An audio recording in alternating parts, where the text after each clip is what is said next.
Okay, so we might be waiting for a bit more, 2 or 3 more members, but we'll start right now. So good morning, good afternoon for some of you. Welcome to our December CAG meeting, and thank you all for attending. We have a mix of in-person and online attendees today. Thank you for being here in person and for joining us online for those online. I have apologies for 2 members, Sheila and Franziska, Sheila Weinberg and Franziska Hopperman that couldn't join us today. Also, Jan is going to join online because I understand he's not feeling that well. And we've got Scott at the table, the vice chair, sorry, of the IPSASB. We also have a large representation of board members and technical advisors in the room and observers as well. Thank you all for attending, for your interest in the CAG and for supporting the CAG. That is most appreciated. Just a few housekeeping logistical things before we start.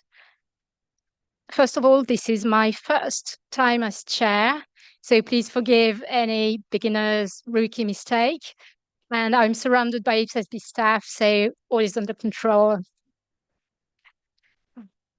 As always, for those online, when you're not speaking, please mute your device and don't forget to unmute if you wish to intervene.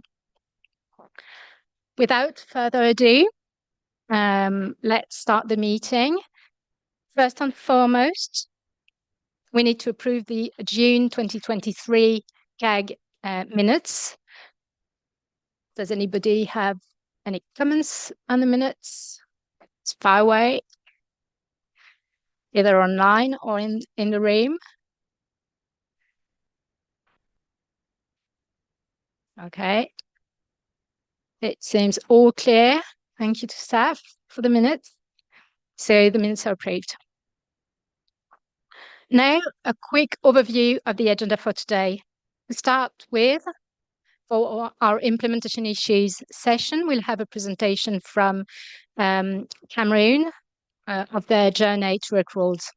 And I'm confident that both the presentation and the comments from the CAG will provide good practical inputs to, let's say, the current project of the board on IPSAS 33 and first-time adoption. Our more technical sessions will start with the presentation of financial statements. Then we'll talk about natural resources, measurement, and more specifically, the introduction of the current operational value in individual standards. And we'll end the technical session with sustainability reporting. And of course, Ross will keep us up to date on the IPSASB's work program. Lastly, we'll have our usual private session at the end of the day. With those few introductory words, let's launch our implementation issues session. So if Paul and Maranu join us at the table, please. Here they are. And I think we have Pierre online as well. Not too sure if he's connected. Pierre, if you're online, can you hear us? Maybe not. It's a bit early.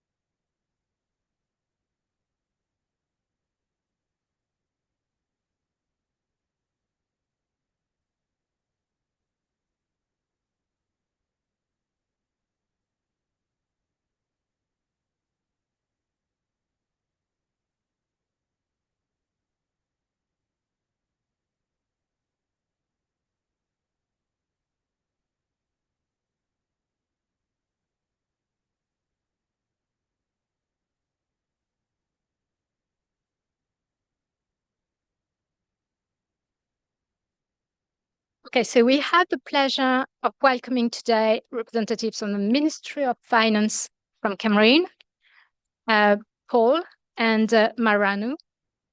And we should have Pierre Mba online at some point.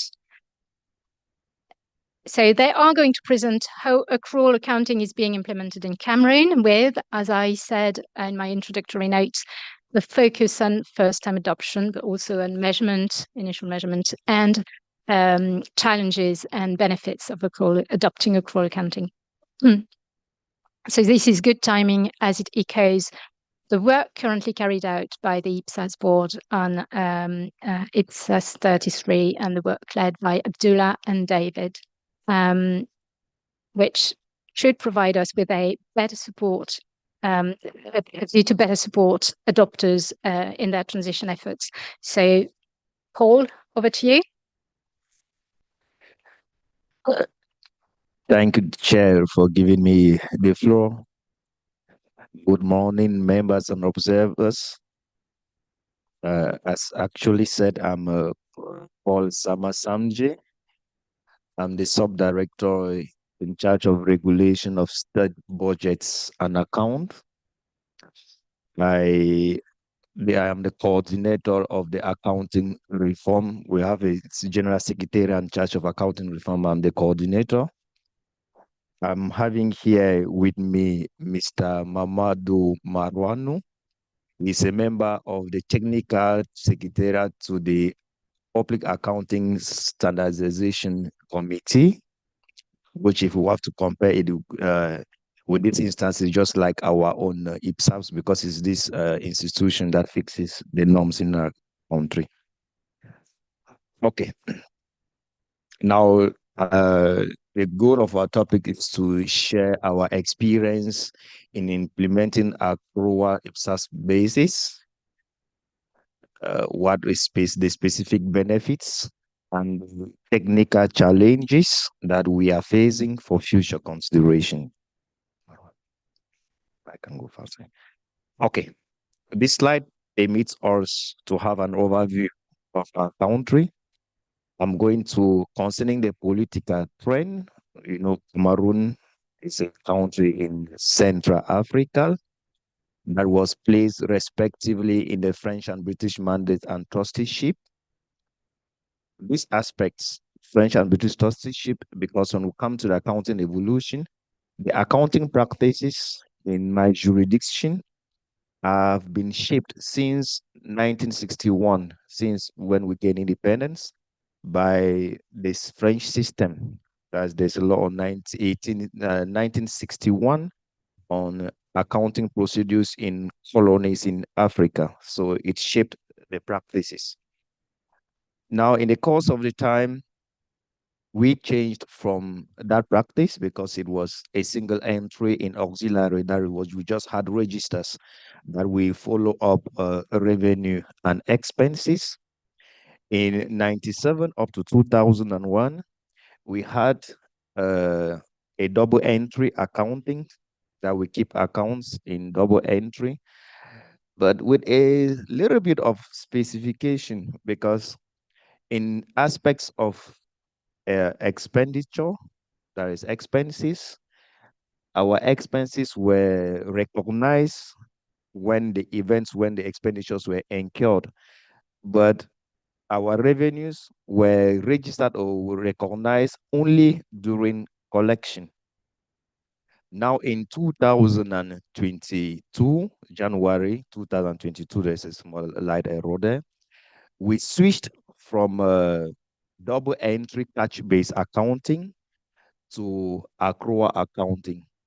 And the practices in my jurisdiction, they are being inspired from the accounting standards IPSAS, IFRS, and OHADA accounting system. OHADA accounting system is the system that governs private accounting in French-speaking countries, which is not quite different from the international IFRS standards.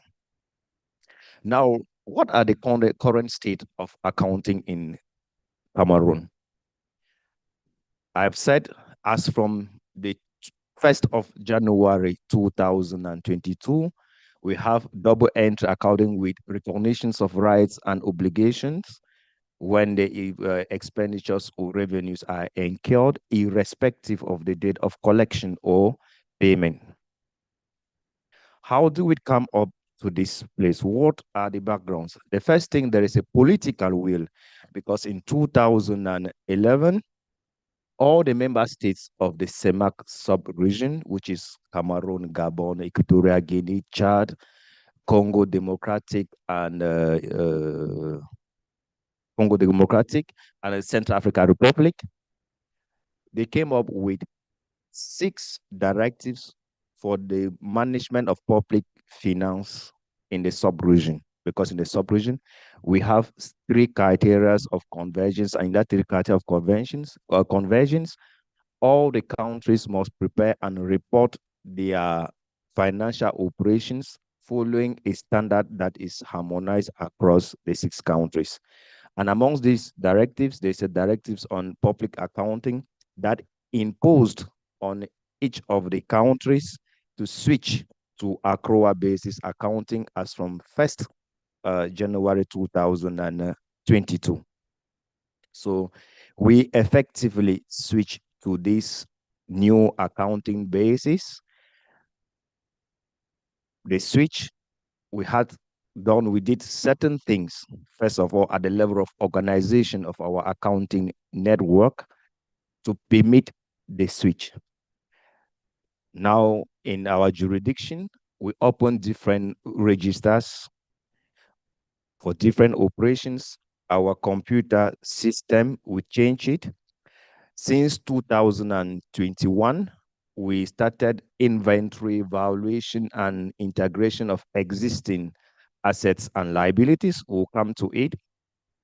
Now, prior to this reform, we had only one principal accountant who was preparing management accounts. We have devolved these functions to other accountants. We have at the level of regions, because our country is divided into regions. We have treasurers at the level of regions. We have accountants which are directly attached to ministerial departments. And then we have municipal treasurers at the level of regional and local authorities. Then public accountants or officials that are at the level of national public establishments. So all these accountants, they produce management accounts. Those of public establishments and municipal treasurers, there are 2 different circuits. They are independent. They produce their accountant.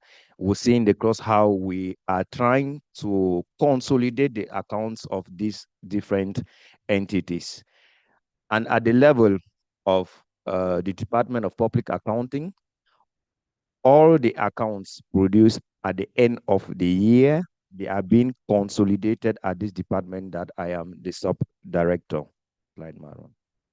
Now, what are the key elements that contributed to achieve the present state that we have now?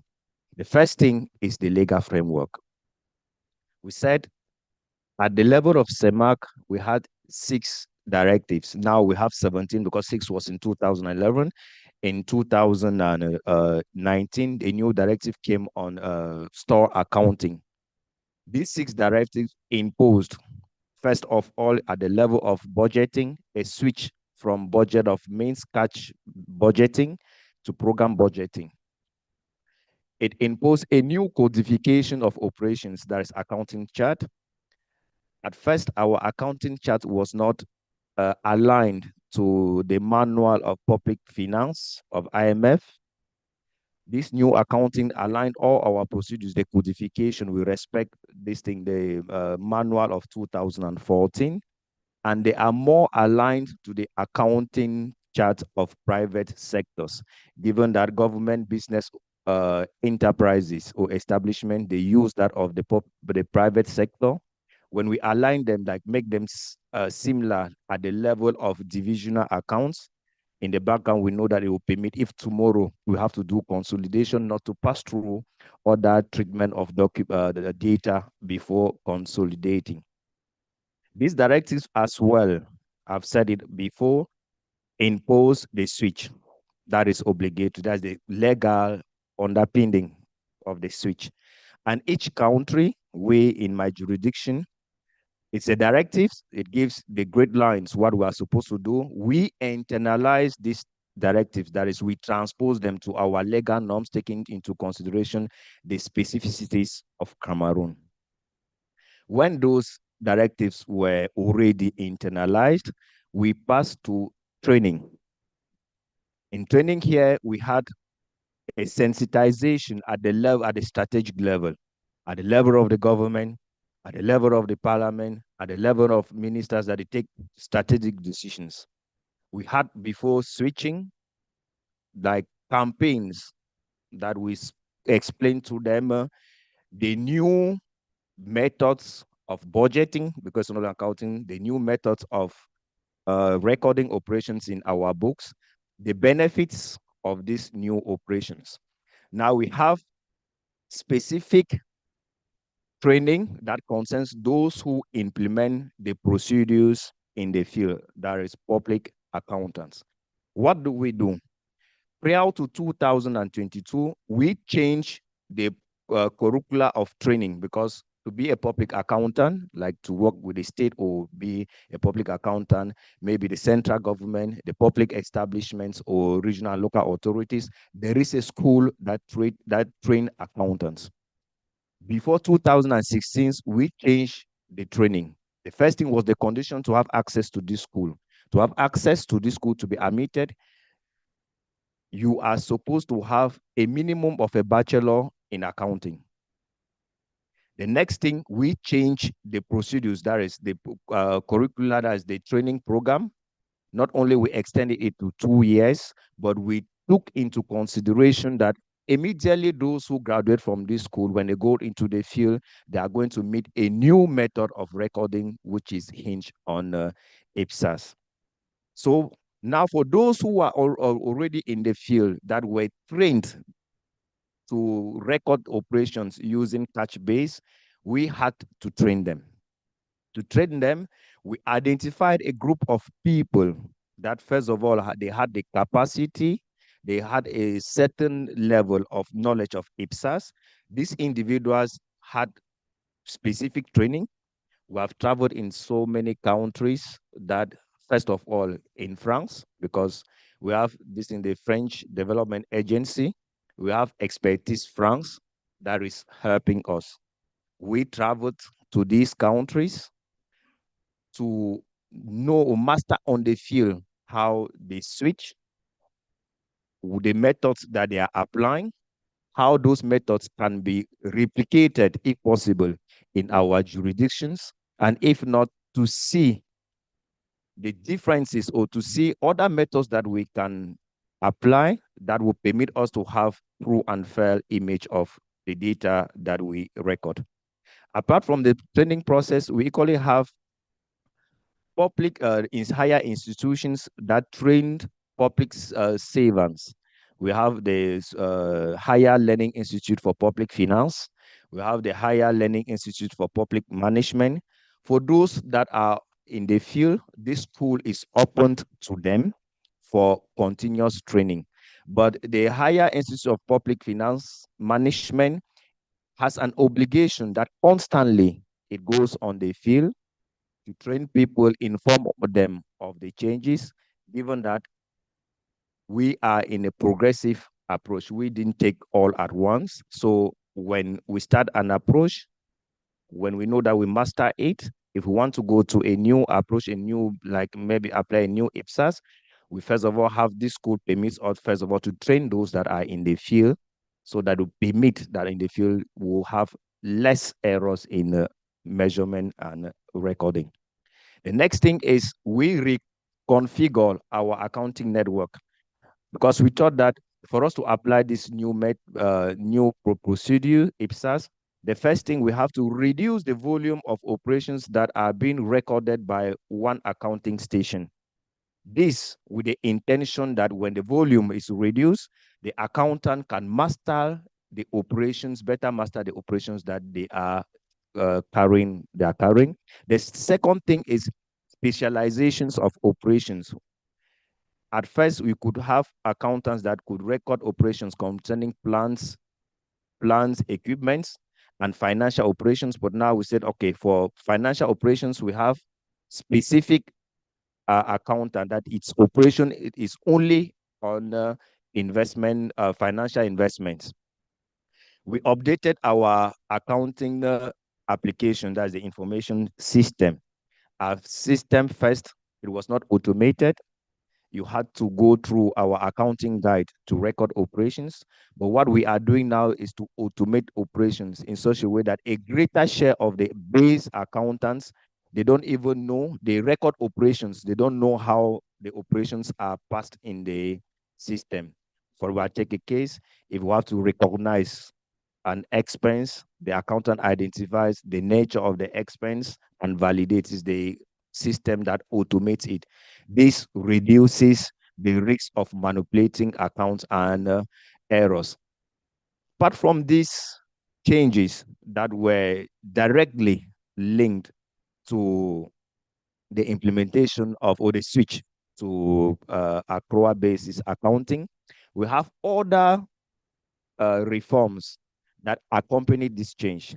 The first thing is the setting up of a single treasury account to reduce, first of all, cash, the risk of manipulation, and to increase leasability of our operations. We modernize our cash management with, because our reform is a global reform, we have the budgetary reform and the accounting reform that permits coherency between the budgetary procedures and the accounting procedures.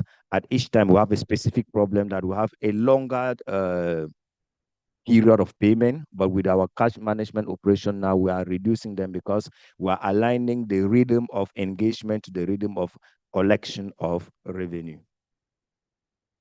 Now, when we had all this done, we put in place a committee that is in charge of writing or proposing norms. We have, as of now, 14 standards, and these standards, they are inspired from IPSASB and OHADA, which is not like, which is closer or not like different from IPSASB. For each of these standards and for each element concerned, the norm enshrines the accounting principles. If I take the case of financial statements, the format and method of preparing financial statements and consolidated financial statements, and for each operational standard, it presents the method for initial and subsequent valuations, the recording criteria, and these norms equally enshrines the concept of control and the principle of materiality. Now, what are the similarities or the comparison of these norms? We have the first standard in my jurisdiction is the financial statement, how to prepare and present financial statement. And this standard was inspired by two standards: presentation of financial statements, that is modified. Why is it modified? In my jurisdiction, and it is equally imposed by the directives, we have the financial statement to the normal financial statements, the three that are highlighted in IPSASB 1, we added the state financial operation table. Actually, in my jurisdiction, my country, we know that it's not a financial statement because this statement of state financial operation is a statistical table that is produced by all administrations, of which general accounting or accounting results or the data produced by accountant is just an input, but we are imposed by our directives of the CEMAC to include it in our financial statement. Now, we don't take into consideration the reclassification of financial liabilities. For example, when we look at standard 1 of IPSAS, it says for at the date of reporting, every financial debt that are due to payment less than 12 months, we have to reclassify them and put them as current liabilities. In my jurisdiction, we have an institution that is specialized in debt management. That's the National Sinking Fund. Now, why did we not include this consideration? If we change it, it means if we change it to short-term liabilities, those debts have to leave the books of that National Sinking Fund. And our certifier, which is the audit bench that plays the role of the audit court, when it comes to certification of this post of the balance sheet, it verifies the data of the National Sinking Fund and the records in our accounting. So at this level, even at the date of reporting, if it is 2 months, we still allow them at the level of long-term financial debt. We have the cash flow, the presentation, the content, they are the same in the 3 segments. We have a standard on consolidated financial statements inspired from IPSAS 35, but for the fact that we don't include public, we include only public establishments. That is, government business enterprises are not included, and regional and local authorities. In our standard, we only have to consolidate the financial statements of the central government and the financial statement of public establishments. For national public establishments, they are institutions that they have specific role that the central government delegates some of the aspects or activities of general interest. That's why we said in our jurisdiction, we're only going to have to talk about the state account. We'll take only the central government and those institutions that the state has delegated some of its activities of general interest. We have standard 3, intangible assets. It's not modified. We have the same principles, the same measurement, recognition, and even subsequent evaluation. Standard number 4 is on tangible assets that is inspired from property, plant, and equipment. It is not really modified, but at the level of measurement, in our jurisdiction, cost is made up of the purchase price and direct expenses. But when you look at IPSAS 45, it says we have the purchase price, you have direct expenses, and initial estimates of dismantling and restoring sites. This third item is not included in our measurement or item of cost. In financial assets, we only consider investment in associates and joint ventures. Here, we don't make a distinction or we don't take into consideration significant influence that is measured at 20% of shareholding. We apply OHADA, which says we make a distinction between an enterprise that we have, which is an entity that is controlled or not, given by 2 conditions. When the central government holds at least 40% of the shares and no other associate holds shares greater than that of the central government. Standard number 6, inventories. We have this is inspired from IPSAS 12. No great changes. We have standard number 8, cash and cash equivalent operations. Financial instrument presentation. There is no great modifications. Standard number 10 is inspired from IPSAS 19. No great modification. Standard number 11, expenses. It has some elements of standard 48, transfer expenses. Standard number 12 and 13, we have, because we have tax revenues and other revenues, given that tax revenues constitute a greater share of state revenue in my jurisdiction. It is inspired from revenue from exchange transactions, and 47 revenues. Then we have off-balance sheet commitment. We call it off-balance sheet commitment that are majorly contingent liabilities and contingent assets. Measurement, recording, recognition, the same. No great changes. Slide Maron. Okay. So, can I permit here if there is any question we can exchange on? Yeah. Thank you, Paul, for that very rich context. So we'll pause here at the moment of the presentation for some comments you may have. So fire away.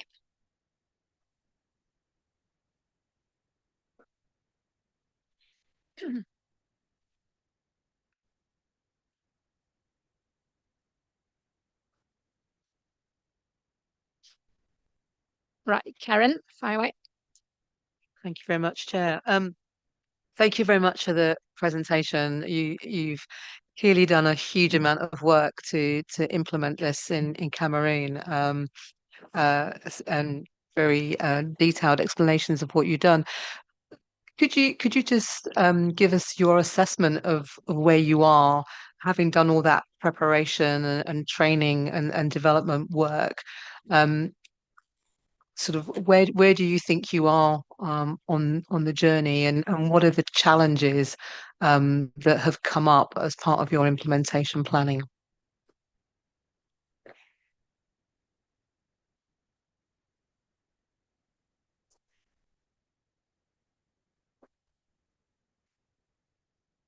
Thank you, Karen. Another question. So Fermencia.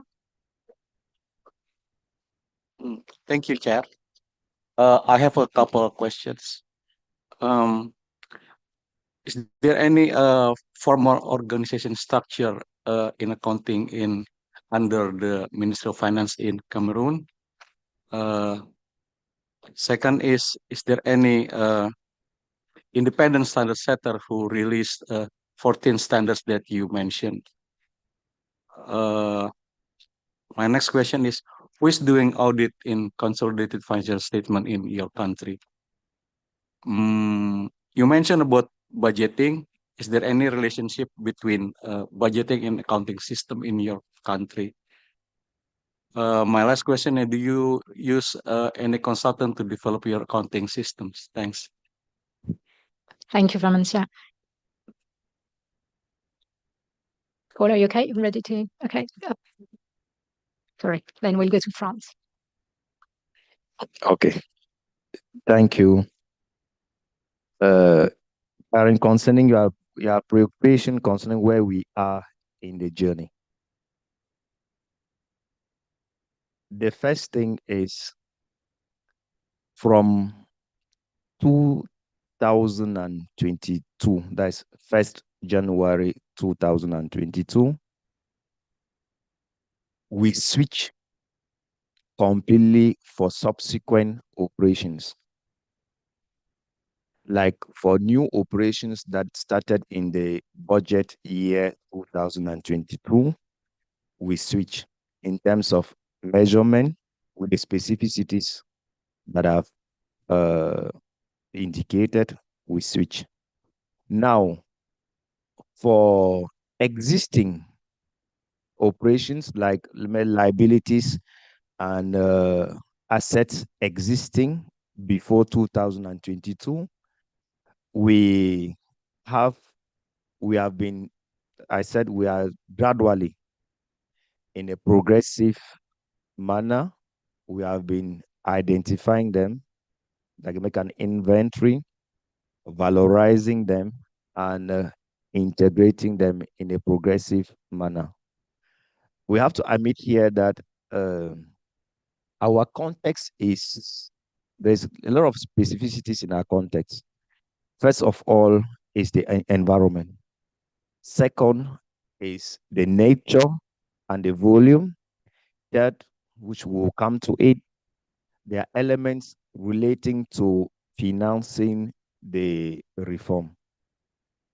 We are a country that is barely meeting with the basic necessities. It had to take us a quite lot of energy to convince the parliamentarians, our senators, to see with us instead of, let me, a simple case of using a safer franc, maybe to construct a road, to convince them why should we use that same amount. They call it just recording operations.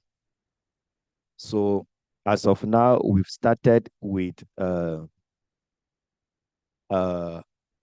assets, and the procedure we took, what our consideration was with respect to the economic importance of the assets.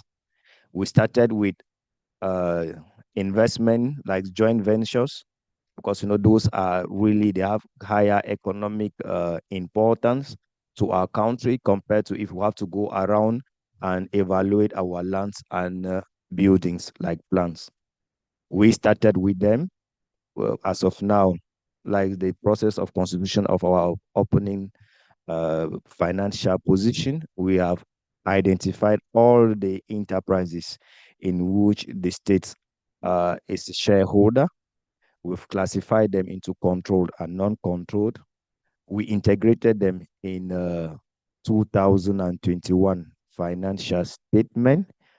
And at the end of each year, we are carrying out valorization at equity value equivalents, and we are doing adjustment gradually. Now, apart from that, we've identified all the advances, the cautions that the state has given, because they were just budgetary operations. There was no follow-up. The state had just to, maybe if there is an enterprise or an establishment, the state just was granting loans, advances. There was no follow-up. We have identified all those loans, all the loans, not grants, all the loans, all the cautions, all the loans and advances that the state has given. For those enterprises, we have evaluated the risks of recovery collection. We recorded them, and for those that they were risks of collection, we depreciated them to have a value that is close to the reality. Consent equipments, we have 58 departments. We have Fundi, where is our distinct political capital. We have Vuri, it's a funny name, where is the economic capital. There we have made an inventory of all the lands and buildings. We have integrated them. However, the method we use is quite different from the method that is previewed in IPSASB. Why? The first thing is, if I take buildings, we don't have an active real estate market in our country. So that method, as deemed was a fair value, we could not apply it. The same, it means we could not go to the market, we could not apply it. It's difficult to find buildings that have closer characteristics as state buildings and that have been subject of exchange. Like, we didn't have it, so that method we could not. At the same time, we could would have the next option. When the first option at the market value failed, the next option was to find experts that could valorize the buildings. But when we tried for one building, the state could not support the expenses. So what do we do? In our jurisdiction in my country, there is a legal norm that is being applied in the case of real estate exchanges, because when there's a purchase of a plant, it is being registered with the tax department. And my country is divided into zones. Each zone will have the price of a meter square. If there's a building, with respect to the standing of the building, they evaluate and they register. So we said, if all these methods, we can apply them, but in my jurisdiction, this method is used, it means the price that is acceptable by the administration if it concerns transaction between private individuals. We said, okay, we could use them, the same method, as a true and fair value. Concerning former, I come to Michelle. Okay, you asked if there is a formal organization structure for setting up norms, the standards. In your Ministry of Finance, that for accounting, yeah. In my Ministry of, is it level director or director general? Director general. It's a director general, yeah. That is just for accounting. Okay. Now, independent structure for standards. Standard setting. Yeah. That's what I've said. He is a member of that, that is a member of the technical secretariat to that body. And in that body, we have professionals, accounting professionals from OHADA and other accounting institutions that are members. We have very few directors of the Minister of Finance that are members. We participate as member of the technical secretariat. We have people who have well-honed experience in private accounting, in norm setting in OHADA, in my country, that are members of this organization. The audit structure we have in other SEMA countries, they have an audit court. We have an audit bench because the constitution of my country previews an audit bench, which plays the role. It is independent. It is the judiciary. Has nothing to do with government or the administration. It is independent. And if I can go back to your question, members of this thing, the structure of standard setting, we have the president of the audit bench, who is also a member with some of these deputy presidents. Now, consulting, I said when we started, we have been accompanied in this reform by expertise firms. With all the norms, even when we had the project of the norms, we work with them.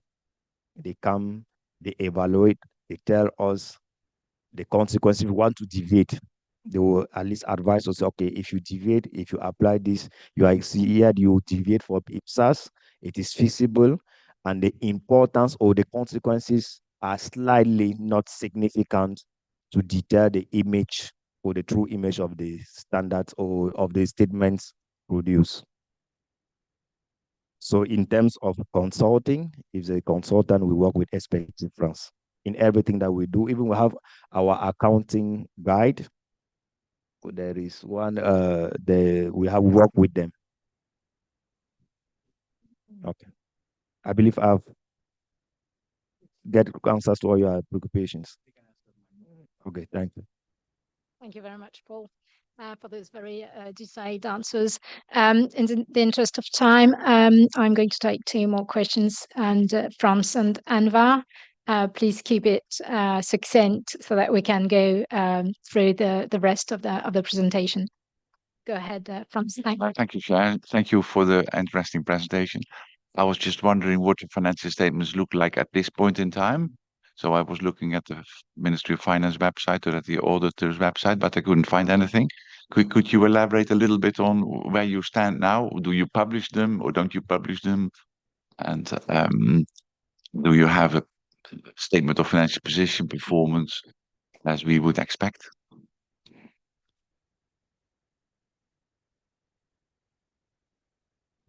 Thank you, Frans. Anwar? You're on mute, Anwar. You're still on mute. Anwar, we can't hear you. Okay, I think you can hear me now, Chair. Thank you, Chair, and Yes, thanks to the Cameroonian presenters on their transformation to IPSAS-based accounting.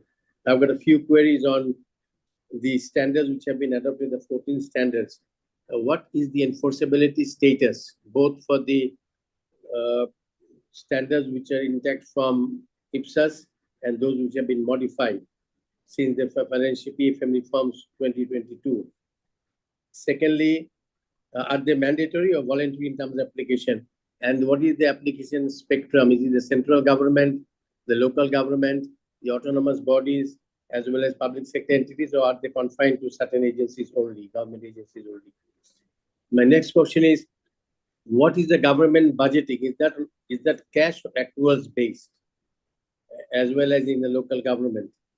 And what is the regulatory body that ensures the enforceability of the standards and any corrective action that needs to be taken?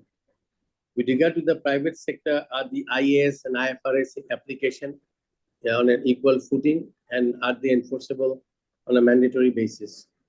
Thank you. Thank you, Anwar. Cool.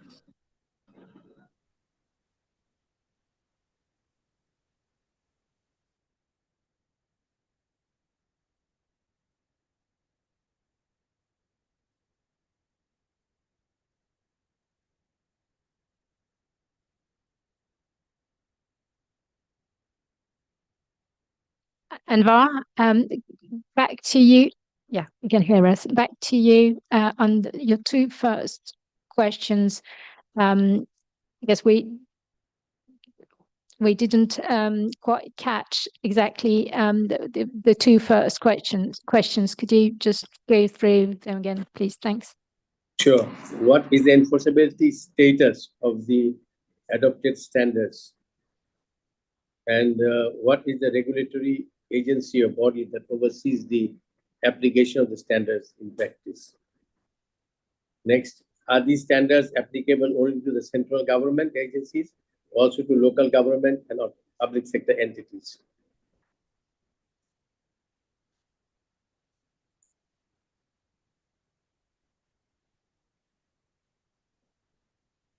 Okay. Thank you. Concerning the enforceability status, for example, if it concerns the central government, we've said when we transpose the directives, they are laws, they are decrees. So they are legal norms, it becomes obligation. Every aspect that concerns or every accounting procedure of the state is not, nobody has, we say in my jurisdiction, when the law is there, even the law is wrong, when it's not changed, it becomes enforceable from the date of publication. And we have a unified system. We have a department that is in charge of piloting accounting reforms. And whenever there is a change, but that through an instruction of the Director General, that change, if you have the instruction, a guide, it becomes enforceable. The IPSAS is equally enforceable to public establishments and regional and local authorities. However, we deferred the implementation, given that, first of all, it requires specific human resource that in my country, we don't have it yet. What we did was, we are going to, first of all, we switched in just in 2022. We are going to implement it at the level of the central government. The achievements will consolidate them and then extend them to regional and local authorities and public establishments. However, concerning local public establishments, all the legal instruments, for example, we changed their accounting charts. We have already the instruction guides on the accounting procedures. We have specific standards for regional and local authorities. We are working on public establishments. So since in the central government is even when you look at the human resource requirement, we are facing slight difficulties. We plan first of all, we deferred it because we want to see the implementation, the difficulties, we overcome them, and the personnel at the level of the central government will participate to help regional and local authorities as well as public establishment. As of now, if it concerns regional and local authorities, all the texts, the standards, the instruction guides, both budgetary and accounting, they are available, they are signed, but in those texts, we deferred them for 3 years. Time for us at the level of the central government to master it before implementing at the level of devolved services of the state.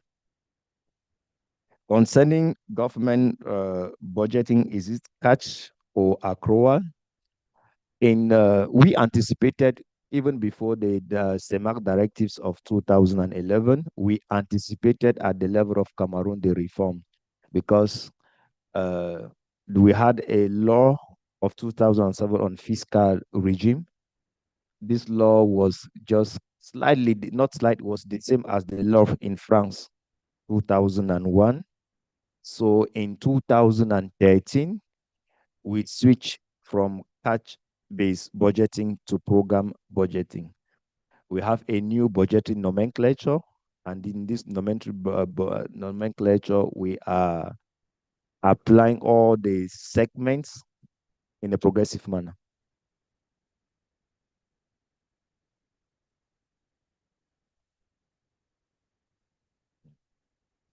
Thank you, Paul. So now we're moving on to the rest of your presentation, and we'd like to make the most of the IPSAS 33, Okay. the use of IPSAS 33. Now, how do we go about it?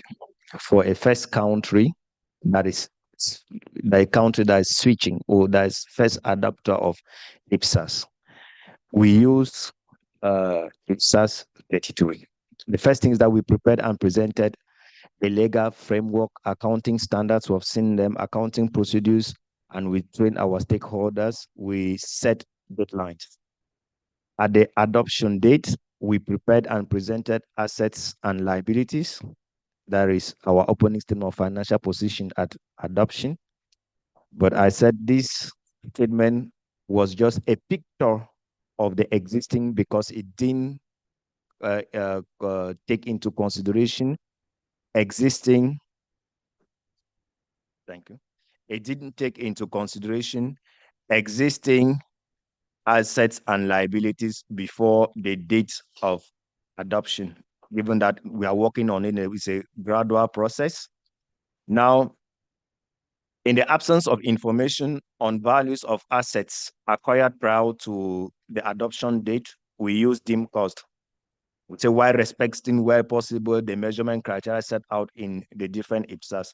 I had already explained as to one concerns the plants, lands. Since we could not apply, there's no market value.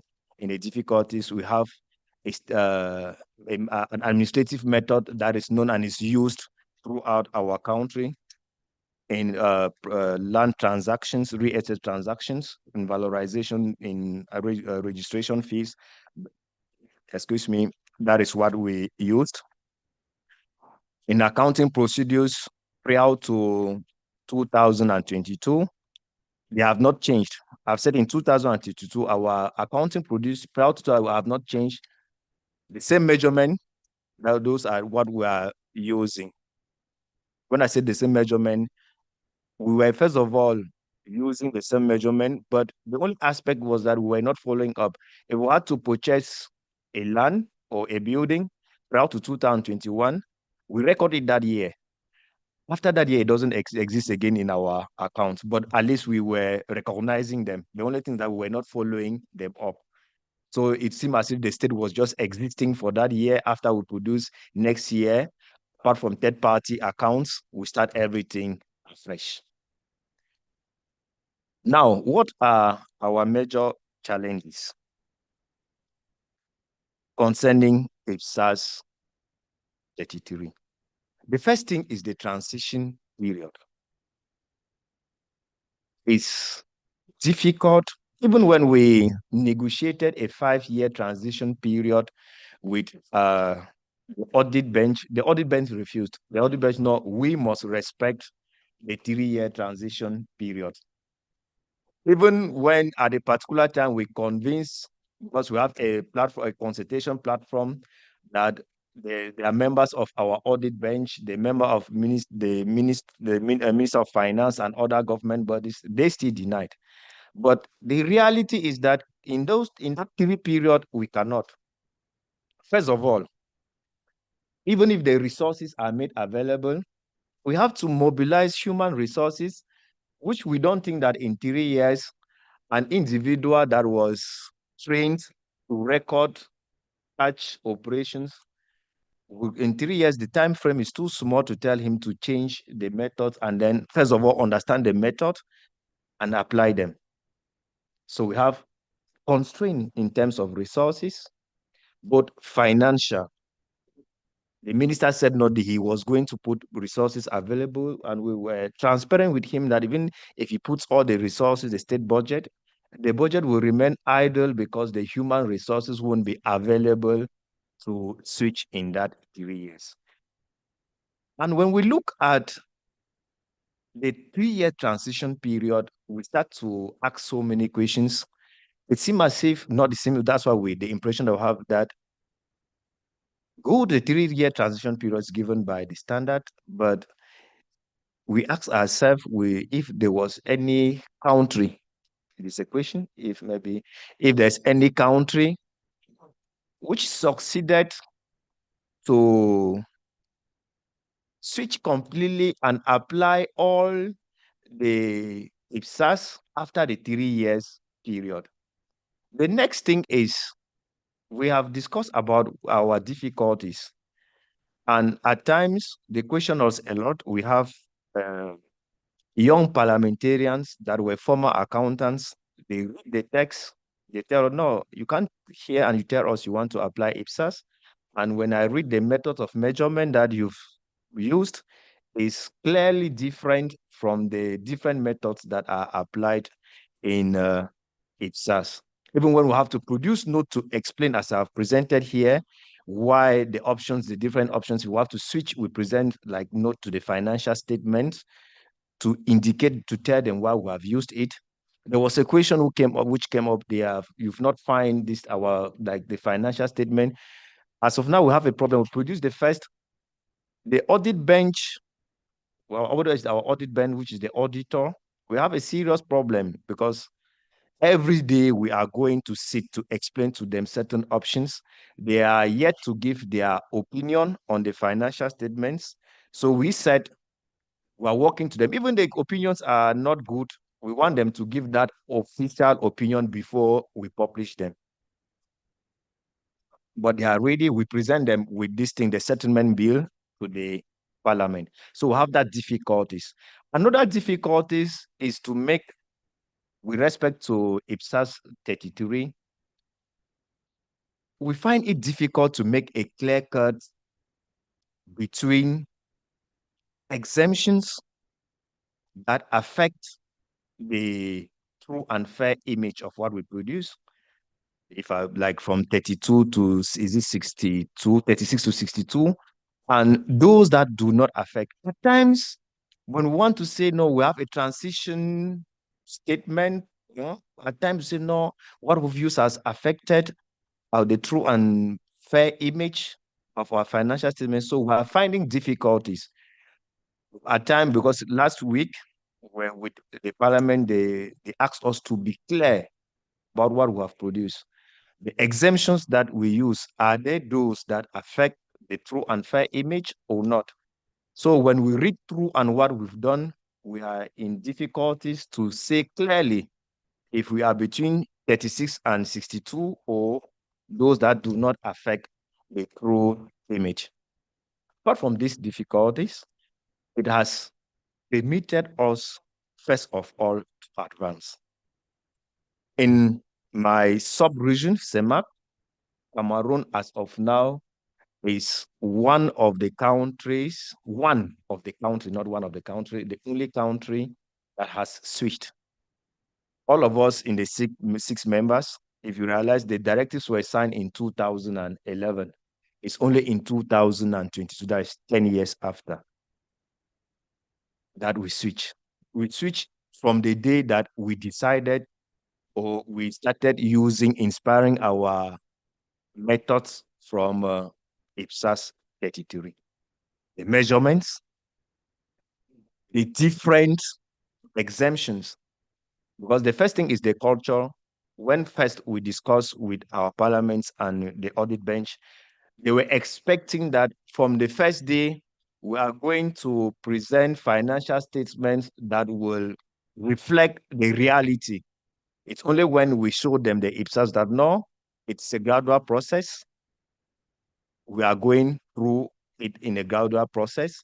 And some of the methods that were traditionally known by the judges of this court, it was difficult for us to justify to them that we were going to change the methods. It's only through IPSAS that we printed in the consultation platform. We had to go through it to explain to them why we have to change methods. And the second thing, the exemptions, although we are confused between the two that we are using, they permitted us to really advance. We are clear in measurements, we are clear in recognition. It's only when we cannot apply a consideration, we know why we cannot apply it, we explain it, and we use methods that are well feasible and adapted to our jurisdiction. So maybe it's from here, I'm going to go with, Maran will go with better proposal to our government. If we have members here, first of all, members that have implemented it, especially countries, the first thing is we wish to know, has any country succeeded in the 3 years transition period? If yes, how did they go about it? Did they apply the methods, the measurement methods recognition as laid down in this, in IPSAS 83? If yes, if not, if they have changed, because we are still having in some, we don't know how to do it. This is a moment we really wish to gain from their experience so that when we go back home, we're not only going to use it, because in my sub-region, Cameroon is a leader, and most of the CEMAC countries will participate in shaping what they are doing. They will not fall into the same pitfall holes that we find ourselves, and we are going out gradually. Thank you. Thank you, Paul, for providing such a good illustrative example of applying IPSAS 33. So hopefully it helps dealing with the issue by the board. So some questions here from Paul to get your experience in your jurisdictions, if has been if you've come across IPSAS 33 issues. So anybody would like to comment? I've got Russ. Okay, Russ, fire away then. Yeah, thank you, and thank you, Paul, for the great presentation on the Cameroon implementation project. We do know the 3-year transition is an area where people have really struggled, and even when the board developed this standard, it wasn't meant to be something where a government starts and finishes its transition within 3 years in IPSAS 33. IPSAS 33 is meant to come at the end of your process of dealing with your various PFM reform. And this is something, though, that other countries have also struggled with. So I know in the project that we're looking at now, to update IPSAS 33, this will be one of the issues that's looked at. One, signposting around that this comes at the end of a process, and whether 3 years is sufficient even within 33. So Thank you, Russ. Agnieszka?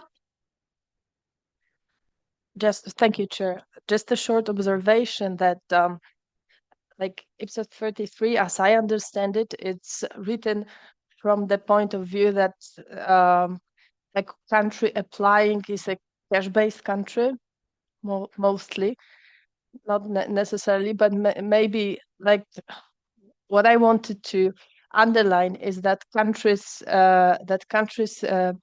start from a very different point.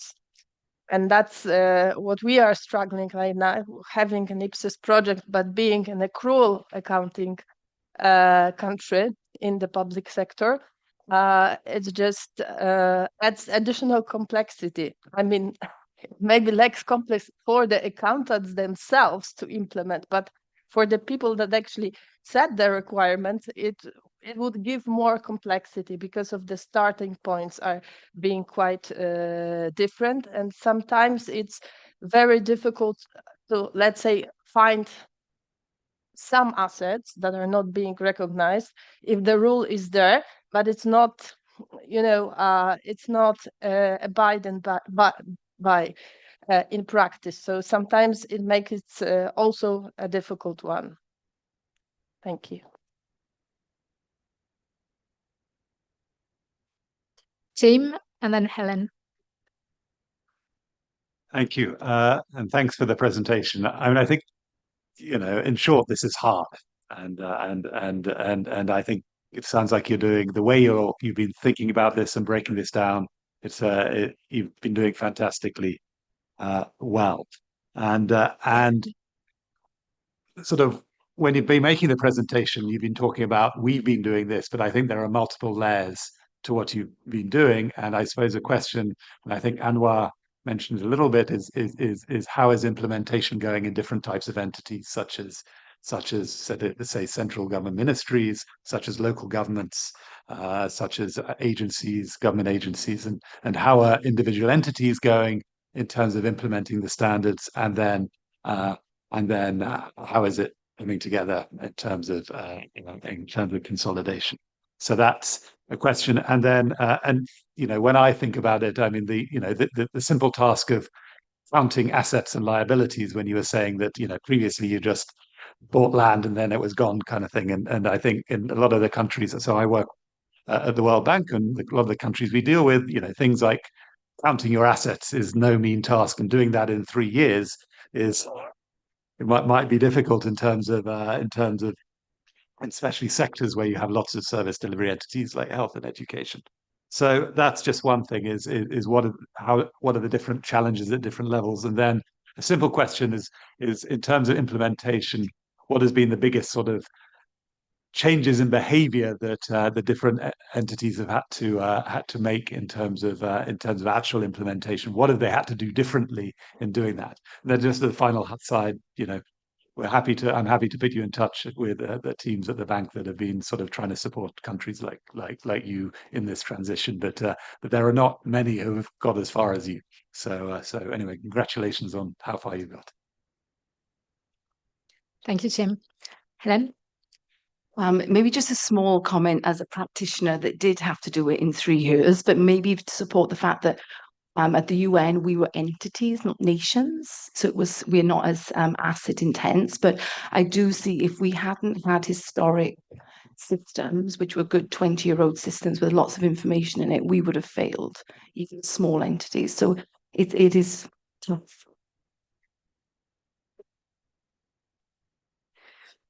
So thanks for all those encouragements for Cameroon. Do you want to?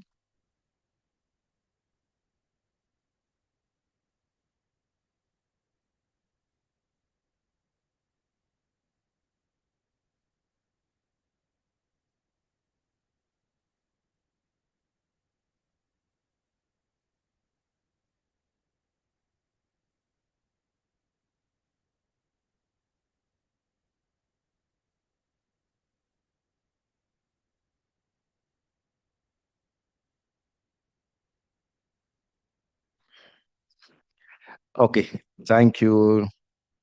It has reduced. Thank you for your observations and your contributions, because it has reduced the pressure that we're having concerning the 3 years. I believe I'm going back with a plus. I'll have more arguments to present before the audit bench and later them, okay, we have different stages that we are starting, and it doesn't mean that concerning the volume of our activities, it doesn't mean that we at 3 year transition period we should have everything done. Now, concerning the other agencies, there is a great change, first of all, in the perception of management of aspects of general interest. Let me take for example, if I take the case that we recorded assets and the next year it was never traced again in our records. It seems as if it never existed. It had all deviant behaviors. Nobody was held responsible for the management of those assets. There was no aspect like looking at the optimal usage. When we construct, at the end, there is no follow-up in such a way that as we are continuing with constructions, those that are behind that needed just little effort for maintenance, they were not followed up because they were never existing, we're not doing the follow-up. But at the level of devolved services like regional and local authorities, public establishments, I said it's really new. We don't have the human capacity to start all those operations at the same time, like to start switch for all those institutions. We are barely understanding and implementing it with the help of expertise firms at the level of the central government.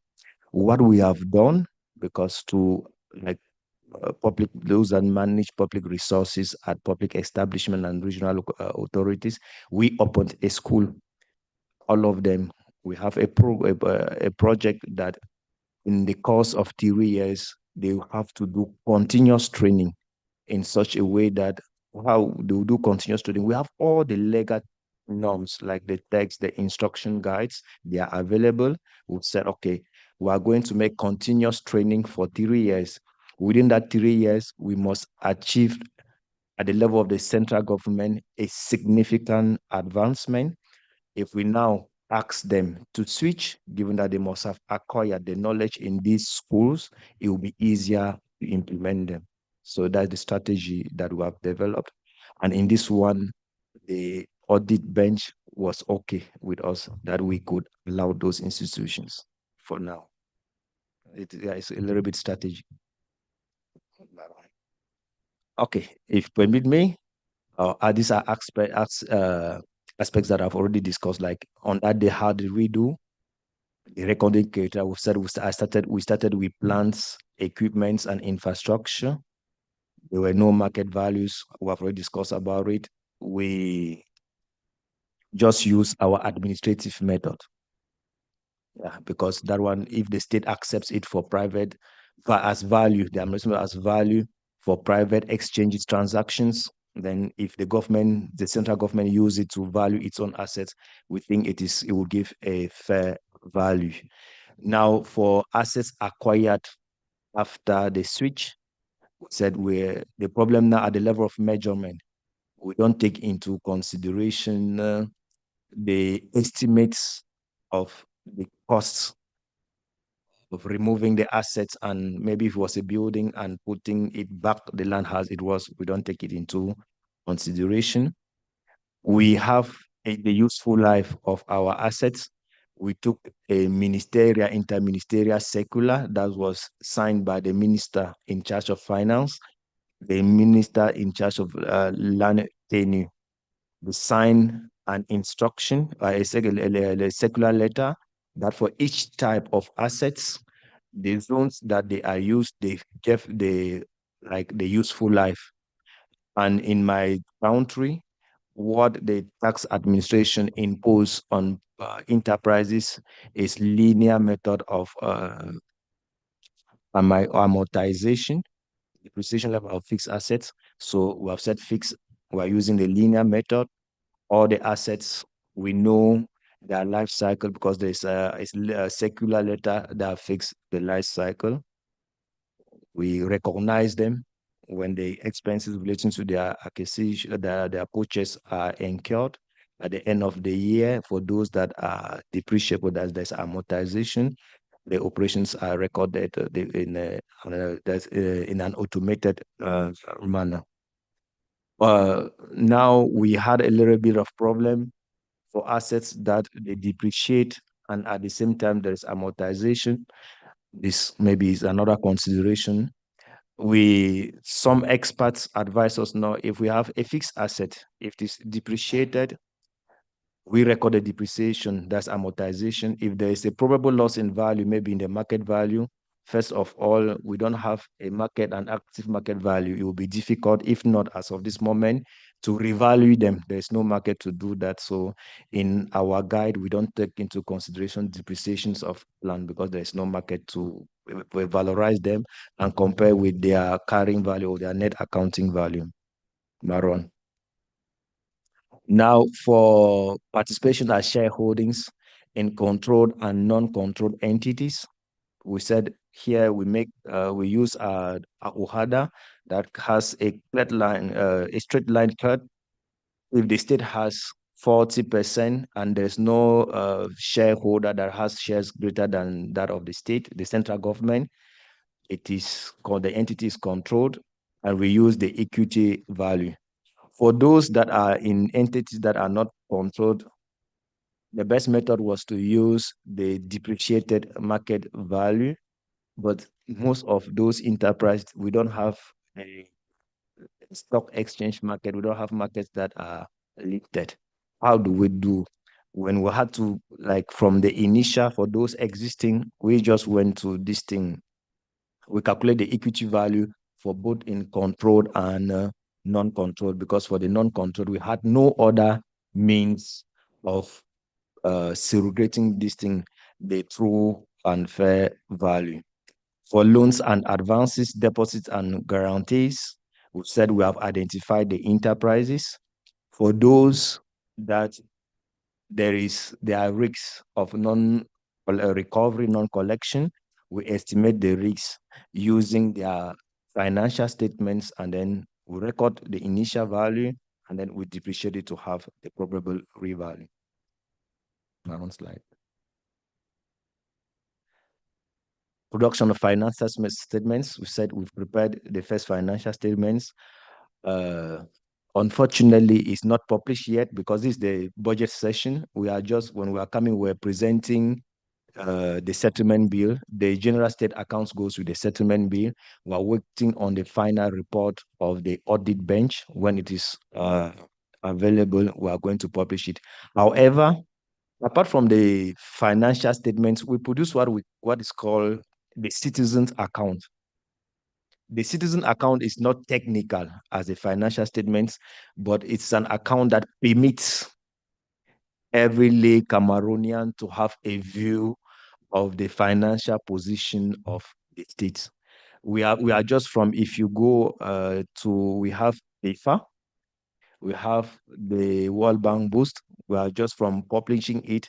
And in my country, we have a portal. We call it the Citizen Portal for State Operations. That we go there, every aspect that what I've said, the citizen account, you find it there with explanation that a layman on the way, if you read it, he doesn't need to be a technician or an expert to understand, have a general view of what is happening. Slide, madam. Okay. Here's a slide, yeah. We really have problem of measurement. If you realize from what I've said, we know what we have to do. We have a group of persons with the assistance of France expertise that we can do it. But our environment does not permit us to apply those methods. And I wish to take one illustration. Let me take just the case of measurement of plants, the existing. The method that we applied is not previewed in IPSAS. It's not previewed, but in our own norms, we copied what is in IPSAS. But to apply them, we realized that it was not feasible. It was not possible. So we wish to know if people that have applied, do they face the same, are they facing the same measurement challenges? If yes, how are they going about it? Now that we are not using either of the methods in either of the methods that is in IPSAS in measuring our plants, existing plants and equipment, can we, in front of our certificate or the audit bench, still assert, even in a polite manner, that we are using IPSAS? Because we have good faith, but our environment doesn't permit us. Thank you, Paul. So we've covered a lot of ground until now. Helen, your flag is up, but okay. Thank you. Would anybody have any quick? I think just one comment in the interest of time, if any, to respond to that big issue on measurement from Cameroon. Otherwise, I guess it could also be a good illustrative example for the application panel. So it's not lost anyway, so don't worry if we don't get any comment. So if everybody's fine with that, we'll go on with your the rest of your presentation, but that's not lost anyway, so don't worry. Okay. Thank you. Okay. What are the key challenges in implementing IPSAS? The next, I'll start with 2 and 3, high implementation costs. That one is implicit. If I take, first of all, even when it comes to training, it's expensive, and our budgets, we really have problem of financing normal, like let's say, operations that we are still trying to get basic necessities at the doors of every Cameroonian. So at times it's very, very difficult, if not impossible, to convince the parliament to accept maybe building schools. Like the finance committee asked me one time, Summer, do you expect that I should allow children that are not going to school because they are not school to give you money just to tell me that you are recording operations? There is horizontal collaboration. You realize most of the inputs of Accra accounting is not just coming from the accountant.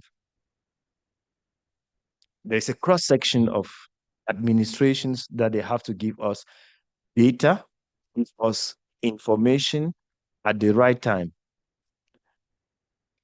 We have these difficulties. We have tried our best to inform, to sensitize these administrations. Since they say they are not directly concerned, at times it's difficult to obtain information. If I take the case, we have an administration that manages public debts. To record operations on public debt is difficult. First of all, we don't have an information system that is connected, that every operation that passes there, that is recorded there, if there's a change in that, we have it at real time. So you realize that with this, there's always a difference, at times, maybe months, between the time that the event takes place and the time that we recognize them in our books. And you realize if it comes after the operations of December, we obviously have information. Since it's manual, you have to go to those administrations. The system is not interconnected. If administration has a system, you have to go to them, obtain the information. At times, the informations are not presented in the format that can be directly consumed by the accountant. You have to create a small committee to understand their presentation, transform it into a presentation that can be consumed in such a way that we don't obviously respect the time frame of producing financial statements.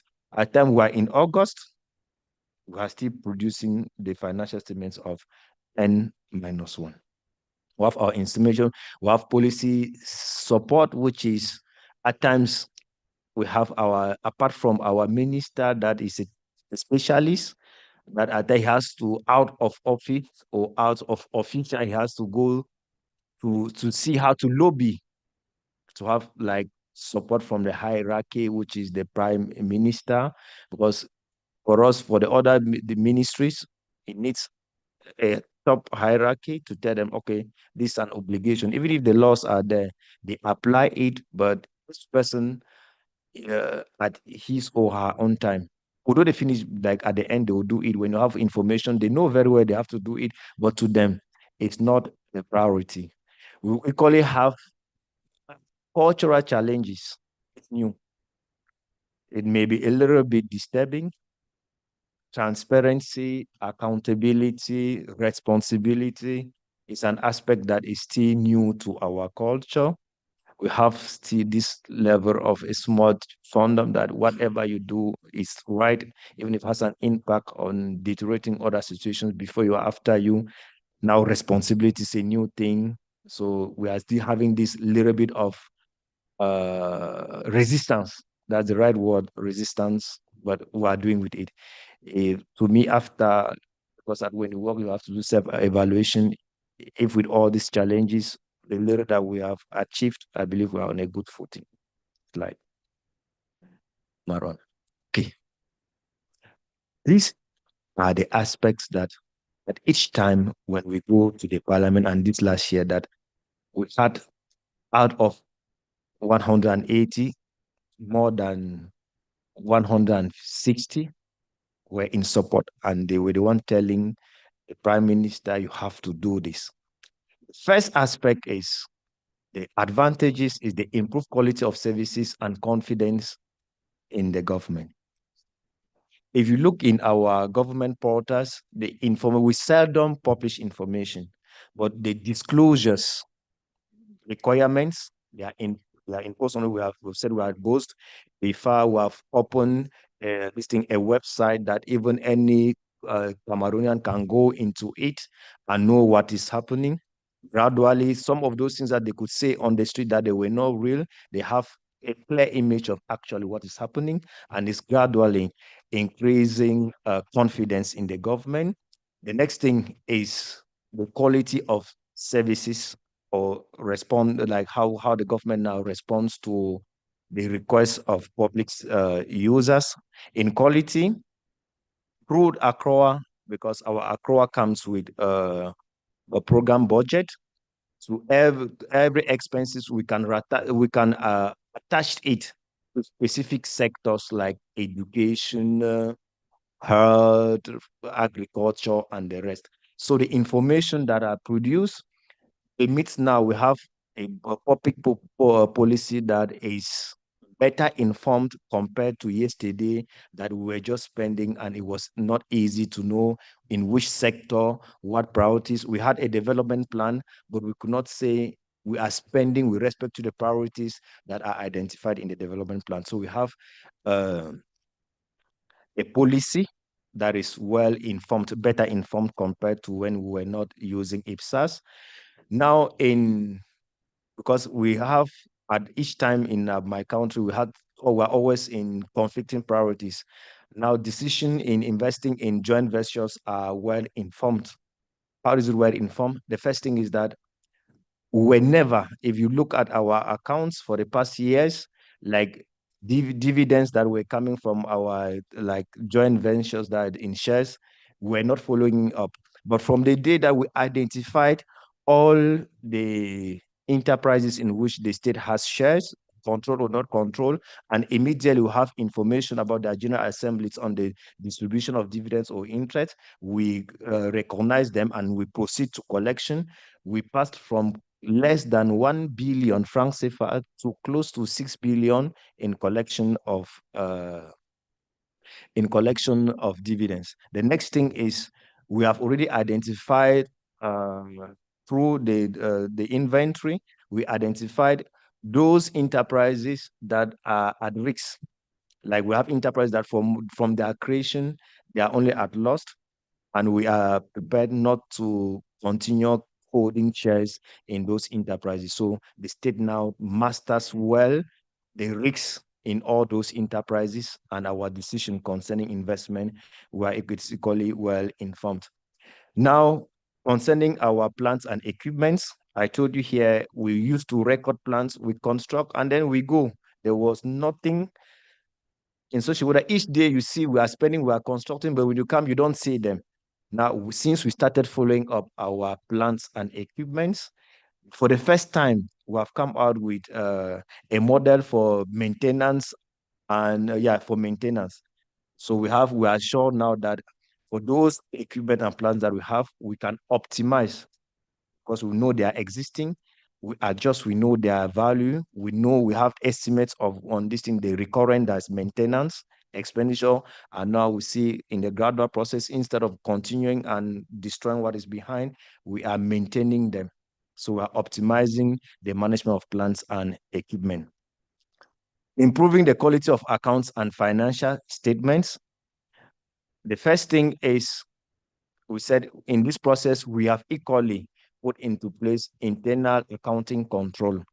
It means the accountant, before accepting or recording an regional operations, there are a series of controls that are carried out first by the accountant that is operational to set a certain the true and that is the true image of what he is recording. At first, we didn't have it. Anything that came up, we just had to record it because the accountant was a bookkeeper of revenue and expenses. There's an internal control. We have the first stage, that is the operational.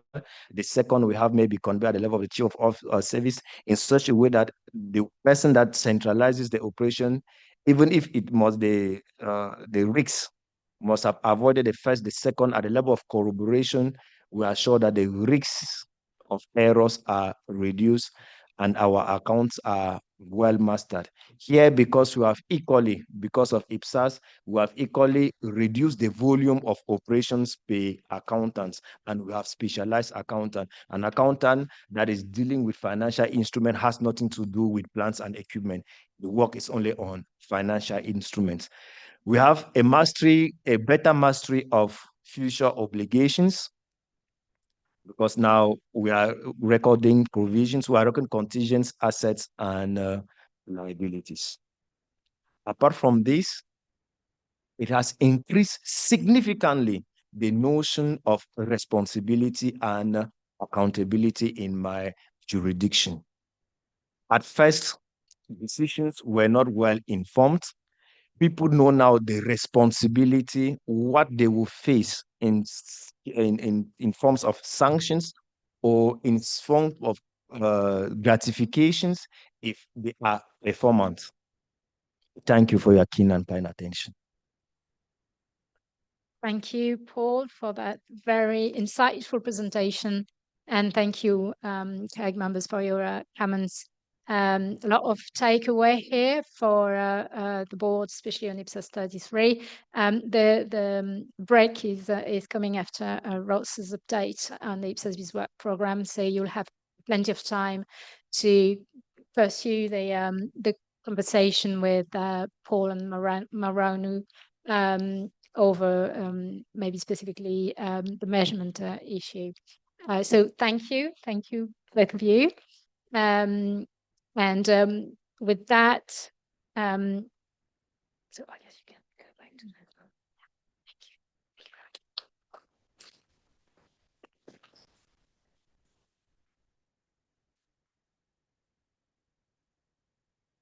So now, while Ross is joining me at the table here, just an introductory remark. As a CAG member and now as chair, I find that the report back, the IPSASB, the update to the IPSASB work program, but especially the report back to the CAG is quite interesting, and it's key actually to understand how the CAG's comments feed the IPSASB and support the discussions of the board.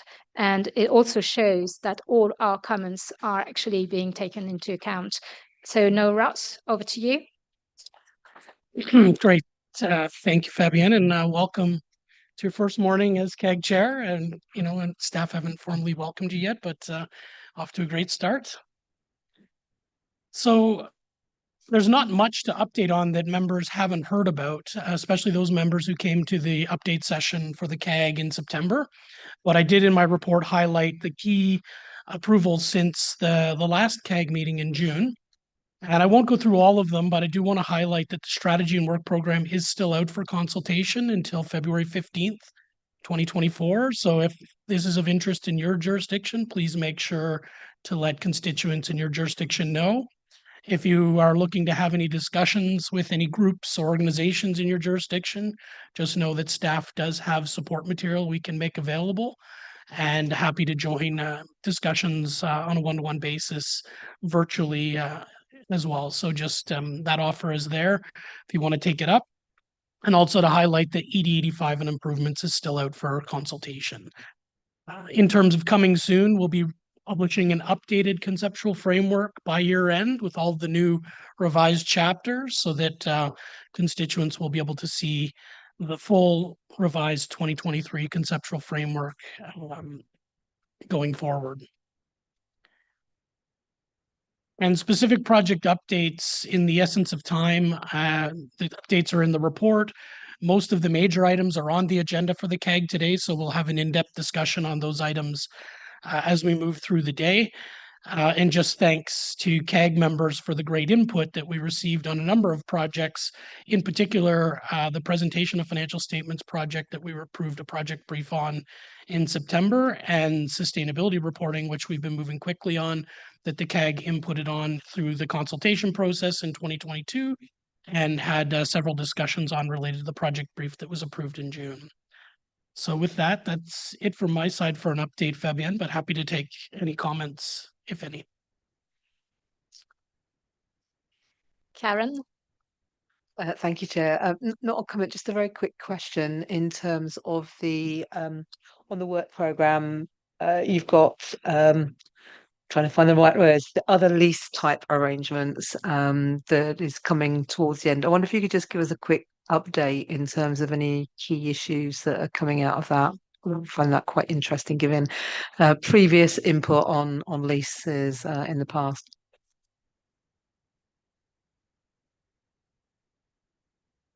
Yeah, no problem. So that project is really focusing on, well, two aspects.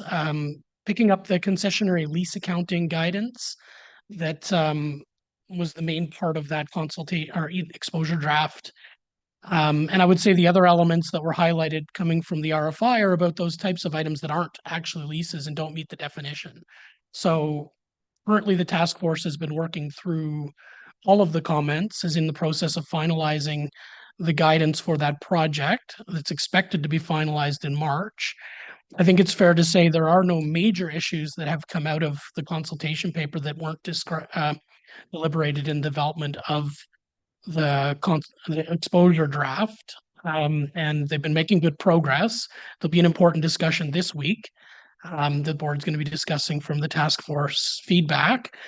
And then I think there's a broader communication aspect for that project that's maybe a little more nuanced than other projects as we finalize what goes in the leases guidance and what other non-authoritative guidance might need to go in other parts of the standards to support application of the accounting guidance for things that might look and feel like a lease, but in essence are not a lease because they don't meet the definition of a lease. So.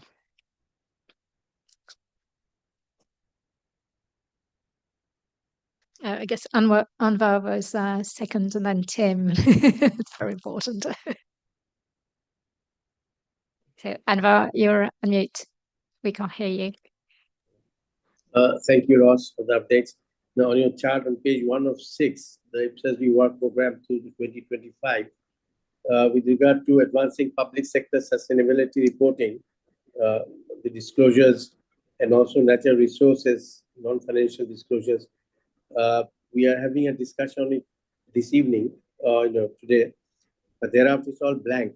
I mean, we'll not have further progress on these issues in the forthcoming meetings, IPSASB meetings, leading on to a consultation document and an ED ultimate state. Similarly, with regard to strategy and work program, is it sealed at September 2024, or there's still flexibility to modify it depending on dynamics of the situation? Thinking in other IPSASs or modifications or new projects.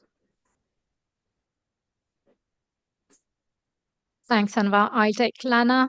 and then Tim, but then Lena, and then you, Ross, and then Tim. Great, thank you, Chair. Thank you, Russ, for the update. I have a quick question. It was about one of the work program updates. It's speaking about the differential reporting project and the decision that was made to provide practical support material, and that would be developed by the board. I was just wondering if there was some information about timeline for this particular work.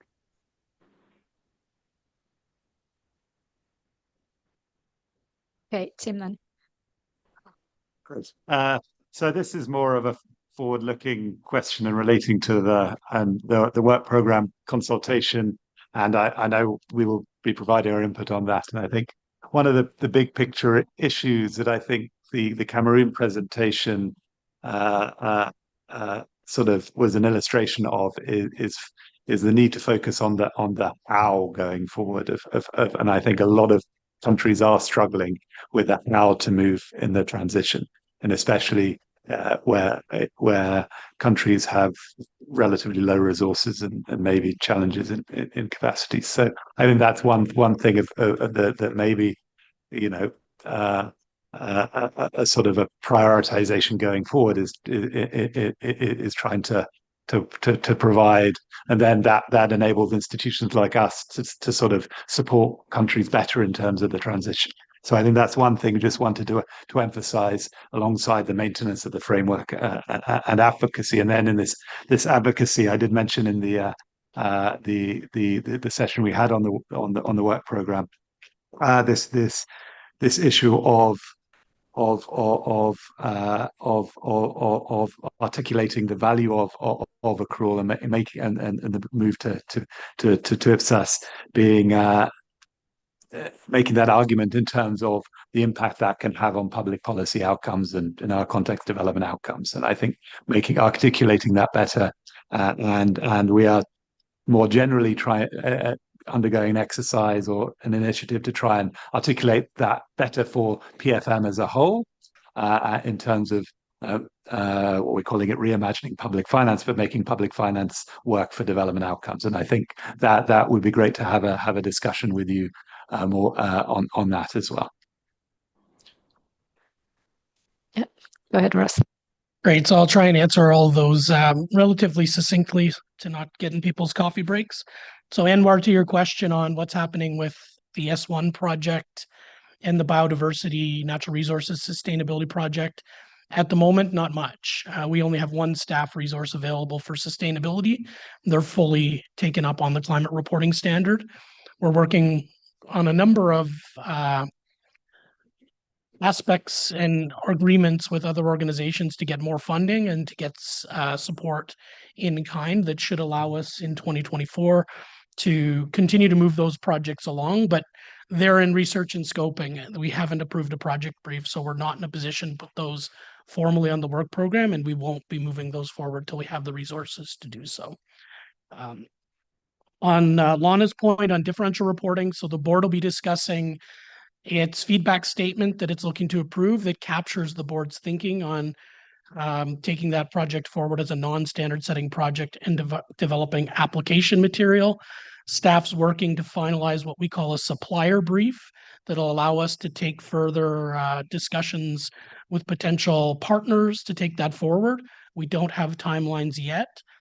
However, we do know we'll be able to move that forward relatively quickly once we identify the willing partner, because we won't have to move it through board processes, and we can just work together with that that partner organization to move it relatively quickly. So probably be able to give more of an update on that at the next CAG meeting.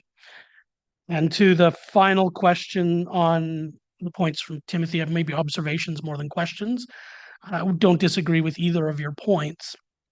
I would say we've been clear that the how to do it is more of a national standard setter, public accounting organization, consultant issue more than how the standard setter should articulate that. That being said, if you look at our strategy and they have the diagram on the different actors who play the different parts, we see the role in working together. And I would say if a model that I've been involved with a little bit, and I've seen that's particularly impactful is the Pulsar program that World Bank supports. I think if we could get more organizational support where you've got national jurisdictions with the World Bank, other development partners working together in that way and bringing multiple countries in a region together, I think that's extremely beneficial, and it allows you to really focus on how to do it and sharing best practices in a region where you've got similar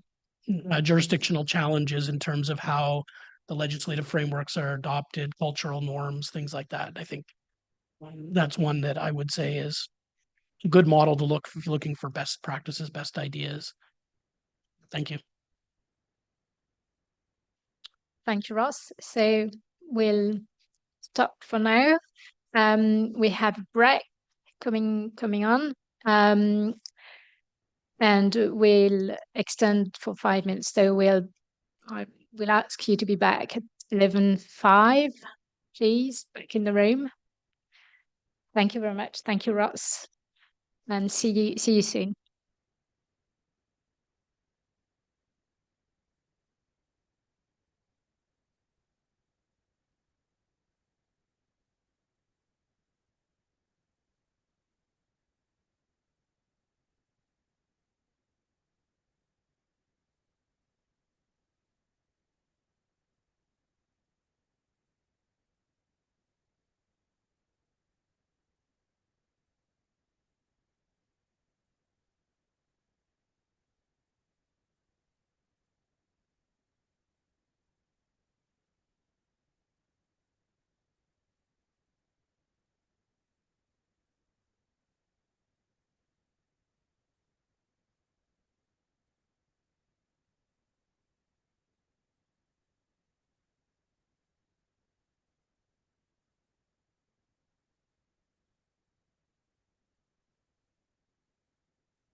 Okay, so thank you for joining us back to the room and online.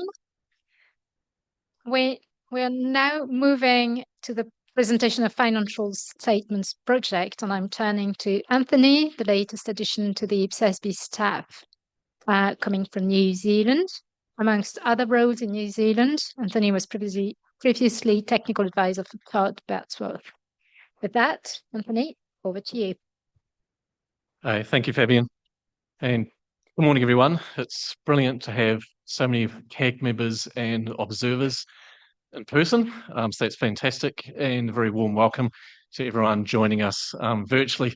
I can see you on the screen, so looking forward to your feedback also. So for those that don't know me, again, my name is Anthony Heffernan. I started my career as an auditor, as I'm sure many of you in this room did also as a graduate. Did that for about 14, 15 years. With a focus on working with clients, and my focus was always about ensuring the financial statements complied with the relevant accounting standards. I mean, first of all, back in the day, it was IFRS, and then in New Zealand, we moved to IPSAS for the public sector. And while there's a focus on compliance, I also equally, and in my view, possibly more importantly, had a focus on the financial statements providing relevant, understandable, and ultimately ensuring the financial statements provided useful information to the users of the financial statements. This was achieved by following the principles of the standards, focusing on transparency. I always push for more disclosure, and also allowing for flexibility. Some auditors don't always provide for that, but allowing for flexibility in what information is presented in the financial statements, and also flexibility in how, and that's the discussion for today, how the information is presented, rather than following a purely checklist approach. As auditors, we like our checklists, or following a template. There's plenty of templates out there, especially for IFRS, and how you present financial statements. So really breaking those molds and looking to present the information the best way from a communication perspective, especially for boards and for shareholders back when I was in IFRS, and for a much broader user group for the public sector.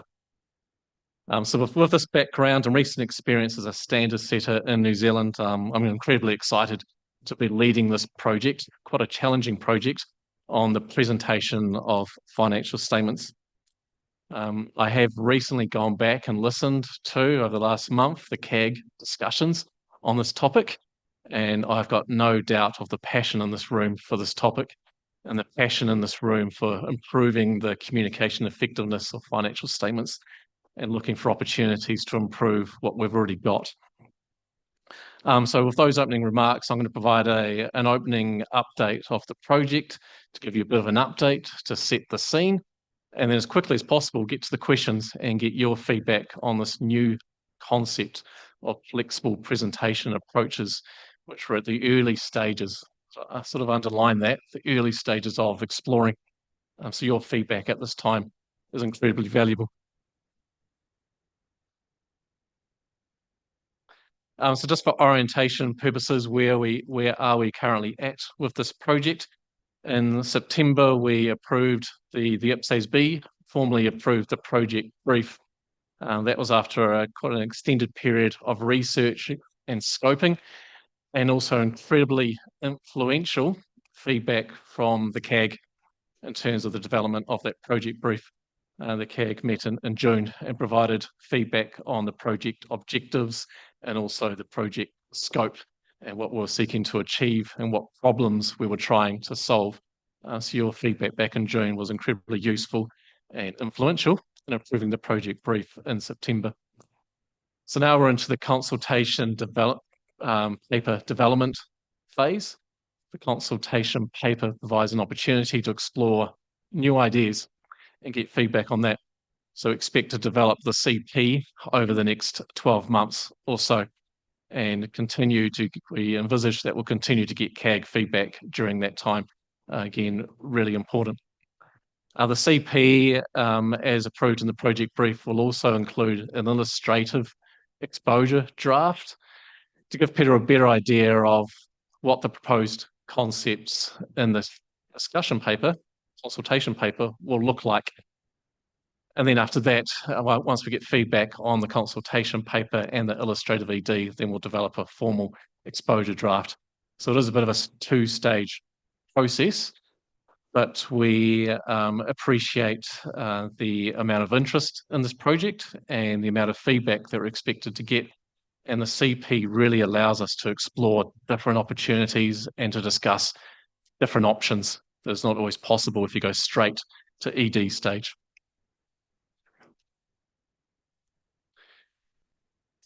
Cool.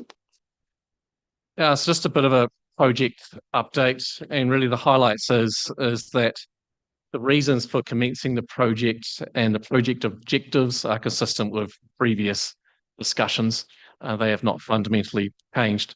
The project objective, as the highlight or starting point, is to enhance the communication effectiveness of how financial information is presented in financial statements by developing a new standard to replace our current standard on presentation of financial statements, IPSAS 1. That standard has not been substantially reviewed or updated since 2000. So I've recently been thinking about where I was in the year 2000. It was a while ago, and absolutely the world has changed. My world has changed, and the rest of the world has also changed since 2000. So it provides an opportunity to consider enhancements to the presentation of financial statements. So we use the word enhancements, we use the words improvements. At the moment, although we will be open, we're not looking to completely change the world around what financial statements look like, but we definitely want to look at improvements. But I know in my New Zealand experience, once you put this out for consultation, we will get lots of different views, and there are lots of academics and all sorts of people that come up with wonderful ideas of what the financial statements should look like that are very different to what we've got now. But at least our starting point is not to completely change the world, but look for improvements. Cool. Just briefly, the project drivers are very consistent with, or the same as what we've talked about previously. And these will be the drivers that help us develop enhancements and improvements in response to user needs. So we heard very strongly from the CAG before that the overarching, what are we trying to achieve here, is responding to user needs and providing information that is useful for decision making and for accountability in the public sector.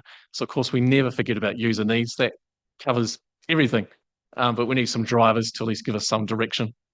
So the three drivers are consistency with the IPSASB conceptual framework.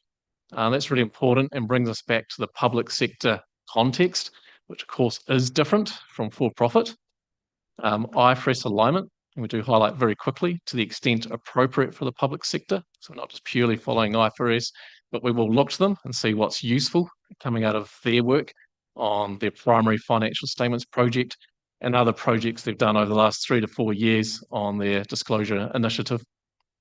And also GFS alignment, which is incredibly important and foundational within the IPSASB strategy of looking for opportunities to reduce differences where possible for GFS reporting purposes. Cool. So that's just a brief project update. The project brief is available online to have a look at anytime, but really want to get into the discussion topic for today, which is permitting different presentation approaches. And this idea of permitting is about, a couple of times I've changed this heading to providing for different presentation approaches within an IPSASB standard. What would that really look like? It'll be about providing different illustrative examples, different approaches that an entity choose from for how they present their information in financial statements. A different concept for many of us as standard setters, where we like standardization. We like one approach. We like everyone doing the same thing. So optionality is something different. But in standard setting, we also allow for flexibility. We are principles based and allowing for people to present information in ways that make sense to their users. So this idea of permitting different presentation approaches, a new idea, is mainly around considering local jurisdictional considerations, what makes sense within that local jurisdiction's PFM framework, and how they think about and how things link up, and the relationships with budget reporting, the budgetary process, and GFS reporting, and the development of fiscal policy for governments. So how do all those things work together, and how can the way information is presented in the financial statements, which is reporting the actual results, support those other PFM reporting systems and processes? So it is around looking at opportunities for increased flexibility, and how do we do that? That question is, we're at the early stages of asking that question. How can we achieve that?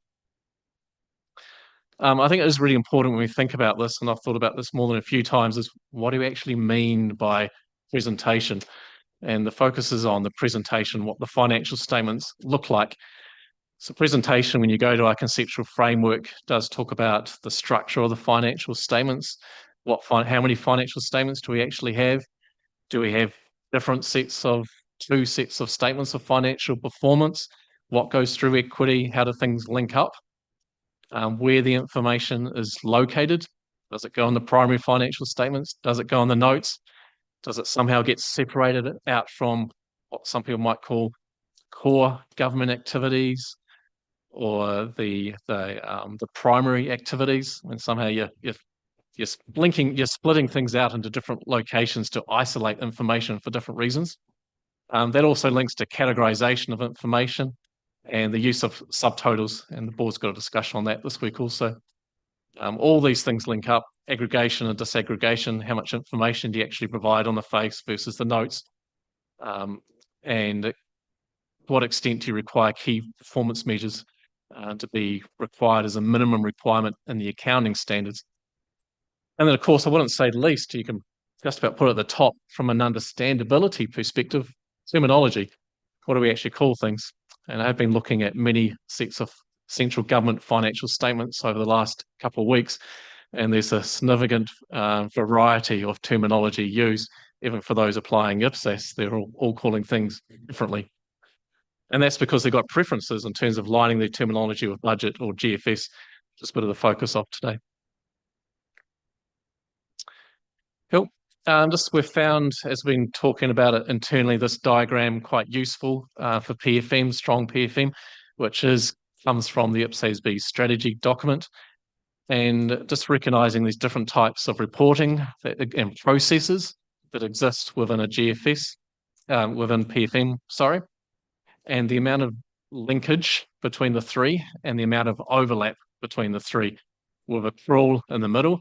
And in an ideal world, accrual information based on IPSAS being one of the primary inputs into accounting, policy and budget, and GFS information. And how do we, as an IPSASB, encourage integration around these three circles? And can the way information is presented help achieve that? Cool. So with that, we just want to move first to question 1 for the CAG. And just remembering, a quick reminder that we've got 2 questions. The second question is about what are the actual benefits and potential downsides do you see around this flexible approach? So in the second question, we'll get a bit more talking about what this approach could look like and your initial reactions to it. But this is about asking for your feedback on how does this work in your jurisdiction, between preparing your annual financial statements, might include also half year or New Zealand monthly, of actual results. How does that work with your budgetary process, your development of fiscal policy, and the reporting of GFS information, or any other information that is used within your PFM processes within your jurisdiction? So back over to you, Fabian, and really getting some feedback on how this works at a local level, a national level. Thank you, Anthony. Before opening the floor, I just wanted to emphasize, and as underlined by Anthony, the question to the CAG is really about the structure of the financial statements rather than about the nature and extent of the requirements of the information that should be presented. So now I open the floor. Who wants to start?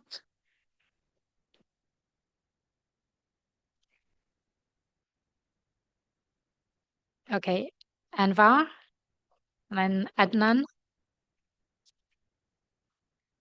Anwar, you're on mute.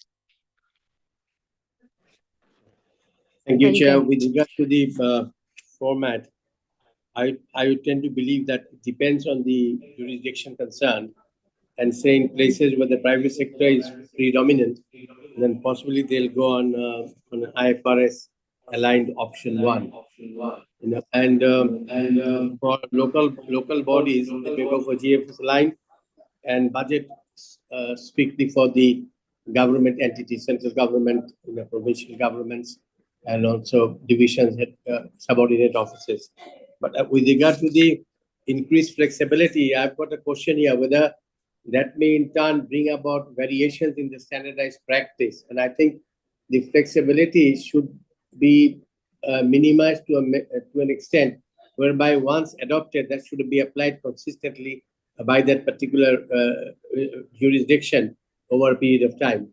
Otherwise, the basic characteristics of financial statements with regard to reliability, consistency, and comparability will not work. So I think that could be a limitation with regard to the increased flexibility being permitted. I think we should standardize it and then bring in a provision whereby jurisdictions will be allowed to flex that given standard depending on the circumstances prevailing in the jurisdiction. And if there are any variation thereto, that should be duly explained in the notes attributable to the financial statements. Thank you.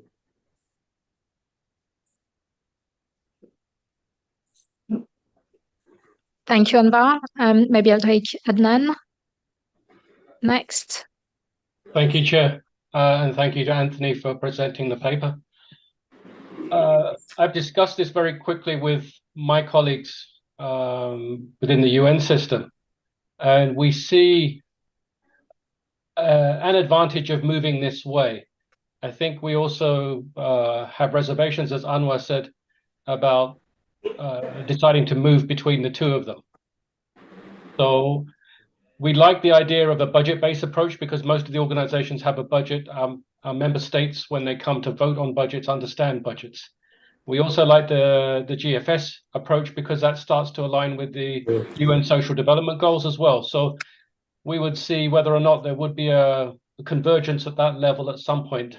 But we like these initial discussions because I think it does actually move towards the way that the UN as a system presents its financial results and budgetary results back to the member states and also to the recipients. So we will follow this project. I think it's a good idea to move forwards because currently we find a lot of our member states and readers of financial statements, they need the financial reports from management at the beginning of the financial statements to really analyze the information they want. So we encourage it. We're happy to work towards this and good work by the staff. Thank you.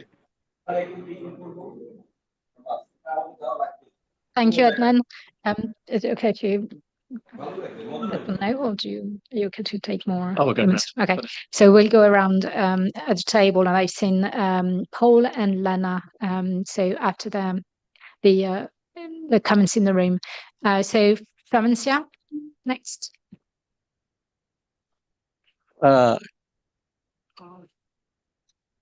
Just a little comment that financial statement regulation in my country, Indonesia, is regulated by law. It's called financial law. That law stated that financial statement at least consists of budget realization reports, statement of financial position, and notes to financial statement. Otherwise, in implemented that law, we are grouping the transaction to enhance credibility of the GFS. So flexibility financial statement presentation has been complied with the law. Thank you. Thank you, Francia. Rosa, I go in a clockwise order. Thank you, Fabienne. As a supranational institution, and we are applying the IPSAS, our presentation of the financial statements are in line with the IPSAS requirements. What we do is that we use the certain flexibility that already exists in the IPSAS to take into account some of our particularities. And I think until now that has been very useful for us. At the same time, it's important to explain that when we present the financial statements in the same document that is adopted by the institution, we present the budget implementation and the reconciliation between the both, because our budget is more on cash and we do this reconciliation. That means that to have also the financial statements based on the budget, it will be to present in the same way the same structure in two documents. I think it's an added value that we present the financial statements in another structure, even if we have some links with the budget. On the potential benefits or no, it's true that we are not a country and we don't have these problems that maybe have a country, but at the same time that some flexibility is necessary. I am not so convinced that a lot of flexibility will be good, because it could. I am a little bit worried that it's opened the door that everybody is doing what they want. And that is, with this excuse, we are a little bit far from the real idea of to have a framework that is more or less harmonized for all the public sector. Thank you, Rosa. Agnieszka, I go back to. Okay, thank you, Chair. First of all, the case of Poland, we are very close with the public sector accounting to the private sector accounting. So I would say that we are mostly IFRS-like template of financial statements, although we have some corrections right now, more referring to the structure of the public sector itself, not necessarily statistics of budget or budgeting, because budgeting is still on cash. And what we struggle with is still that it's a completely different system. And we, being accounting people, we try to convince people responsible for budgetary frameworks that they apply the terminology, the understanding of economic concepts from the accounting. But the question right now is that they define certain terms coming from accounting in a completely different way. And cash system is one thing, but their understanding of economic phenomena and applying certain definitions to accounting concepts in a different way, that's a completely different story. So for us, having financial statements templates right now reconciled to the budget, it would be very difficult things to do. And I think it may be a problem for many states, because last time in our IPSAS group meeting, we also have a very strong discussion, because there was an issue whether financial statements should be reconciled to budgetary statements. And there was a very strong opposition from the countries that it shouldn't be in the European IPSAS, framework as a obligation, because of the very, very different systems in terms of public financial management. And I might be going into the direction of question 2 already, so sorry about that. But when I read the document first, I thought the same as Rosa, that it will give maybe less comparability. But then when I thought about it, like, people are doing what they want to do anyway. If you look at those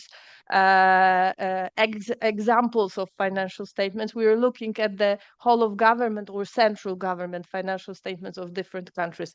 These are like completely a different story. We haven't found two that were even similar.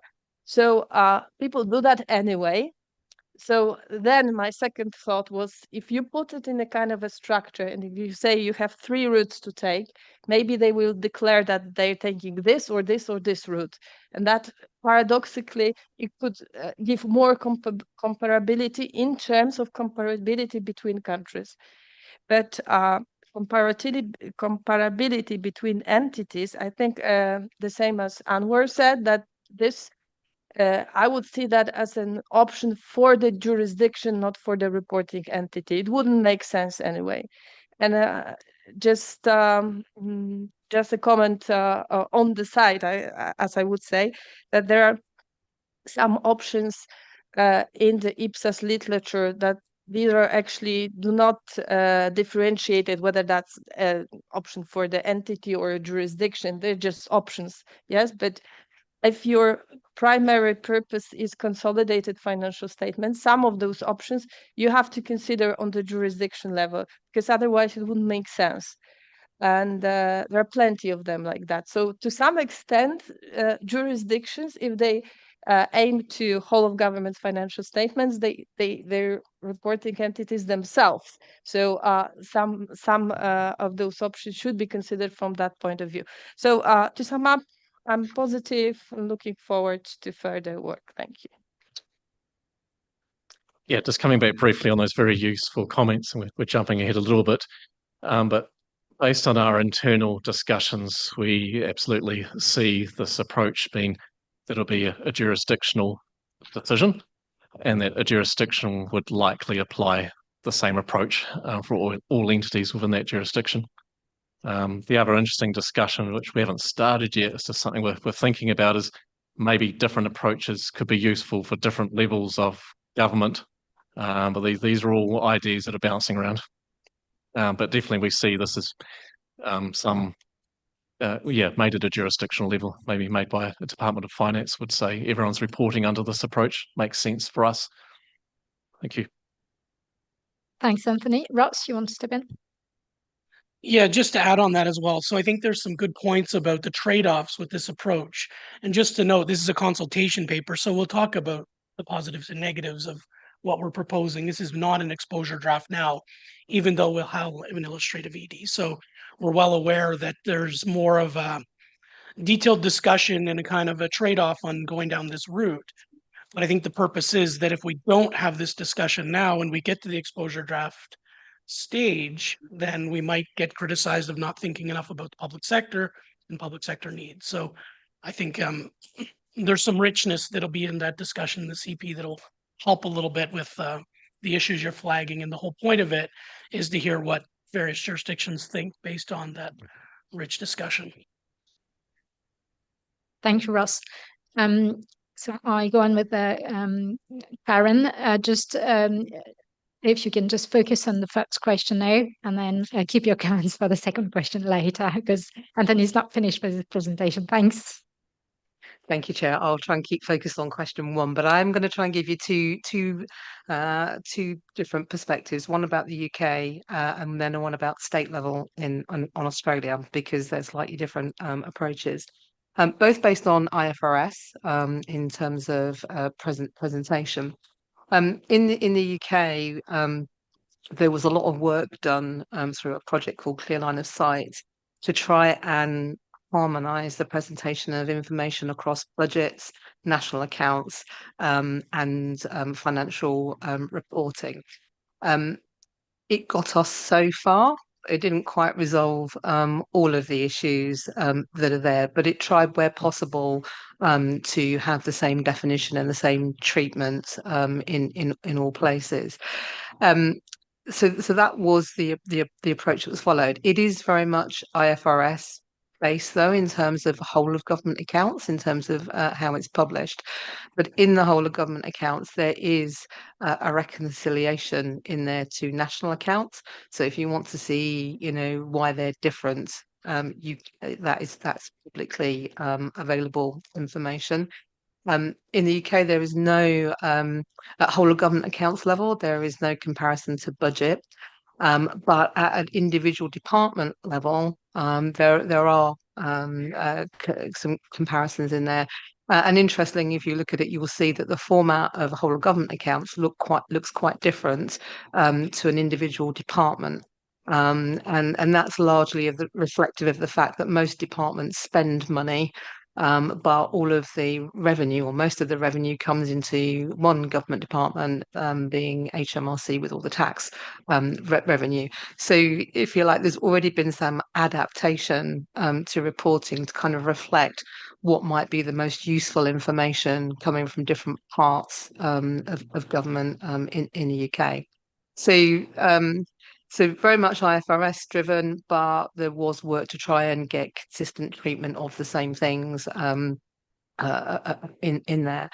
If I just briefly touch on New South Wales in Australia, again, IFRS based, but the financial statements have a comparison to budget, and they're also presented consistently with government financial statistics. So there is a specific standard in Australia, 1049, that sets out the presentation of information that is required to try to effectively enable that reconciliation of information.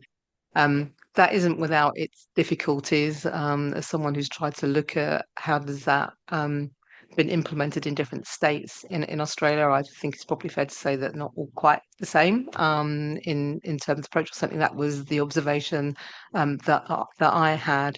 But again, the approach in New South Wales, IFRS based, comparison to budget, but with the format through this additional standard that enables the information to be presented in the same format as GFS. So hopefully that's helpful. So, sorry, coming back briefly on that, a question for you. You say the financial statements are IFRS based compared to budget. So what's the budget based on? How's that presented? So the budget is prepared on an IFRS basis as okay. well in New South Wales. It's not in the UK. It's almost there. So the budgeting in UK is accrual based, but supply type legislation adds some complexity to that. But in New South Wales, it is IFRS accrual based in terms of presentation of budget. Thank you, Karen. Timothy? Okay, just on question one, I'm not talking about the World Bank, I'm talking about countries we work with. And I think the answer is, especially on use of financial statements in decision-making, is rarely. And I've rarely come across that. And I'm talking especially on the sort of the budgetary and macro fiscal type decision-making. And I think that's I think part of, in the previous meeting why I made the comments that I did is that why this is fundamentally important. And I think one of the things in setting standards is to try and set that a deliberate purpose of the financial statements should be to inform decision making, and therefore one needs to deliberately focus on the types of decision making where financial statements and accrual basis could be useful, and then trying to serve those needs deliberately. So I think that's why I'm quite a supporter of this initiative.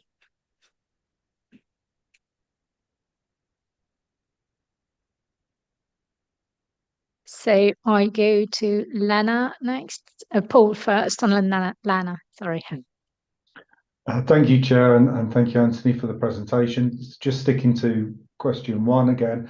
Obviously, we had quite a wide variety of membership, but it appears that direct linkage from budget to financial statements is still comparatively rare, and that tends to only be where the budget is on an accruals basis.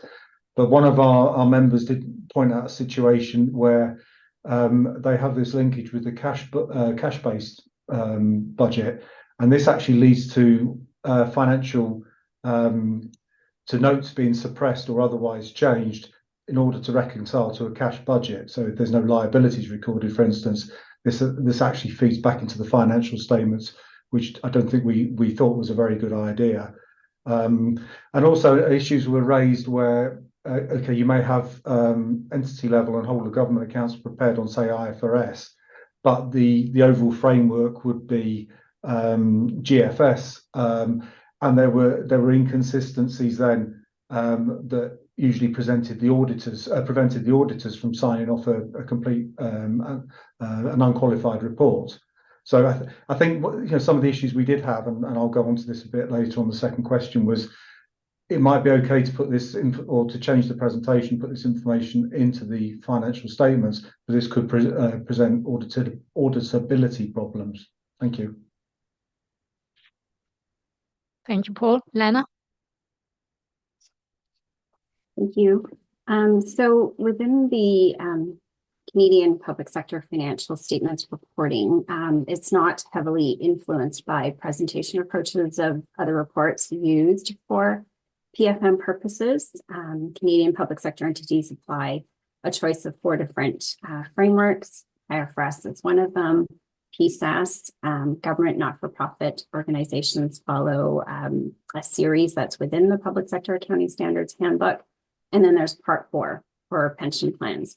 So really right now, there is no explicit linkage between these accounting frameworks to GFS or other long-term fiscal sustainability reports. One thing I thought that I would mention, though, is that within the Canadian Public Sector Accounting Standards Handbook, within that single framework, there does exist some recognition and presentation flexibility that is driven by what type of entity the organization is. So I mentioned the government not-for-profit organizations. So this different set of series of standards is recognized for these organizations, which are known to have distinct accountabilities. Currently, the Canadian board is reviewing its approach for incorporating the government not-for-profit organizations back into the Canadian Public Sector Accounting Handbook with some potential customizations.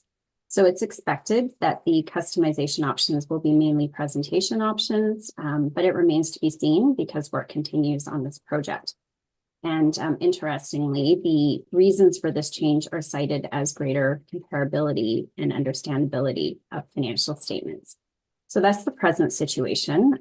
Looking forward, I think this is a really interesting topic, in that perhaps the topic of sustainability could influence the current public sector landscape regarding how core accounting frameworks could be influenced by different presentation approaches, driven by what long-term fiscal sustainability reports will look like. So in the future, perhaps some of the interrelationships between traditional financial reporting and the developing movement that we're seeing for sustainability reporting could be more explicitly factored into core accounting frameworks to achieve more integrated reporting. On the topic of budgeting, similarly, I think to other speakers, certainly in the Canadian Public Sector Accounting Standards framework, there is a requirement to disclose budgeted information for certain items. And there's also a requirement to disclose a reconciliation when the budget information is prepared on a different basis than the public sector accounting standards information is presented. So in this situation, there's no presentation influence for those financial statements because the financial statements are presented in a particular format, regardless of what is the budget information is presented on. And in IFRS in Part 4, there's no presentation of budget information, so that's not applicable there. Thank you. Thank you, Lena. Ross, do you want to, and then I'll go to Key. Yeah, just a short comment for context, because it's come up a couple of times. So firstly, what we're talking about here is what financial information could be presented as in financial statements and different options that might make it look more relevant and useful in a public sector context. We're not talking about reconciliation with GFS. We're not talking about reconciliation with budget. Those standards already exist in IPSAS and can be used. So we've got IPSAS 22 on disclosure of financial information of the general government sector. We've got IPSAS 24 about presentation of budget information in financial statements. Many jurisdictions and the private sector do not have these. So if you're looking for that information, the first place should be the standards we already have, not this project. So I just want to make that point. That's why it's excluded from the project brief. We did have a discussion on this in June when we were talking about the project brief. We have not scoped those standards in. They're not part of this work. So we are just updating IPSAS 1 for the presentation format. Just want to make that clear. Thank you, Ross, for the clarification. So maybe Key and then France. Okay, thanks, Chair. The situation of public sector accounting in China is a little different. I would like to introduce the experience of government accounting reform in China. Public sector accounting in China was based on the cash basis budgeting system. But in 2019, the public sector accounting took a reform to a dual-track system where budget accounting and financial accounting run parallel. Budget accounting mainly focus on budget revenue, budget expenditures, and the budget balance using the cash basis.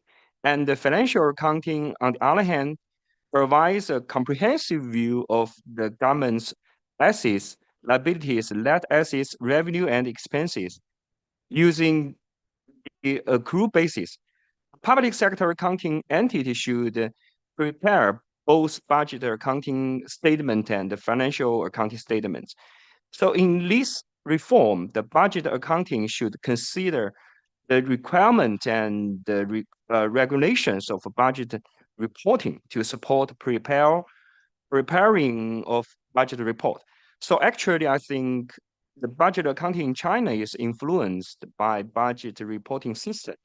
However, the financial accounting is mainly influenced by enterprise accounting standards such as international financial reporting standards based on accrual basis. Thank you. Thank you, Kay. France. Thank you, Chair. Coming back to Ross's comment that this is specifically about presentation according to IPSAS 1. How about including IPSAS 2 in this as well? Because the cash flow statement is so integrally related with the statement of financial performance and position that you might as well want to revisit that as well. It's only a consultation, right? So it may have an impact. Yeah, Ross, do you want to respond? Thanks, friends. And you'll remember in June that was also discussed. The board ultimately decided to limit the scope to IPSAS 1, so they're not looking at IPSAS 2 as part of this project. So it's not in scope. Thanks, Anthony. I think the other important thing to highlight is that by improvements to IPSAS 1 and getting really clear principles there, that will provide a platform to consider future projects. And the draft strategy document that's currently out for consultation has got cash flow statement listed as a separate future project. So it's not like we're not going to do it. We're not doing it as part of this project. It could come in the future. Thank you, Anthony. With that, we shall go to your next part. So let's briefly move through to question 2.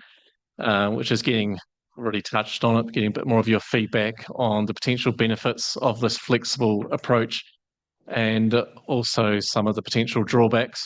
And of course, the CP wants to consider or needs to consider both sides of the argument, and that's the benefit of a consultation paper that we can talk about both sides. So I'm not going to talk through these. These are in the paper.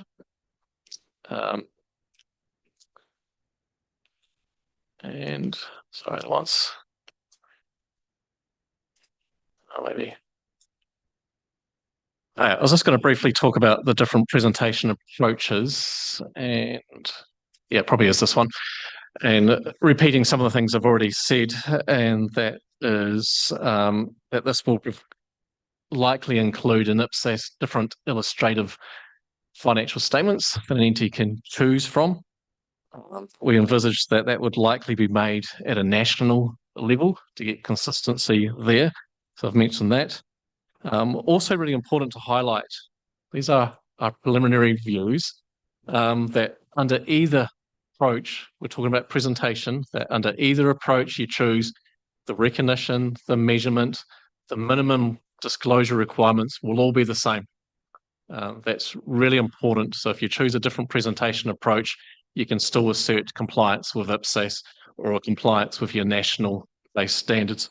So that's very important that we keep going back to this presentation, where things go, the structure, what it looks like, but those recognition, measurement, your assets, liabilities, they're not going to change under this approach. Cool. Of course, the downsides is around comparability. But the comment that was made before, I had similar views over the last couple of days, especially as I've been looking at central government financial statements, that these different approaches could actually encourage increased comparability when there's so much variety out there at the moment. Cool. So yeah, I want to move pretty quickly on to question 2 and open it back up and across to Fabian. Thank you, Anthony. So for those who hasn't expressed yet comments on question 2, or those who want to come back on that question. So I go first to Karen, and then Timothy, and then Agnieszka. Thank you, Chair. This question about presentation of financial information is something that's occupying my mind in another guise at the moment. So I recognise the challenges and the ups and the downsides that you have. I think in terms of government, I think one of the things that is clear to me, and maybe it's just clear to me, is that government is different in different jurisdictions. So the scope of what government does can vary considerably. And so there is a question in my mind about what comparability is serving in that regard when you may be comparing apples with pears anyway in terms of the scope of the activities that might be within government. I think probably what is more important for me is about the decision usefulness of the information that is being provided. And accountability kind of underpins everything that we do here. So I'm kind of taking that as read, but that might vary from jurisdiction to jurisdiction, and I think there needs to be flexibility to enable presentation that's really going to make a difference in a particular jurisdiction. And I think it's comparability over time within a jurisdiction that could be more important here, that you can see from a trend point of view what is happening with assets, liabilities, income and expenses, because I think that provides a meaningful lens to be able to challenge what's happening in government and make sense of what's there. So I think flexibility around presentation is fine. Just noting your comments about this disclosure, I think that there just needs to be kind of that tie up there, that if you are allowing different presentations, that there are enough signposts to the things that we think should be common across all jurisdictions in terms of the information that is disclosed. So for the things that we think are most critically important that you would want to compare, that is available, and changing presentation doesn't mask that, and so that there is a readily available route to finding that information. But I think that allowing some presentation flexibility could lead to better outcomes for the people who are trying to use the information. Hope that helps. Thank you, Karen. Timothy next. After being disciplined and only answering the first question first. So, I mean, I think, what are the potential benefits? I think the potential benefits are to inform specific sets of decision making, and I think consolidated financial statements, the overall view of assets and liabilities and contingent liabilities, has a potentially very important role in informing macro fiscal decision making, and also having subjected the discipline of the financial reporting process means that information could be is very important for informing better long-term decision making, and I think that's one important thing. And then another one, sort of, at the entity level, is thinking about informing sort of informing effectively this goal of better service delivery or better roles of the different groups of agencies, and then related to that, better budgetary decision making. And if I take a step back, and I remember one of the conversations I had 6 months ago with Sheila, and she was saying that every US state has a different definition of a balanced budget, and then yeah, every I mean, acknowledge a lot of what people have said is that every country does a budget differently.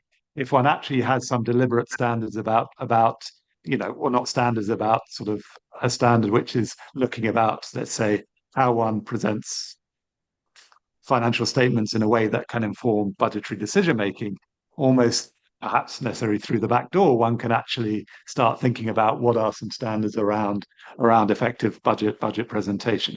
And I'm not necessarily I'm not an advocate actually of a move to accrual-based budgeting, but actually my thing is, how do you use accrual-based information to inform budgetary decision making? And I think that's a very different thing.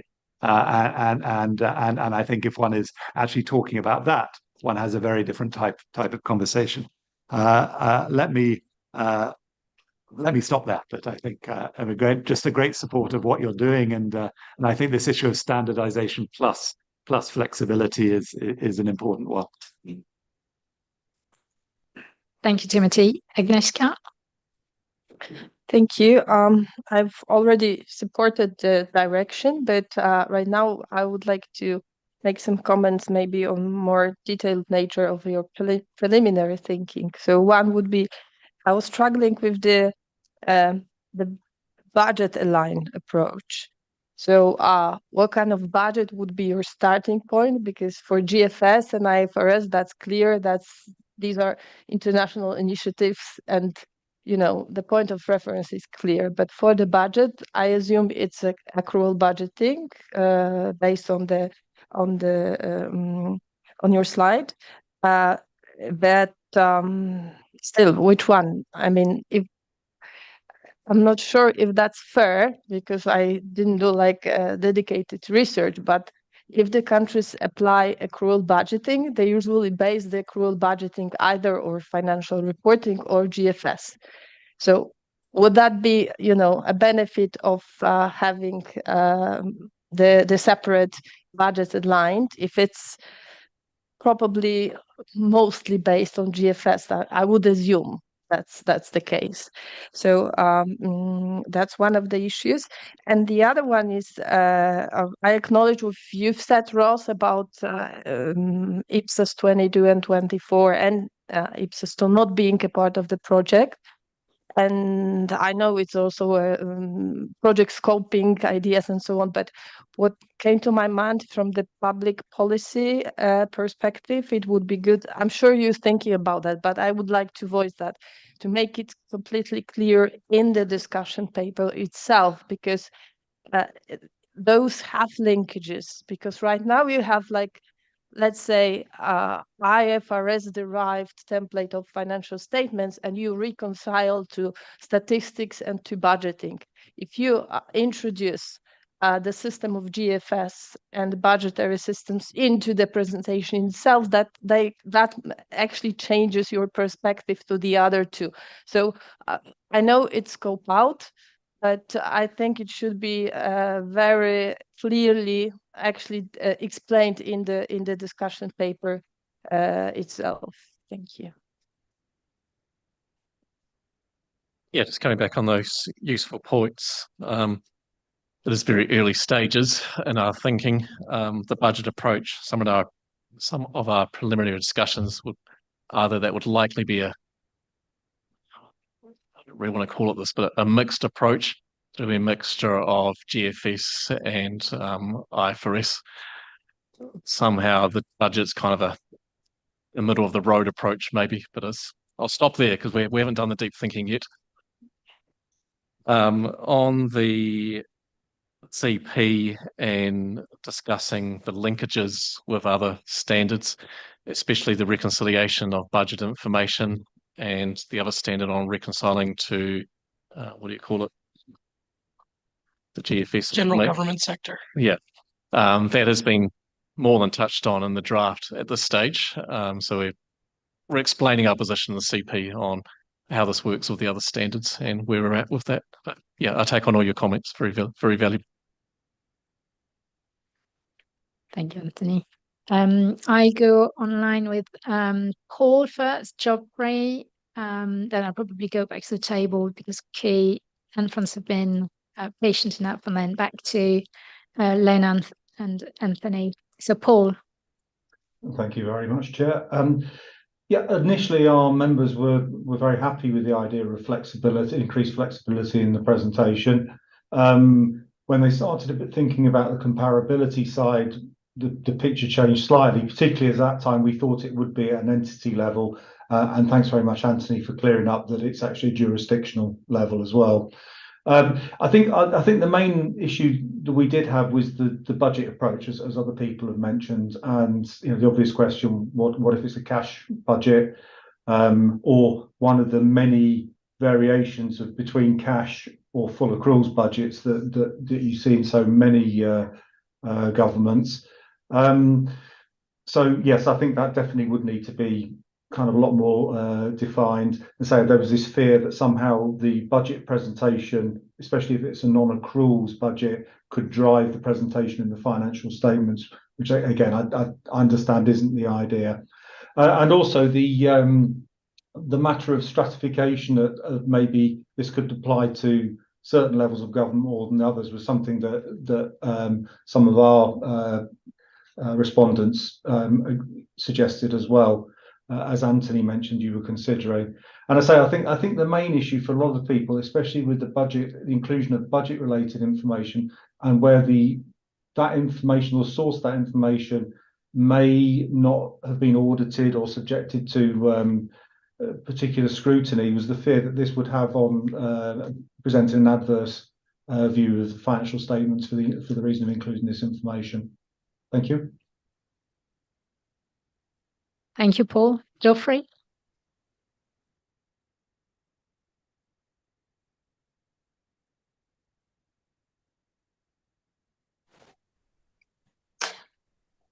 Can you hear me? Yes, we can hear you. Can you hear me? Okay, thank you very much. Yeah. Thank you very much for this paper and the discussion. I mean, I was thinking it a little bit in terms of standard setting, because here we seem to, particularly in terms of the third option, there's, I think other people have said, there's a lot of variability possible. And does that therefore stop being a standard? We've also got 3 different options which look like it can be one or the other, but will that satisfy the need for the variability? I wonder, and is that realistic? Would people choose GFS or budget, or would they want something that was a mixture of both, given that they're meant to be meeting their needs for in terms of decision making? And my other sort of reflection on this is what happens with the term general purpose financial statements. Will they still remain, and will these be special purpose financial statements, or will there be a number of different general purpose financial statements? Thank you. Thank you, Geoffrey. Anthony, you want to step in? Yeah, I just want to quickly come back on the idea of special purpose. There's no intention at all for this to introduce any form of special purpose reporting that under either option, and you've got lots of options in IPSAS or IFRS or in accounting standards. This way, another option focused on presentation, and whichever option you choose, it will still be general purpose financial statements. But it is a really good comment that we need to be careful around that, and very careful around how we position it and how we communicate it. Thank you. Thanks, Anthony. So to Key now. Your question. Thanks. I support the opinion that IPSASB should balance the flexibility and the comparability of financial statement preparing, but I pay more attention to comparability. as international accounting standards setting board, one of the most important objectives of IPSAS is to facilitate the provision of comparable accounting data in different countries. Divergent reporting methods across countries should hinder the comparability, leading to confusion and misinterpretation. For example, if countries were free to choose their own financial statements format, from the international view, it will reduce the usefulness of accounting information for international investors who need to make choice among countries. So my suggestion is that one option is that IPSASB should require all countries to provide the financial statements according to a uniform standards to fulfill the requirements of comparability at the international level.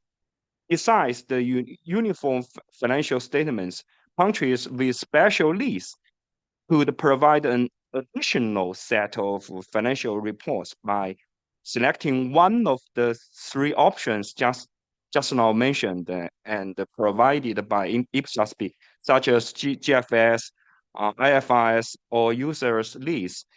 This ensures that financial statements of all countries are international comparable, while respecting the particular circumstance of each country. Thank you.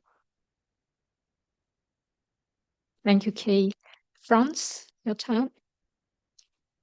Well, thank you for preparing this paper. I find it a great idea to revisit the presentation for financial statements. Like, for instance, the statement of other comprehensive income in IFRS. There's no specific reason not to allow it in IPSAS. That being said, I find the paper too much focused on increased flexibility. There may also be a need to be more specific in certain requirements. So, as this is a consultation paper, I would rather see it more open and maybe look at things like IPSAS now requires expenses by nature, not by function. If you do it by function, you still have to come up with certain information by nature. Wouldn't it be good to discuss whether it would be mandatory to present your expenses by function? So I would look at it both ways. More flexible or less flexible in certain respects. Okay, thank you. No, online, I think Anthony was first, then Lennart and Adnan. So Anthony, over to you. Lovely. Thank you, Fabienne, and thanks very much for the paper. I just wanted to flag a couple of impacts, and I describe them as impacts rather than benefits or downside, because they can be both positive or negative. But to add to the earlier statement about the New South Wales standards and approach, is if I've sort of wound it up to the Australian standards, we have obviously presentation financial standards, AASB 101, and then adding to that, we've got 1049, which is whole of government GGS financial reporting, and then 1055, which is budgetary reporting. So we have application of both GFS and budget requirements, depending on the inputs or the triggers, such as presentation of an original budget to Parliament. In addition to that, we also have a uniform presentation framework, which was an agreement between federal and state governments on, in light of that presentation standard, how they would report on those in a unified way. And so in terms of the impact, the increased flexibility for a financial statement preparer may need supplementation of some type of universal presentation framework to kind of rein in the flexibility for more comparability across financial statements and financial reporting. The second area of impact that I can see is that the GFS development and maintenance occurs outside the accounting standards, and the standard on GFS basically represents the intersection between the financial, fiscal, and economic reporting, and you therefore create a reliance outside of the standards body as well. So there's an impact there on management and maintenance. Thank you. Thank you, Anthony. Lana? Thank you, Chair. Yeah, just very quickly, because it's already really been said well, I think the paper did a very good job of listing the benefits and the downsides. Flexibility was the key benefit I saw, and that really maybe the major concern is comparability, especially on the international landscape. So 2 points I just wanted to make quickly. I wanted to just punctuate maybe the point that has been mentioned about who decides on which presentation approach to use if there are options available. And to make it sort of clear is that the presentation approach would be done at a national government level as opposed to left to entities. Because I certainly saw that if it was left to entities, there would be some concerns and definite comparability issues as well.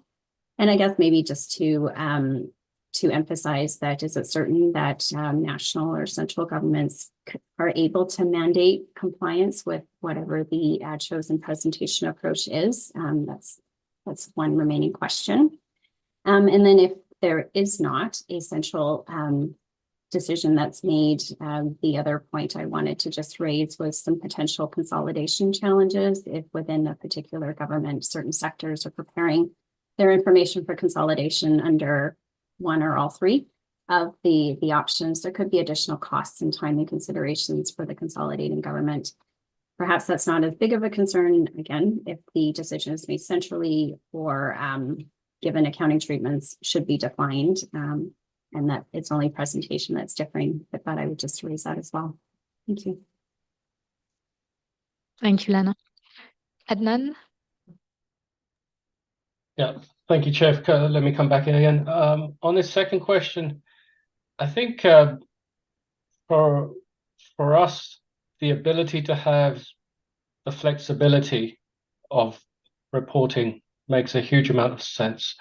And I understand the issue that a number of speakers have had about reconciling to budget. Just about every UN agency, there's 27 of us, go down the path of actually reconciling back to budget, the approved budget being on a cash or a modified cash basis. So we already do this. I think if I understood it, and maybe Ross can just confirm, we're really only talking about the presentation of what do we produce to provide our users with information. The principles and standards remain the same, underlying the formation of those statements. My big issue, and I've spoken to Ross and Eileen, who came along to one of our group meetings, is that our member states and the users of financial statements find it very difficult to take our financial statements and understand how that refers to the decisions they need to take about the running of the organization. And that applies also to management within the UN system because of the nature of the budgetary systems. Most of the organizations that make up the UN run at least 3 subledgers for financial reporting, budgetary reporting, and for what we would call the GFS purposes. So it's already complicated for us, and trying to align it would make a lot more sense to allow us to do that. And then I think the last speaker spoke about costs. We spent quite a lot of time creating what they call a UN data cube, which is trying to pull all our information into one consolidated source, because we couldn't use the IPSAS statements to do that. So again, this sort of formation would probably provide us with a much better way forward to allow us to do this. Thank you. Thank you, Adnan. Ross, you want to?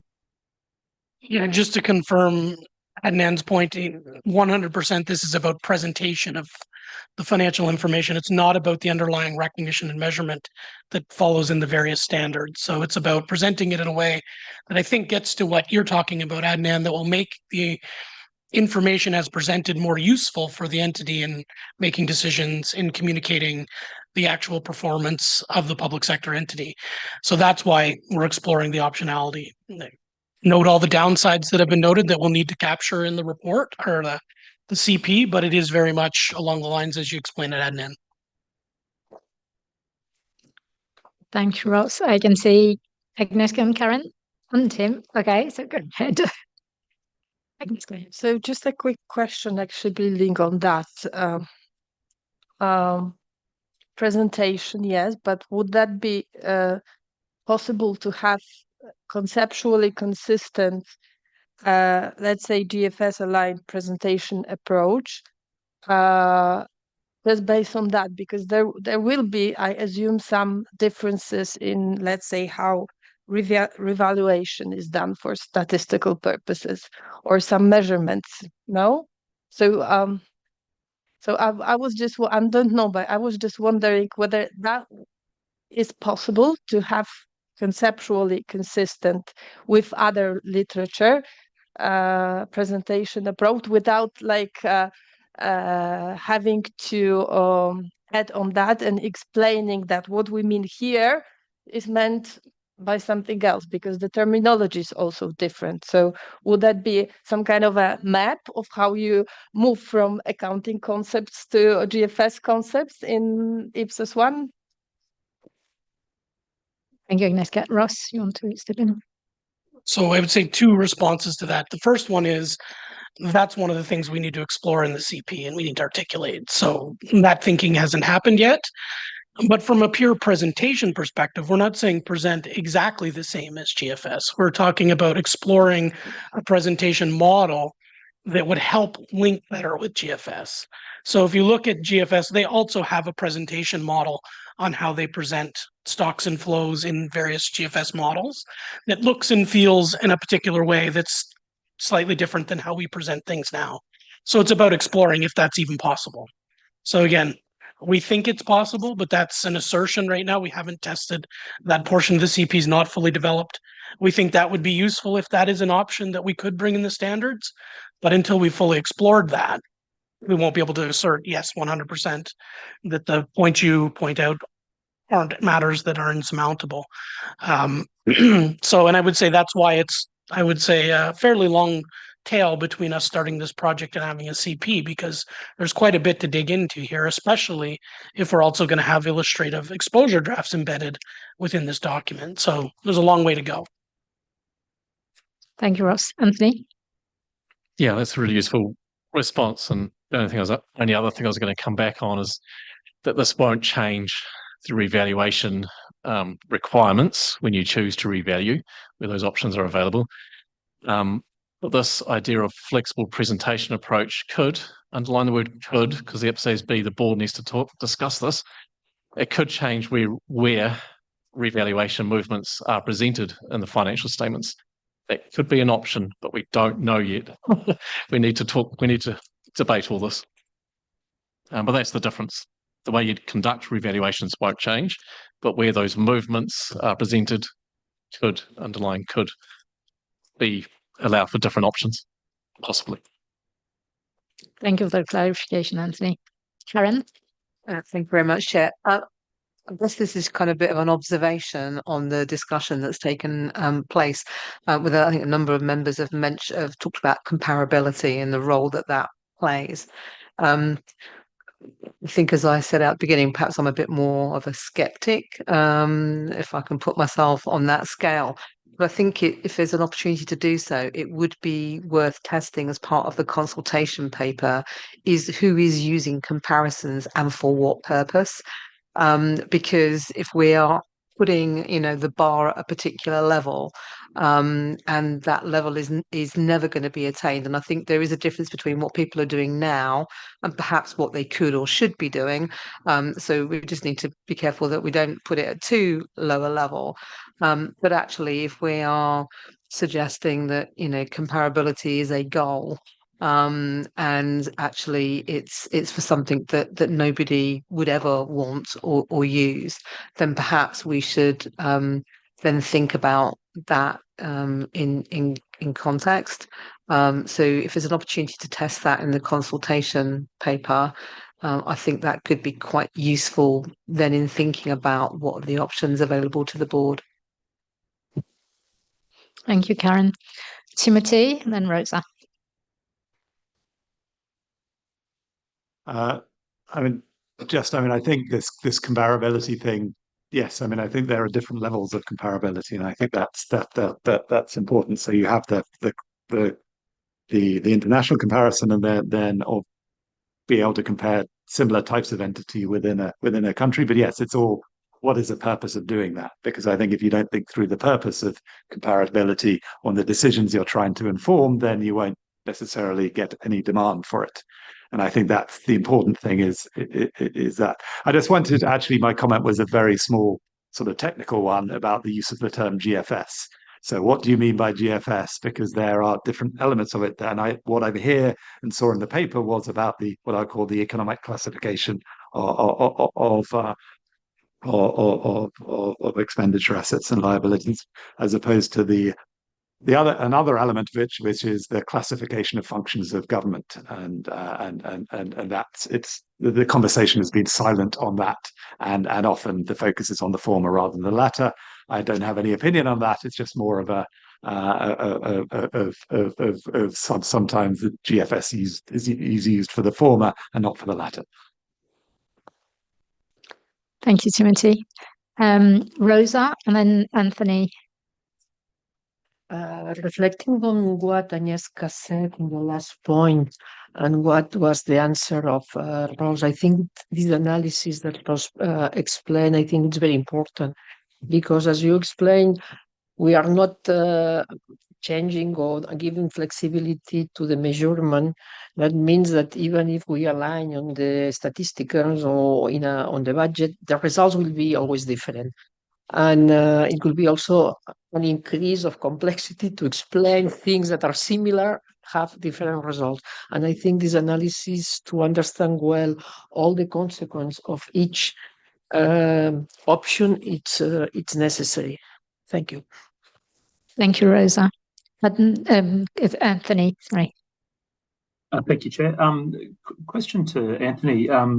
Just curious, the earlier statement sort of prompted a thought around the main focus of the paper presented was around the what, but interested in also the how, in consideration of digital means when developing the CP as well. I know there's been quite a significant challenge over a number of years, particularly for auditors, around collecting the data in financial statements, tying together them in a comparable way to then undertake testing and present financial reporting across jurisdictions or across entities within a jurisdiction. I'd be interested in your thoughts. Thanks, Anthony. Really come back. Okay, yep. Yep.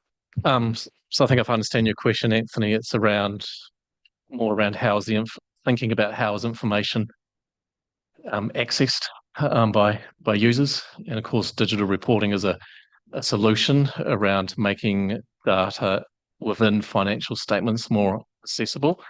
Absolutely, we recognise that, and we recognise the developments in that space. So our focus as the IPSASB and as standard setters is to ensure our standards provide the principles and the robustness to allow for digital reporting initiatives to continue developing. But it's not an area that we're looking to lead at the moment. But I'll check with Ross. Thank you. Thank you, Anthony. Well, we've got a bit of time. Timothy, you want to? I just had a thought that came to me about turning this around slightly, is about sort of one's talking about the sort of the objectives of flexibility as a flexibility in itself or comparability. But maybe one of the ways to think through this whole exercise is to say, what are the potential decisions that accrual-based financial statements could inform? Okay, and then there may be various different levels. I've talked about budgetary, macro-fiscal, service delivery, and then thinking from that starting point, what information is there in accrual-based financial statements that could inform those decisions, and then how might one then present that information? Okay, as a way of thinking through this, and how would that change the way one presents information? Not affecting the standards and anything like that, but thinking about it from that that purpose. It's just a thought that came to me. Maybe you can throw it out, but from this conversation. Thanks, Timothy. Okay. Anything else from me? Okay, good. Well, thank you. And after a morning well spent, we've covered a lot of ground this morning. I'm sure you're hungry. And you're welcome to lunch break. So I see you back. We've got an hour, so I give you back 4 minutes. So I see you back at the table and online at 1:30. And we'll start the session this afternoon with natural resources. So have a good lunch and break. Thank you. Thank you. Good. Yep. Oh yeah, that's really useful. All really useful.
Okay, thank you for joining us back to the room and online.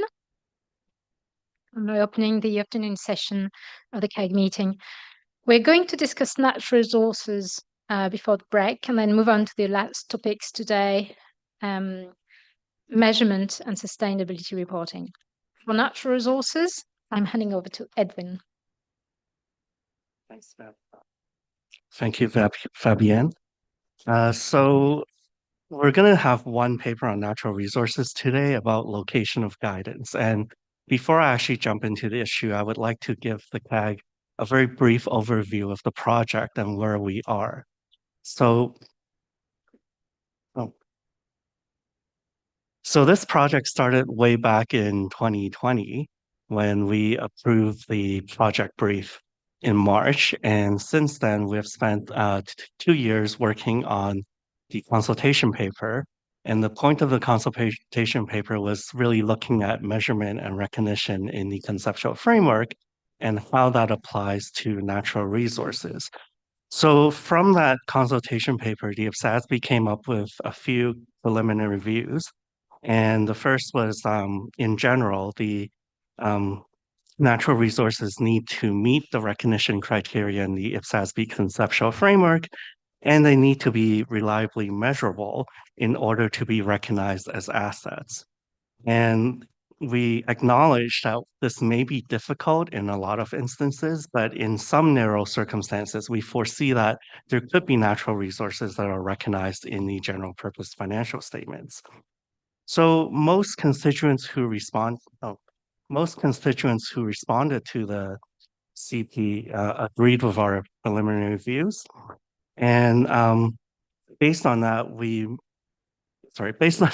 decided to move forward in March to develop an exposure draft on the financial reporting of natural resources. And in June, we actually expanded that and we decided to have 3 separate exposure drafts. So there's going to be one exposure draft on the recognition of the underlying natural resources themselves. There's going to be a separate exposure draft on alignment with IFRS 6, which is the private sector standard on the exploration and evaluation activities. And then there's going to be a separate ED on alignment with IFRIC 20, which is an interpretation on what to do with the cost from strip mining activities. So since June, we have made some progress, and the plan is to agree on the authoritative text for the natural resources CP at this meeting or the upcoming IPSASB meeting tomorrow, hopefully. And then the plan is to have approval of that ED in March. So this all sounds good, but we actually ran into an issue at the last meeting.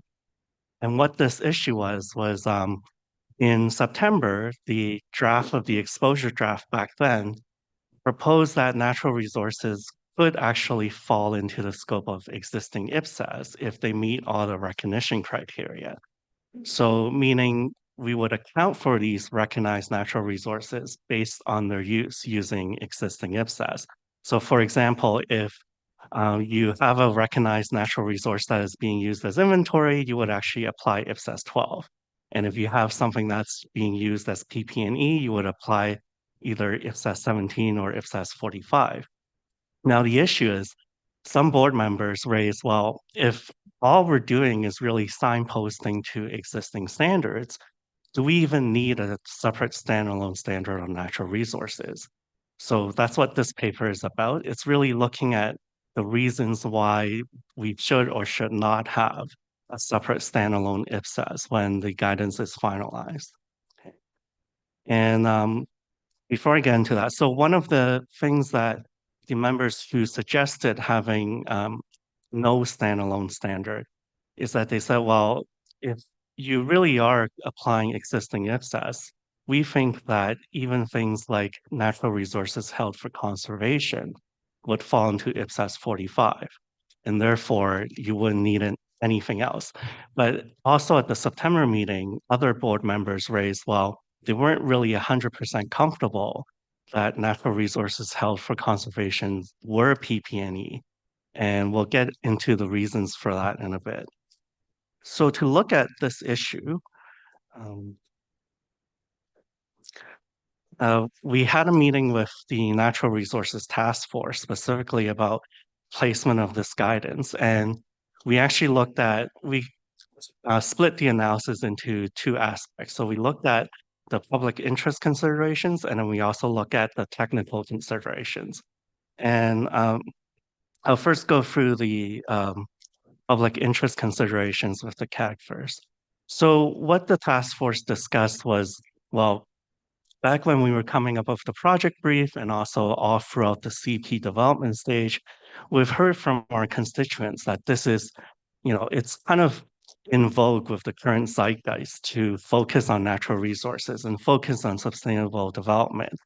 And so just based on that alone, they thought, well, that kind of already tells you that this is already a very important area and there should be something separate in our suite of standards over natural resources. And we've also heard that way back when we first developed the project brief, that if natural resources were ever recognized, it would be a huge number on the balance sheet for a lot of entities. And again, that would kind of lean towards having a separate IPSAS when we finalize the guidance. The other observation that the task force made was that, based on past practice, when we had multiple exposure drafts or multiple IPSAS on the same topic area, a lot of constituents were confused, for a lack of a better word, on which standard to apply. And we saw this most recently with revenue, where we started off with 2 exposure drafts, and a lot of constituents wrote in and said, well, that's really confusing. We don't like how we have to somehow determine which exposure draft to go to. Can you really just group everything into one standard? So that to me says that there should be a centralized place for guidance on natural resources. And the last point that the task force looked at or considered was based on past practice. We couldn't really find any instances where anybody really thought, oh yeah, natural resources were inventory, PP&E, biological assets, and so forth, and applied existing IPSAS. So just based on that alone, we know that constituents are thinking that these are separate assets and they don't fall into the scope of existing IPSAS at all. So all 4 of these considerations point to the fact that there is support for a standalone standard when we finalize the guidance. And then we moved into technical considerations, and the very basic premise that we landed on was when we develop IPSAS, there should be a separate IPSAS based on the nature of the underlying item that the standard talks about, if that item is different in terms of its nature and so forth. And we thought that, for natural resources, is that really separate from inventory, PP&E, and so forth? And we came to a conclusion that it was, because at the same task force meeting, we also agreed that natural resources that are held for conservation is actually very different from PP&E, because in PP&E, the definition is that these items are being used for the production of goods or supply of services. Whereas if you're saying you're holding something for conservation, by definition, you're trying to avoid its use. So it's almost like an oxymoron if you say that they are the same thing. So that's the first view that we landed on.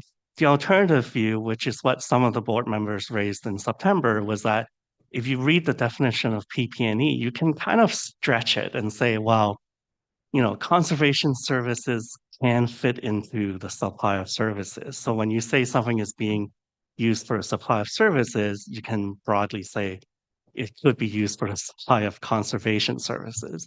And again, I'm not going to say which one. Well, I guess I already said the task force landed on view 1, but then I would be open to feedback from the CAG on either of these views. Okay, so I guess based on that, we have 2 questions for the CAG. The first one, which I'll go for now, is which approach, either separate standard or having amendments to existing standards, would be more appropriate from a public interest or technical perspective. I guess I'll pause here before I go to question 2. Thank you, Edwin. I actually personally think that the task force assessment of natural resources being held for conservation, that's interesting, that's particularly topical in the context of sustainability and the development of sustainability reporting. And I understand that it drives to, is it option 1 when the standalone standard. But happy to hear your views on that. So I'll open the floor over to you.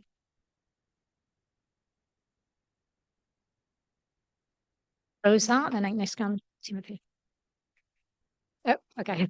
Don't worry. Thank you. In my view, given that natural resources is an area very distinct, and I think that the people that are working in this area are totally different of the teams working on the PPI, I will be more in favor to maintain a standard separately. However, the links or cross links with other standards to avoid that we need to duplicate the evaluation and measurement, that could be done. But I think it's good to maintain all the global area of natural resources separately, because it's something very new, and I think it's important. And one aspect that should be taken into account is that who will be working on this standard? The people on the finance minister? I don't think so. They will need a lot of input of other ministers, and that is an area that should be taken into account. Thank you, Rosa. Agnieszka? Thank you, Chair. If I may ask for some clarification here, Edwin, because maybe that's just myself, but I'm not sure what we are debating here. Is it just having a technical issue of having separate standard or not, or would the idea of having separate standards influence somehow recognition? It shouldn't. Yes, so Yeah, probably no. it's purely on location. So the guidance will be the same, whether it's in a separate standard or amendments to existing. Okay, thank you for that. So as far as I got it, like we have 3 groups of natural resources. One group would be recognized assets, which are not, it's not questionable. They should be recognized according to even existing principles, even if specific guidance is not there. That's what I understood. Then we have the second group, which is natural assets held for conservation, and there is the debate whether they would go under IPSAS 45 or not. And then we have the third group of natural resources, which probably wouldn't meet the recognition criteria, and we should disclose some information, or are you saying display? Yeah, because probably that's something different, but I've just noticed that you telling about disclosing and displaying. So if those three group, and so definitely there are some that would go under the existing literature. And for me personally, it's not an argument that people didn't do like that, because probably they didn't do like that because they didn't have specific guidance on natural resources, and that was too far reaching for them just to apply the principle. So for me, it's not that because people didn't do that yet, it's an argument that's something along with the location of the principles or guidance. So and of course, the discussion about natural resources held for conservation is probably still ahead, because you've just started it as a board. But my thinking was whether there should be any parallel done to heritage assets on that, because it comes naturally. There are heritage assets that are also conserved. And my idea would be some kind of hybrid solution. So because if you have this group of natural resources that would not be recognized, they would not fit in existing literature, and trying to fix them into existing would be difficult. So my idea would be maybe that would be a good idea, to have a separate standard but with reference to existing standards. And that would mean probably changes to existing standards and putting specific guidance on natural resources recognized as property, plant and equipment in the property, plant and equipment standard, but with reference in this general standard. For me, that would be clear, even if it's maybe perceived as some kind of a repetition, then it would be more clear. And also, are we discussing just first question or? Yeah. So okay. So I'll stop here. Thank you. Thank you, Agnieszka. I also understand from your comment that there is maybe some words to say about disclosure versus display. So I'm not sure whether you want to maybe explain a bit more the difference between the two, because I know it's not easy for non-native English. Yeah, so if a natural resource does not meet the recognition criteria, it would most likely just be disclosed, because display would actually be within the standard or within the financial statements itself, so the face of the statements. So it's really presentation, but we use the term display in our framework. Thanks, Edwin.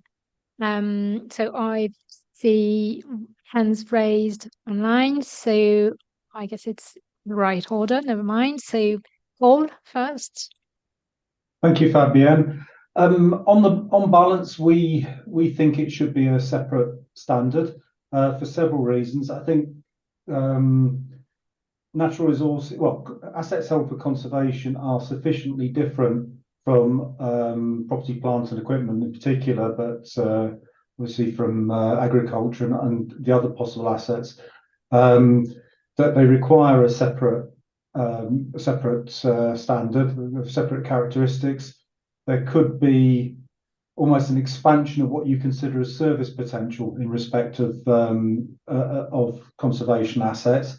I also think you could probably take up most of an entire standard actually defining what you mean by conservation assets in order to narrow the scope of what's actually ends up being included in it.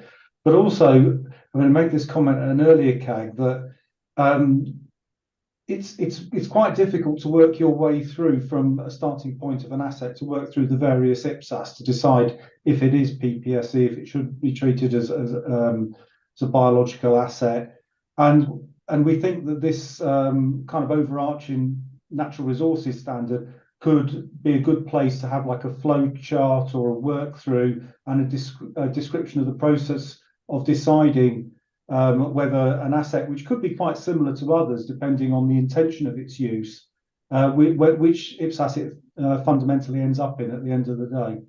Thank you. Thank you, Paul. I think next is Anthony, and Thank you, Lana Chair. and Gustavo. Thanks, Chair. I think, strictly speaking, from a design perspective, it's likely not necessary, as you know, it is contained in PPE standards. But from an implementation perspective, I think it's entirely useful to be separate.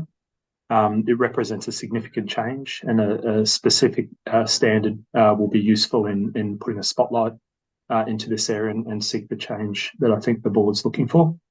As per the paper, we've had experience in implementing a standard for land under roads back in 2007, 2008, and the experience was it was very useful to raise awareness of the importance and approaches for recognition as well. The approach used by that standard draws attention to the applicability of that particular natural resources inclusion in PPE standards. So it's quite complementary to existing standards. Thank you. Thank you, Anthony. Lana? Thank you, Chair. So I also think that having a separate standalone standard approach is more appropriate, both from the public interest and technical perspective. So I strongly agree with the considerations noted by the task force.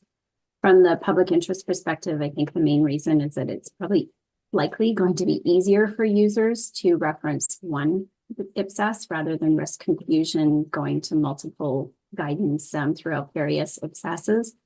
And then from the technical standpoint, I certainly agree that certain measurement principles could be applied from these other standards, but as the task force members noted, currently there are very few constituents that are accounting for natural resources following the guidance in these existing standards. So I think this does suggest there is a gap that constituents are expecting to be filled by a standalone standard.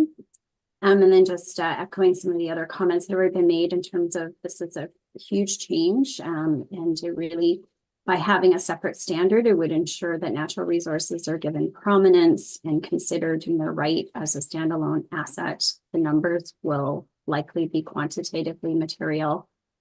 And just thinking about it from like current TCA, PP&E presentation and disclosure, those are also very big balances and could quite easily have natural resources become lost in various schedules and things that are already part of TCA or PP&E.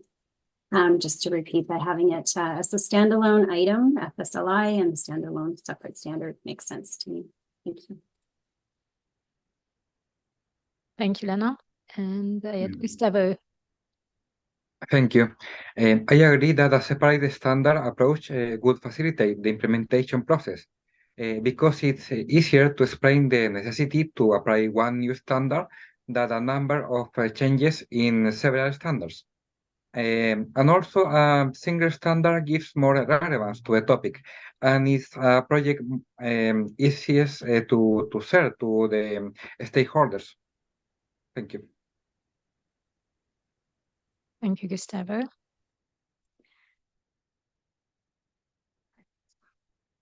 Karen, yeah, sorry. Thank you. Thank you, Chair. I'm also going to agree. I think a single section, a new standard, is a good way to go on this. I did think about it in terms of the potential for duplication. So the thoughts that Agnieszka had about the extent to which you can direct people. Somebody else mentioned a flow chart, maybe a useful way of doing it. But I do think that having a separate standard will improve ease of use for those doing it. I think assets held for conservation does feel different, and I think particularly in terms of explaining it, it might feel like it's been squeezed into PP&E rather than actually being there in its own right. I also wondered about whether there would be examples of where natural resources move between different types of categories. Can they be held for conversation and then potentially become inventory or something else? I don't know whether that is possible or not, but if it's in one standard, it might be easier to kind of locate that journey than looking in different standards. Thank you, Karen. Edwin, are you okay? Back to you for the second part. Yeah, I'll just respond quickly to Karen first. So there will be a section on reclassifications in the exposure draft where you could go to a different standard after having it as an asset that's held for conservation if there's a change in use. Okay, so thank you for the very first responses to the first question. So the second question is, other than the considerations that we've talked about in the presentation, are there any other factors that CAG members thinks that the IPSASB should consider in this issue? Thank you, Edwin. So for the next, Agnieszka. When we consider the separate standard, whether it's everything in that standard or a hybrid solution, there's one thing I thought should be taken into consideration, because you pointed out to sustainability as giving prominence to that issue, but I think it's not only the issue of making it important, but also the issue of borderline between financial reporting and sustainability reporting, because there may be some considerable overlap, especially in terms of natural resources not recognized. Yeah, so there should be. I know that's maybe that would influence more future work, like on biodiversity, for example, or some other sustainable issues, not necessarily exactly right now what's being developed, but I think some thinking should be also done to that. Thank you. Thank you, Agnieszka. Anthony, then Paul.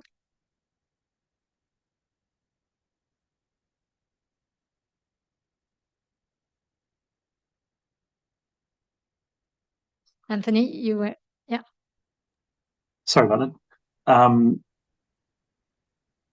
There's a range of areas of consideration. The first one was around retrospectivity, whether consideration of new natural resource assets acquired from standards implementation date versus mandatory or opt-in reporting for natural resource assets already held or controlled. Reading the input papers and some of the other material, the concept of natural resources held for conservation versus natural resources held for consumption sort of sprung to mind as two sort of varying pathways, which, to the earlier speaker around the inventory, consumption assets may be considered as as a way of sort of guiding through that workflow style perspective offered earlier. The other question I had is the need for quantifying natural resource assets held for conservation, and similar to the sort of the heritage assets argument of what value is it providing, quantifying long-term held natural resource assets held for conservation, balanced by the cost and effort to try and quantify those. The other area, particularly in Australia, I think the cultural sensitivities relating to the concept of ownership of natural resources should be considered and may impact in other jurisdictions as well. And then finally, the main area was around the interaction between the sustainability reporting and the standard around natural resources is how do those work together? How do they complement each other? Thank you, Anthony. Paul? Thank you, Fabienne. I think one of the concerns that was raised was about balance sheet padding. We've already heard someone mention that these could be huge numbers for some jurisdictions, but presumably we would be looking at potentially recognising assets that hadn't previously been on the balance sheet, even though they've been in existing use. So, several people thought it should just be on the maintenance or the conservation expenditure incurred on those assets.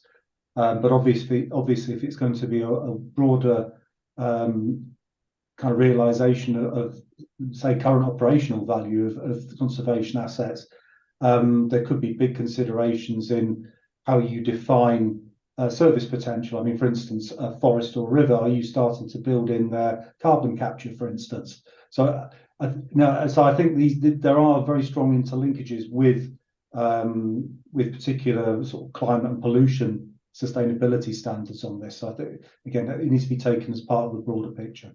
Thank you. Thank you, Paul. Karen? Thank you, Chair.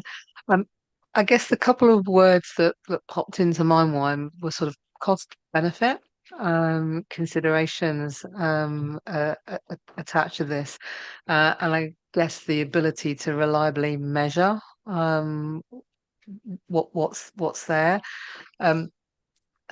So those the two factors I think need to be taken into account, and the other thing for me was around if you've got these assets on balance sheet, particularly in relation to conservation, does that mean that we need to think about the liability side of it as well? So if you have these natural resources for conservation, then how are you going to conserve them? And what are the potential impacts of that? Otherwise, you could have a big asset, and what are the future obligations? Are they Do they form some kind of present obligation or not? So I don't know if that's been discussed already, but those are the things that came to mind. Thank you, Karen. Geoffrey, sorry, that's okay. Thank you. This is a subject that I seem to remember started off talking about things like oil reserves that were a known reserve but was not yet sort of exploited.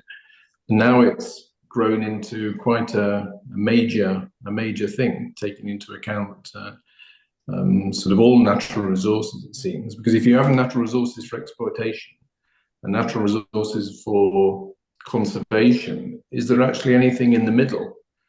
And what would that be? Because I'm finding it difficult to rationalize it all, and that comes back to the point that Paul made about there's going to be a huge amount of value in sitting on the balance sheets because of this. Thank you, Geoffrey. Ross? So this project initially did start with exploring 3 topics, one of them exploring subsoil resources and whether those should be recognized before they're extracted. Biological assets and water were the 3 topics that we used as example topics to explore the issue in the broad-based consultation paper.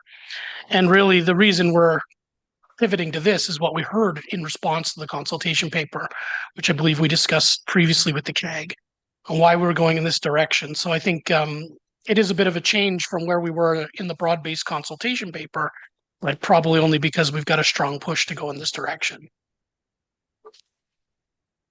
Thank you, Ross. Any other comments from the CAG, either in the room or online?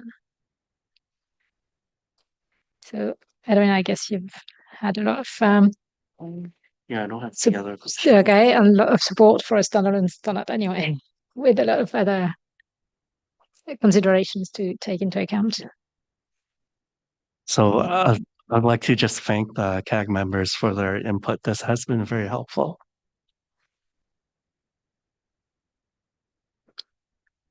Thank you, Dave.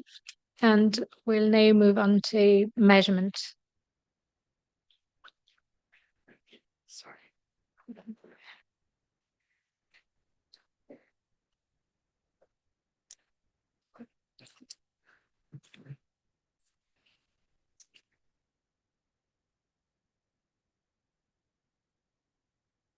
So a brief introduction for measurement. The new measurement standard IPSAS 46 was published earlier this year, together with the related revision of the PPE standard IPSAS 45. And you'll all remember that sort of major breakthrough of the IPSAS 46 was the introduction, the development of a new measurement basis, which is current operational value, for those assets that are measured under the current value model and that are held for their operational capacities, and wherever fair value features are not relevant. So with that, over to you, so Dave. Thanks, Fabienne. And you're absolutely right. We're at a really interesting point in this project. And as you noted, Fabienne, in March of this year, the IPSASB finalized its measurement standard. And I'll give you a little background on that because it's really relevant to the point we're at right now. But the IPSASB really wanted to finalize that guidance and put a stick in the stand to really show where the principles, they thought the principles should be, and then determine how to apply those principles more broadly through IPSAS. So I'll just bring up all the animations here.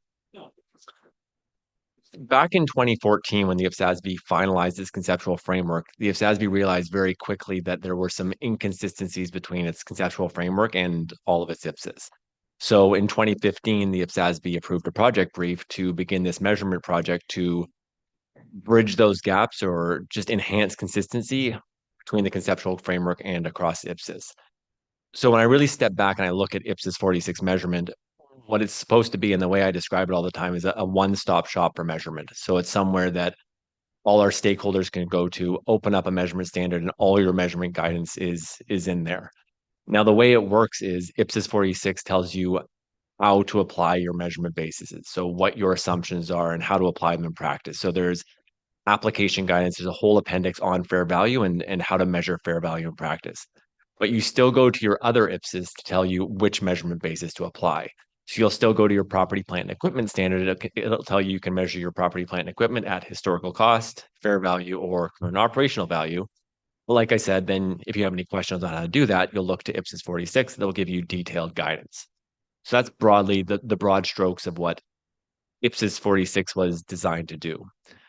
The other key takeaway is IPSAS 46 reorganized and really highlighted which measurement bases were applied in IPSAS. And what it did was it added fair value, which is aligned with IFRS 13. And that was really strongly supported by our constituents. But what was really important was, even though our constituents strongly supported adding fair value, they said, you can only add fair value in the public sector if you also add a public sector measurement basis. And they said that because fair value was really relevant to assets and liabilities that were the same in the public and private sector.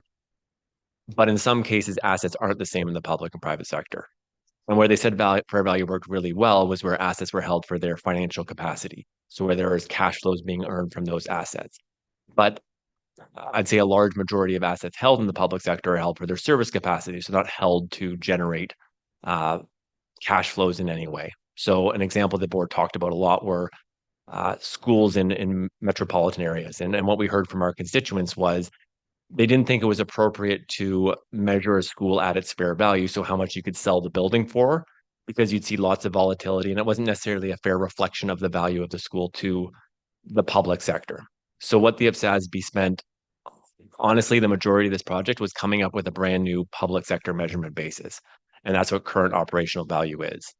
And at a very high level, the big difference between current operational value and fair value is fair value focuses on the highest and best use of the asset. So if I go back to my school example, it is how much could I sell that building for in an open market?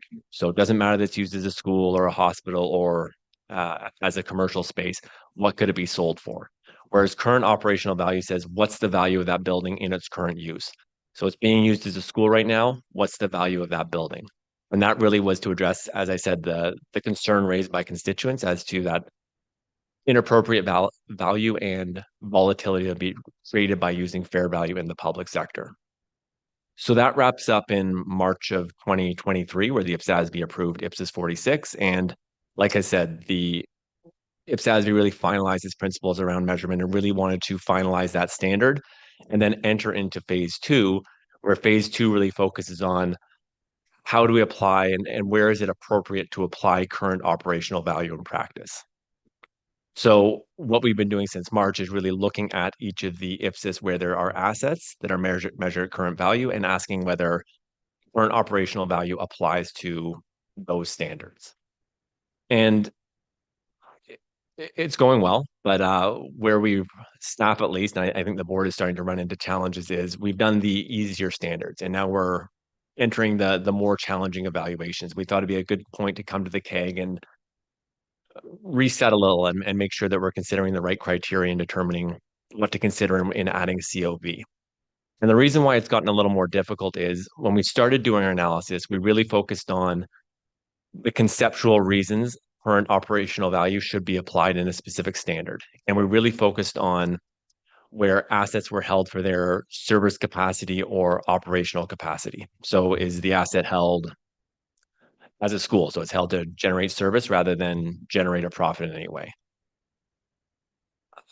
Where it's becoming more challenging is, while conceptually COB might make sense, in some cases practically, I don't want to say it doesn't make sense, but it might not add a lot of benefit. And that's where fair value and COV come up with the same value.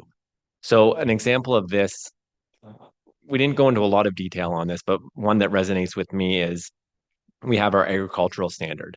And I think broadly, at least my view is you could hold, a government could own food or agriculture and grow crops, and they could either sell those crops or they could hold them and put them in a granary and sell them, save them for a rainy day. So you can hold them to sell them, or you can hold them to for operational capacity for the betterment of your population. But ultimately, even though there might be a conceptual reason to have fair value in COV, there's only one value for food. There's only one value for an apple. There's not, it's a commodity, it's a fungible commodity. There's not different prices for it. So even though we could add COV, practically it didn't make a lot of sense because it wouldn't help our users at the end of the day. They just have to do an extra evaluation. So that's really where we're kind of the sticking point that we're starting to come through with the more challenging standards. So the question to the CAG, sorry, I didn't really stick to my slides very well, but the question to the CAG really is staff thinking about this appropriately? Are there other aspects that the IPSASB should consider in weighing the concepts and the practicality of COV when adding it to an IPSAS? Thank you, Dave. Anyone wants to start with that? It's not an easy one. Well, maybe, well, okay. Agnieszka, go ahead. I'll start. Thank you, Chair. How to put it? Although maybe I don't have a full understanding, yes, of how technically it would look like in practice. But for me, when you present, Dave, it's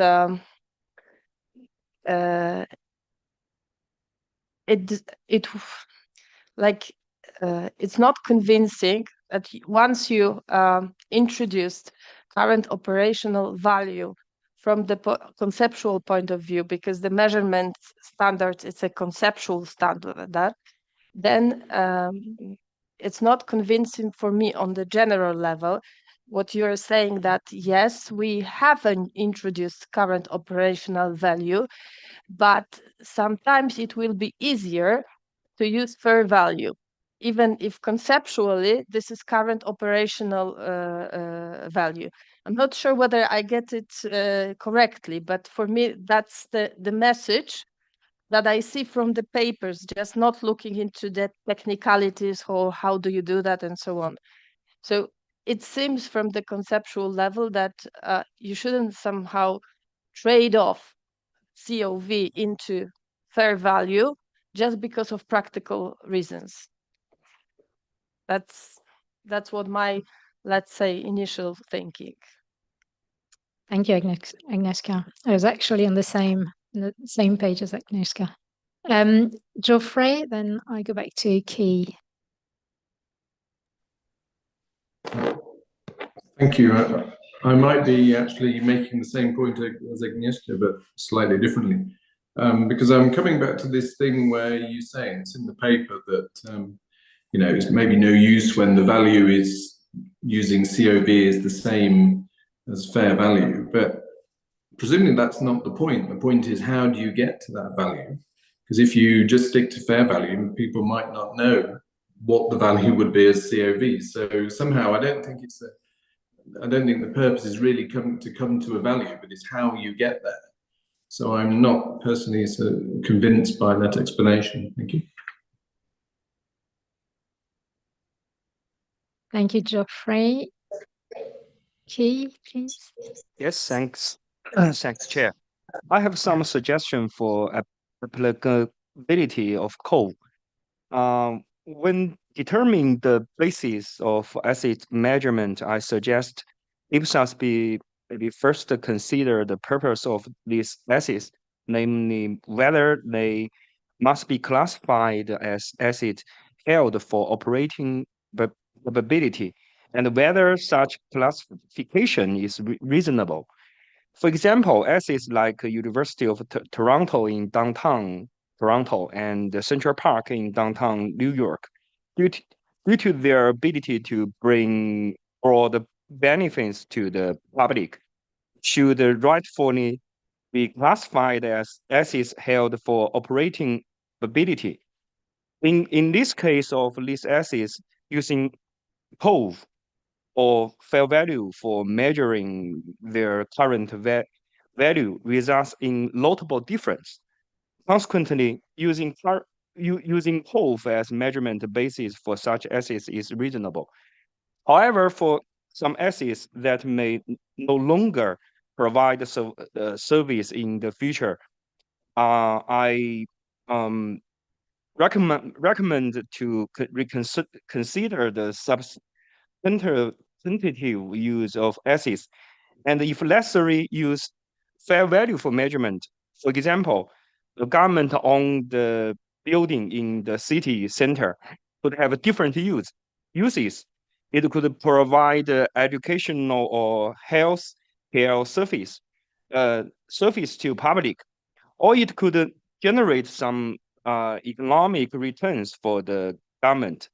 If the building is not essential for public welfare, the government might prefer to relocate the university or hospitals to the suburbs and rent out the prime location.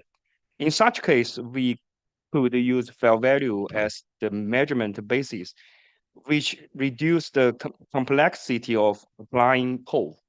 So, in my opinion, I think the precondition to use code is that the assets could be used only as operating capability.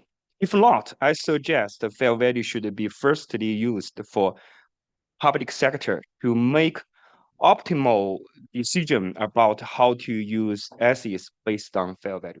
Thank you. Thank you, Kay. Karen, then I go back to Agnieszka. Agnieszka, your flame's up again. Karen, Thank you, Chair. I have to confess I'm struggling with this a bit, just in terms of kind of working out in some ways what's needed from us, and perhaps it might be helpful to give us some examples of the IPSAS where you're thinking it might be complex, or the ones that you've already done and what's left.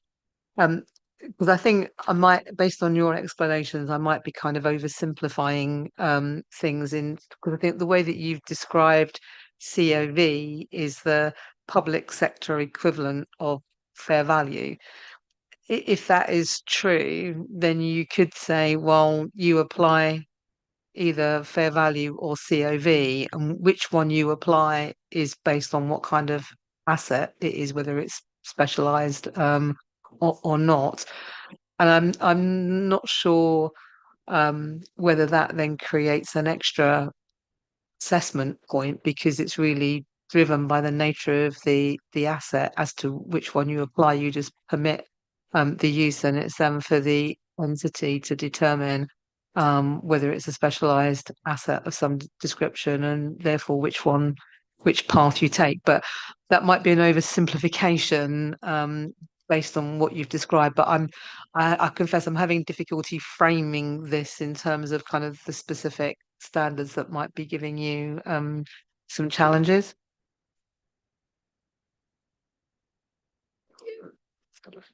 If you want, yeah, go ahead.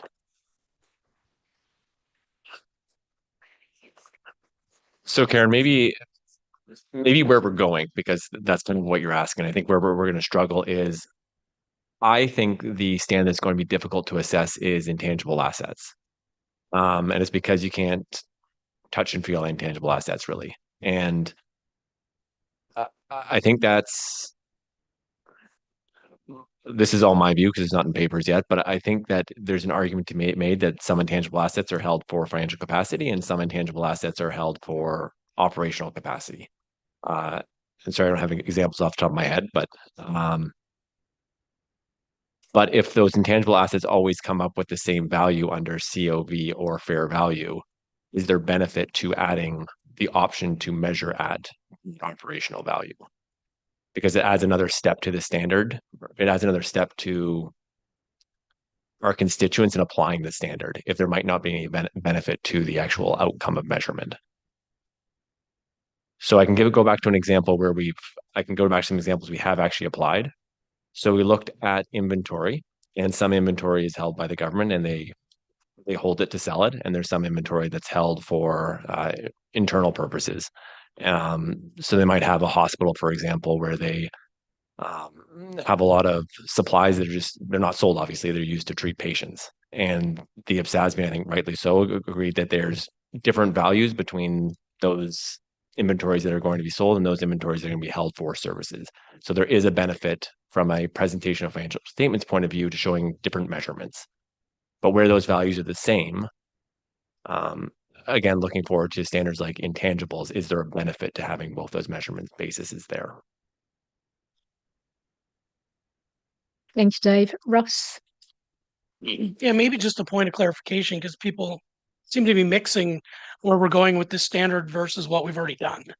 So IPSAS 46 and IPSAS 45 are already out there. So we already have the guidance on how to measure real assets using COV in our new PP&E standard. So we're not discussing any of that. That's in the standard. You have an option to either fair value or use COV, and it's up to the entity to determine the purpose of the asset and to measure it accordingly if it uses a current cost basis. What we're talking about is the board, when it was developing that, was very much thinking about real assets and real asset issues in their use in the public sector. Now we've got this conceptual basis that's been developed conceptually for real assets. Is it applicable in other parts of the standards based on the nature of those assets and the guidance in those standards, when we should introduce it because it's going to help with the measurement problem versus when it's not needed? So it's a little more pragmatic than conceptual. I would say the conceptual thinking's done. Does it apply in other standards? And it's not a conceptual discussion. So what we heard when we did the CP and the exposure draft was, don't just blanketly change all the measurement throughout the standards, because there's a group of people using these standards. And we don't want to introduce a bunch of uncertainty on how to measure assets if there's no benefit in changing it. So it's kind of meant to be, sorry, I guess the microphones don't like my point, but I just want to clarify. There is a need to keep the perspective that it's not a simple copy paste because we have a new measurement basis that we say is public sector specific. Is the standard we're looking at, is there a need for that public sector measurement basis, and is it applicable based on the nature of the asset that may or may not be similar to what we used when we developed COV, which was very much using the school example Dave used to introduce it. That guidance is already in there. So we're much past that discussion. So just based on the comments, I wasn't sure if everyone was clear on that. Just maybe if I may, before I go to Lana and Imanek again. It sounds changed a bit. No, okay, okay, that's fine. So actually, to what extent a measurement basis is applied is also subject to the constraints that are explicitly set out in the conceptual framework. And those constraints exist for a reason, that is for users to exercise judgment in order to mitigate the effects of a too conceptual method. So, I mean, there's a sort of a balance to reach there, I think. Okay, Lana, no? I wait. Thank you, Chair. So I same as sort of Karen's comments, and Ross, your comments are helpful because I'm not really familiar with the use of COV. But I guess there's, in terms of the question about factors to consider for potentially, applying this across other IPSAS, we'll just reiterate, understandability by users could be potentially decreased by having different measurement bases being applied within a set of financial statements. So there's just the application and the complexity factor to consider. And maybe a bit of a theme today too, in talking about cost factors as well to reassess. I'm not sure how prevalent this review is, but to consider whether COV requires a significant level of effort for users, perhaps valuation experts, maybe auditors as well, and preparers to understand and implement the measurement basis. So I think it's maybe worthwhile for IPSASB to ask constituents about this, whether it's true, whether it's an impediment to using COV, and especially in a situation where maybe the end result is that fair value approximates COV. But I recognize too that that's a difficult spot to be in, because in order to really conclusively conclude that way, that COV is similar to fair value, would you not have to calculate and determine it and kind of go through all the steps to be able to conclude there? Another comment I was going to make was just thinking about in terms of transitional provisions, whether they, if or when they may be required if COV application is introduced to existing IPSAS. So I wasn't altogether clear if COV is to be used only as a subsequent measurement basis, or if it can be used as an initial measurement basis. So the situations when initial measurement is appropriate maybe should be made clear. And then if you are in a subsequent measurement basis scenario, the thinking about the principles of IPSAS 3, accounting policies, changes in estimates and errors should be carefully considered, because you could have a situation where there's a revaluation maybe that identifies a permanent decline in the use of an asset, and that then subsequently results in the entity changing the use of the asset. Would this then be treated as an accounting policy change, an impairment loss, or both? So I think exploring this issue of changing use of the asset further would be important. Thank you, Lana. Timothy and Agnieszka.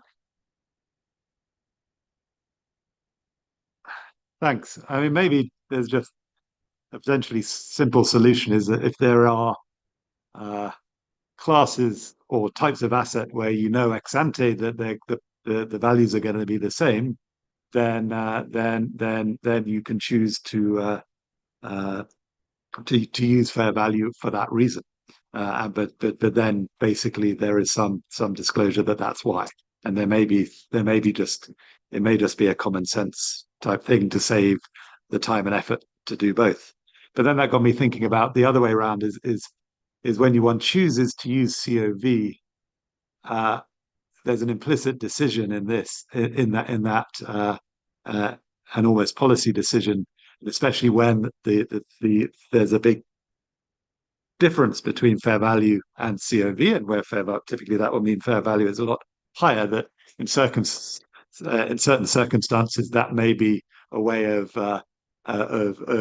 making a decision not to, let's say, use an asset for a different reason, when it may make sense to do that. And so is there a provision for disclosing the fair value when you're using the COV, because that would make that decision transparent? So for example, the example of using a government office in the center of town, when that could easily be somewhere else, and you've basically used the COV to cover up that decision, as it were.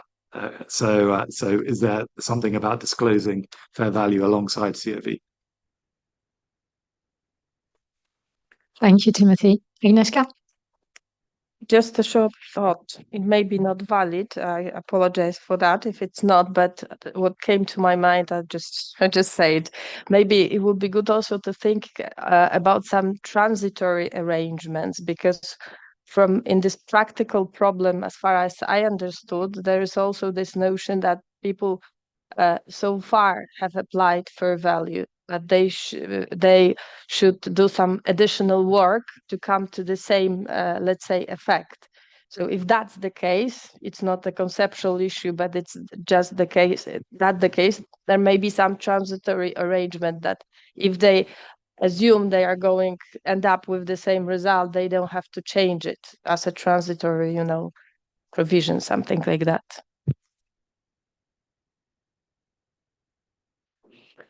Thank you, Agnieszka. Karen? Thank you. I think maybe lunch has got in the way and my brain isn't processing as fast this afternoon. So I'm kind of slowly going through the steps as to, kind of why this matters in terms of require or permit and the complications that come with that. But I was wondering, is there an option? Because if fair value and COV produce a similar outcome, you don't want to have to justify why you're using one revaluation technique over and above the other. And I guess that's the point that you're making around this. I did wonder whether there was sort of a rebuttable presumption type approach where you say that it's fair value unless that doesn't give you, you know, a reliable estimate of the value of the asset. Don't know whether without having to change everything or making that judgment, maybe that's a way through it. So I think otherwise you would need to know the likelihood of an exit price not being appropriate for the valuation of an asset. So you probably need to look at the kinds of examples that relate to a particular IPSAS to see what the likelihood is of needing you know, an entry price as opposed to an exit price.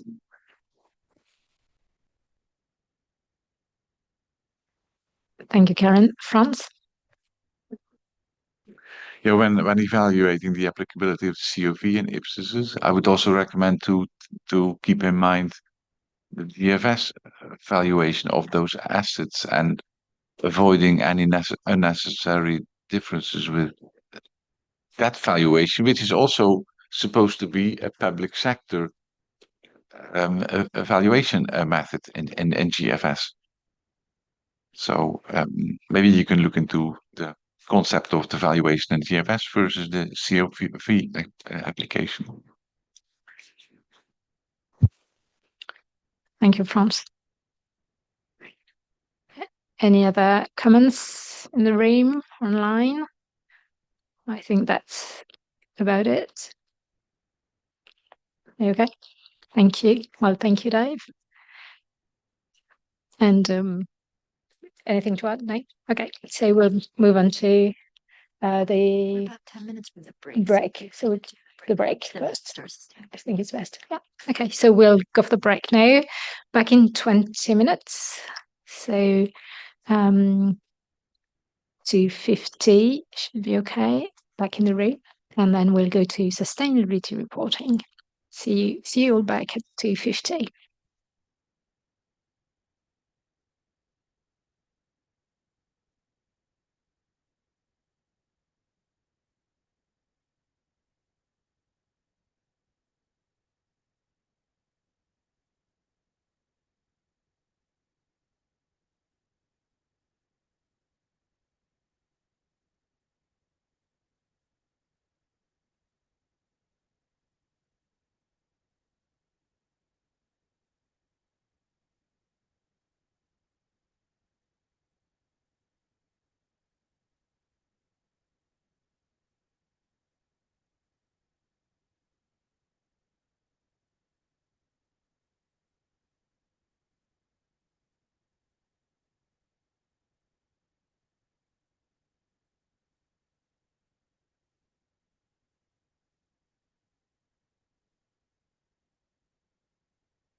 while we're waiting to get started, I'll make an announcement about the social event tonight. It's on 277 Front Street West, about a 2-minute walk from here. Head towards the CN Tower and you won't miss it. It's from 5:30 to 8:30, casual dress, and everybody who's here today is invited. So if you haven't replied saying you'll come, don't worry about it. Just join us, come down, have a beverage of your choice. There'll be some appetizers. All are welcome. Just bring your smiles.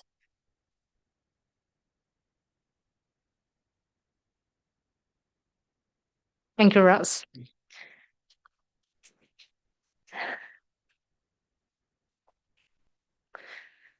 So last but not least, our last agenda discussion today is about sustainability reporting.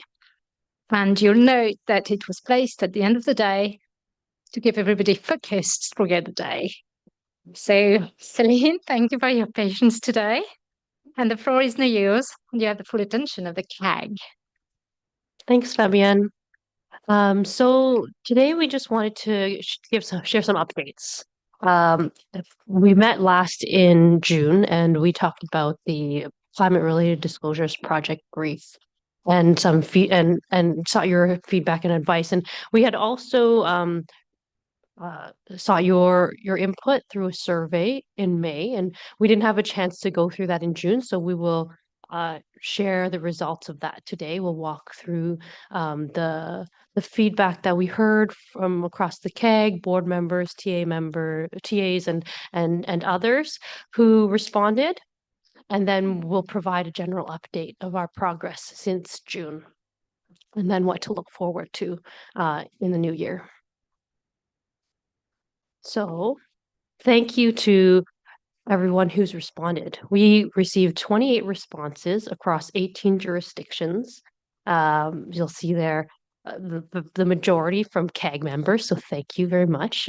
We also had some board members and technical advisors and others. You feel free to forward it on to those you think would be able to best answer the questions on your behalf. And we have a good diversity around internationally. So this slide, you may see it's quite busy, but it's just to give you a sense of who has responded. If you see, you recall if you responded or not, or if your jurisdiction is not represented, feel free to still reply. We've left the survey open, and we think it'll be useful information for us as we progress to collect and see, on those different data points, what's the current state of sustainability reporting in different jurisdictions, what are the developments, and really the third area we asked about was also about assurance. So, we have a number from Germany, Switzerland, France, and just broadly Europe. And then also across Asia, we have Bangladesh, Japan, China, Malaysia, a couple from Canada. I'm not going in order, am I? Africa, Middle East. On the top left, we have a couple from Tanzania and then South Africa, Kenya. So if you don't see your jurisdiction represented there, I certainly welcome your feedback. Ross, sure. And it would even be useful feedback to say that nothing's happening if that's the case. So don't feel to not respond to the survey because you don't have a good example. We're trying to understand the state of play and progression around the world of sustainability voluntary reporting. So if nothing's happening, that's a useful data point for us as well. Thank you. So the first part of the survey talked about the current state of public sector sustainability reporting. And in this section, you'll firstly ask us, do you have any sustainability reporting? And you'll see that blue and green pie graph. The vast majority, 64%, do some sort of sustainability reporting. And so when we dig deeper into that, on the right-hand side of the slide, you'll see it's majority, split pretty equally between central government and local municipal government, lesser so at the state and provincial level. And then when we asked about the guidance and frameworks that are being used, a large number of them are using some form of national guidance. And then there's actually two other questions that we asked about whether international commitments and goals and metrics are referenced by these reports. And 13 of the responses confirmed that they looked at SDGs. And that may be why we're seeing such a large number reporting from central government in that top pie graph. And then the other question that we had asked about is whether those reports are linked to financial statements. And 60% are not linked. Well, so that's what we're seeing currently. The second part of the question the section of questions was about the future development. And so this contrasts actually what we just saw, as you'll see in this first bar graph, which framework will your jurisdiction's national standard setter or regulator align with? And most of them said TCFD, even though in the previous chart, they said that most are currently aligned with national guidance. So that's a shift that they're seeing. That said, the second question is whether the development of these standards consider public sector. And most of them are no. So most of the development currently in place is for the private sector only.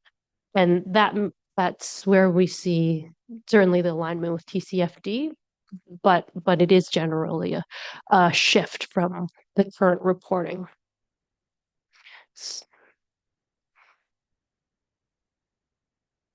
So I think, yeah, this bar graph, this pie graph really suggests, there is that need for the public sector right now. Across jurisdictions, most are only looking at private sector if they're doing anything, right?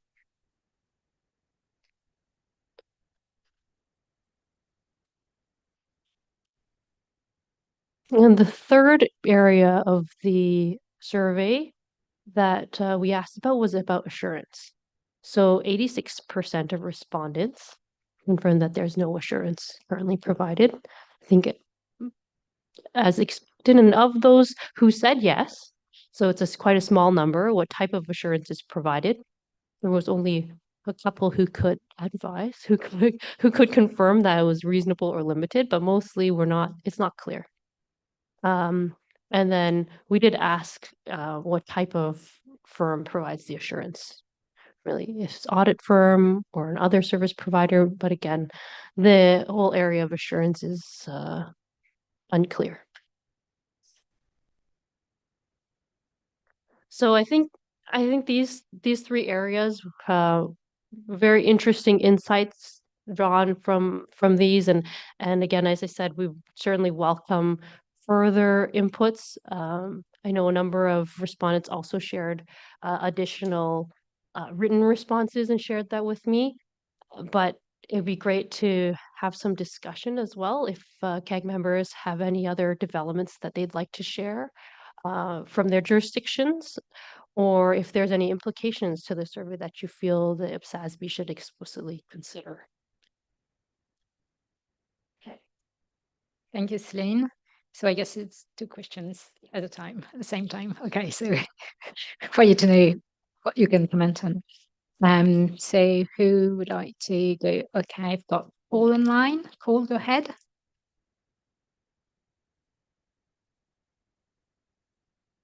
Paul, you're on mute.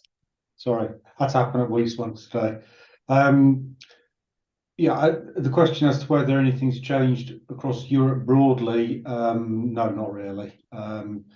There's still very little push at European level that we've seen to push member states into more systematized sustainability reporting, and no general consensus as to what standards. That still tends to be at a very jurisdictional level. The point about the lack of linkage between financial statements and sustainability reports was not a surprise. It's something that our members highlighted that there is a complete lack of, and we think there's perhaps something for IPSASB in this space, even where certain metrics, there's an obvious connection between financial statements and sustainability, just pick something like gender and pay equality for a start, there tends to be very little linkage in the financial statements to any sort of sustainability reporting. And a lot of the government sustainability reporting we see tends to be produced by statistical departments. It tends not to be subject to assurance. And if there is assurance on it, it tends to be more on performance assurance rather than actually giving limited or reasonable assurance on the sustainability reports. In respect of assurance, we do have this kind of feeling that if you just dump sustainable development goals into financial statements, it will make them unauditable because they're not really even easy things to disclose on, let alone to audit. We tend to think that the more granular breakdown of topics such as GRI and do is probably a better way to report sustainability information on. But we don't necessarily now think that every single public sector entity needs to disclose all this information anyway. And I think, also on the assurance side, there's a huge skill shortage on this. And I think probably to make best use of the resources, the limited resources that there are in the private and public sector for sustainability assurance, that we need to be careful about what's made mandatory and where it is reported, as this really could impact quite strongly on the level of assurance granted. Thank you. Thank you, Paul. Anthony? Thank you, Chair. Since the survey in June, the IPSASB in Australia's released an exposure draft, SR1, on Australian sustainability reporting standards around disclosures of climate-related financial information, and so that's open for comment at the moment until March 2024.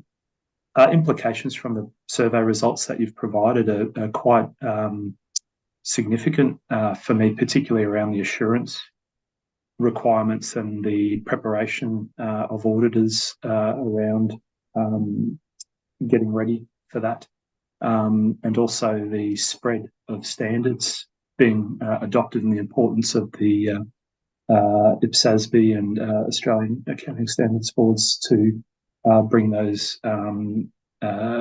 standards in a more integrated and holistic way. I think it sort of demonstrates the importance of the work.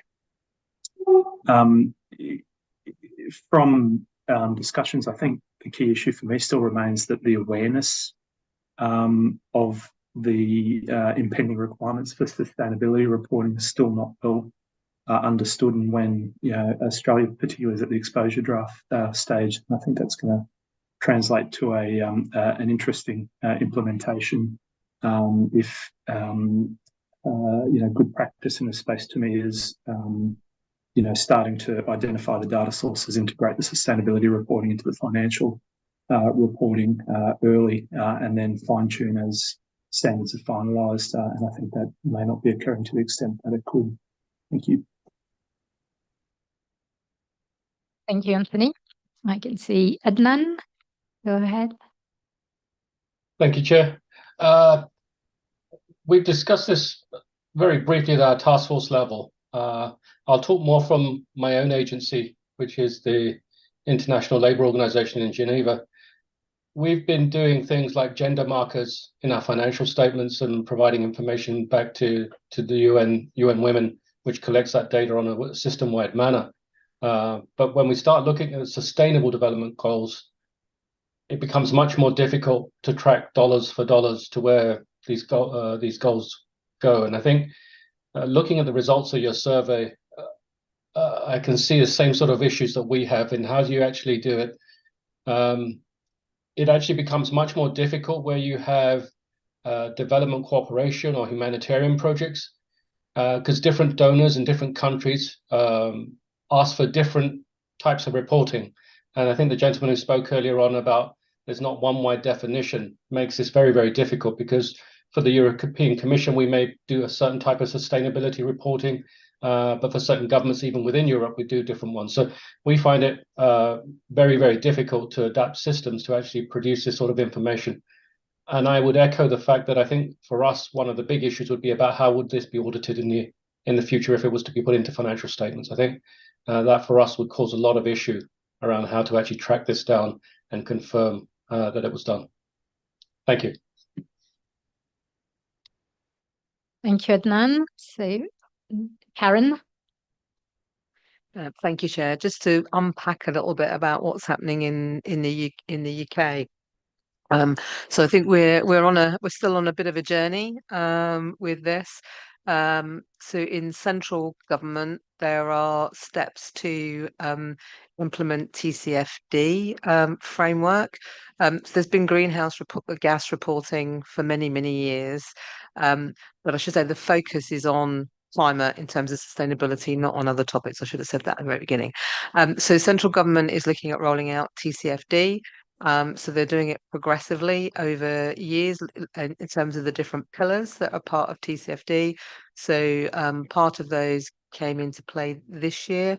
There'll be some in 23, 24, and then 24, 25, and then the final pillar in the year after that. So it's a bit of a phased rollout.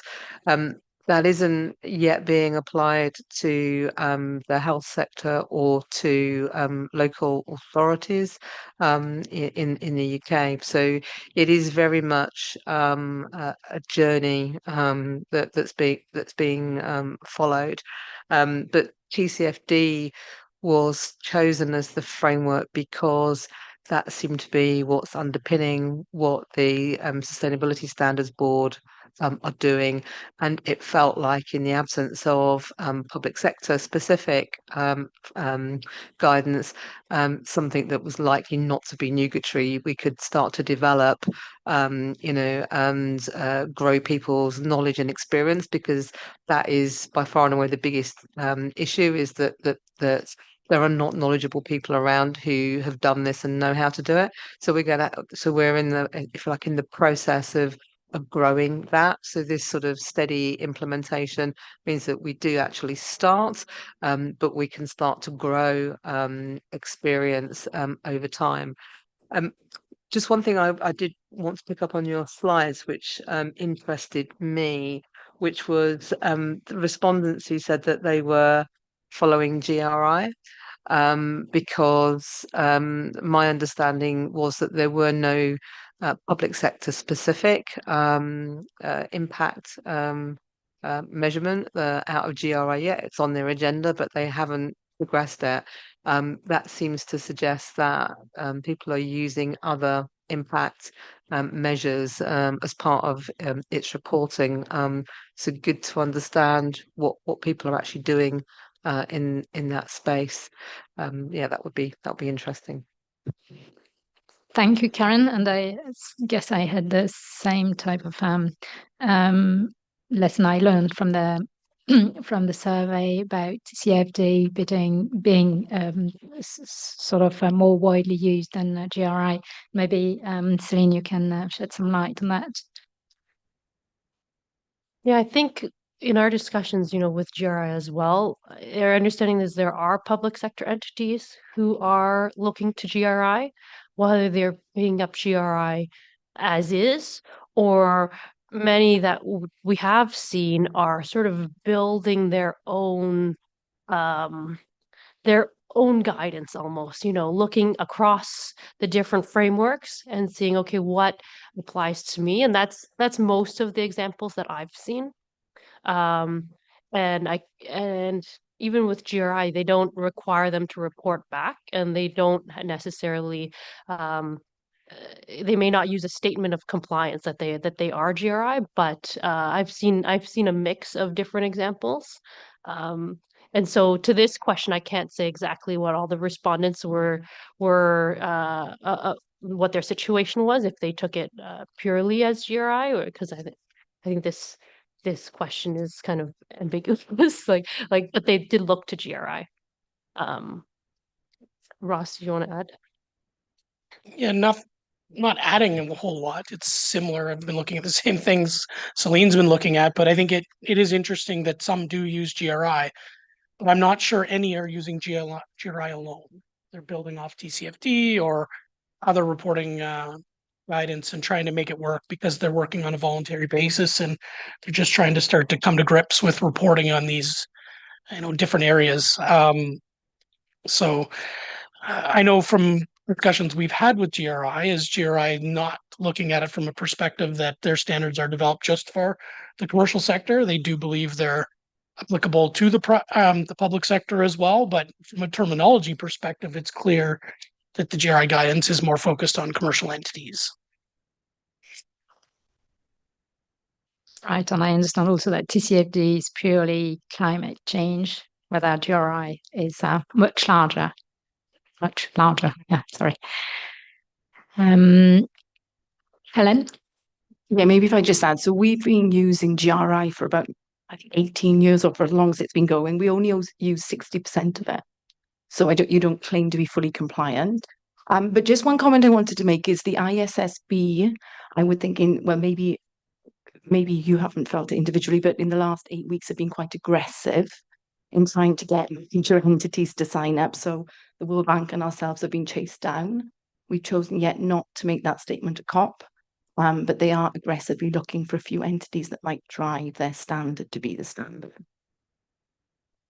Okay, thank you for the update. Right. Just maybe from me, another thing that struck me from the survey was that local authorities were, or local municipals, that's on that slide actually, they seem to be quite going forward on sustainability reporting, sometimes even more than central government, and they use whatever they can find, which is many different sources. And it's sort of striking to see that they are sometimes more advanced on sustainability reporting than they would be in accrual and financial reporting. So maybe that could be a good way of having them being pulled to accrual accounting through sustainability reporting. So Definitely, Fabienne. That's what I've seen too. There's a lot of, and it's just generally in the sustainability space that they're called for cities as, the movers and shakers. The influence that they have in sustainability is significant. So they do have a lot of support. There's a lot of resources for sustainability reporting already. There's the C40. There's even the accounting for sustainability has separate support for cities, and so there is a lot out there for specifically on sustainability reporting of cities more, and then central governments may be looking more on the SDG side and that the support there. So it's a potential, yeah. Yeah, and as you say, it's again various numerous sources. So in terms of comparability, or in terms of which source would be should be used, and in terms of constituting a sort of framework, that's not easy. So it's important to have in mind that they have several sources to go through. Karen? Thank you, Chair. I was just going to say, SIP did a survey a couple of years ago, so life is already moving on, and local authorities were the ones who seem to have progressed the most, but very locally driven. So if they had local politicians who were particularly interested in the topic, they had the freedom, if you like, to be able to take that agenda forward. So very, very localized in terms of what they're doing, and therefore they'd kind of taken different paths as well in terms of the types of things they were reporting on and the frameworks that they were using. Just to go back to the UK, I'd said that local authorities in the UK haven't yet really started on this journey. I think it's fair to say, just generally, that the economic climate is quite challenging, at the moment, certainly for UK local authorities, and they've got other issues that they're addressing, and so there's almost it's not a resistance to do it, but it is quite challenging for them to be thinking about sustainability reporting in the face of other issues that they're dealing with. And like many things, I think they will end up now that life has moved on, cost of living, etc., other economic pressures, that they will do something when they are required to do it.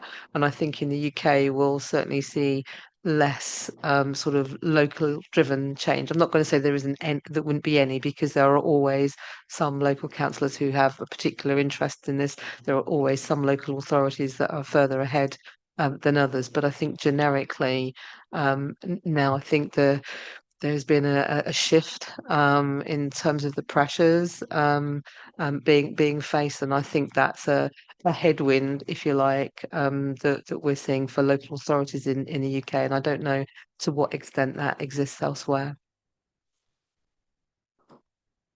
Just from my experience in France, for local authorities, we have a lot of them, usually more driven to green political area, and they would explore sort of balance sheet accumulating net assets and social capital and natural capital. So they're looking at things through that sort of lens. So that's what we have in some of our local authorities.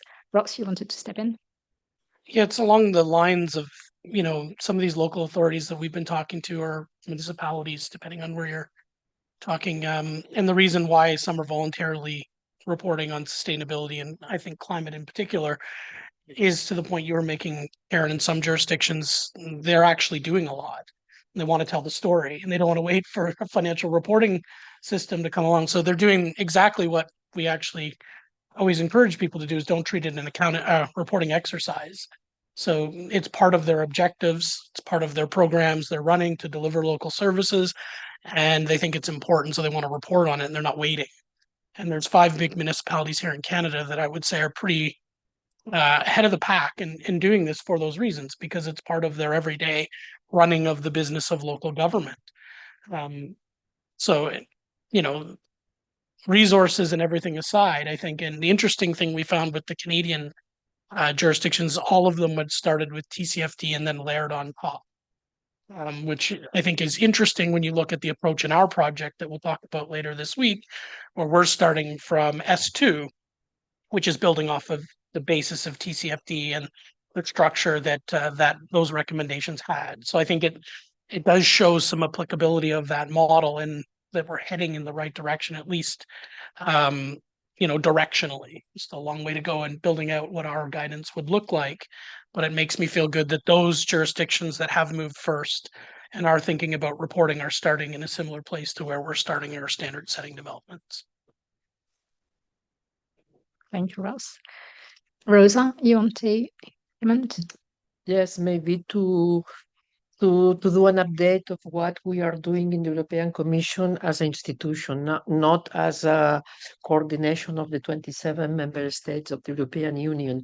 We don't, that we don't have a sustainability reporting, but we are reporting more and more on how the European Union budget contributes to fight climate change, on the green transition, on biodiversity.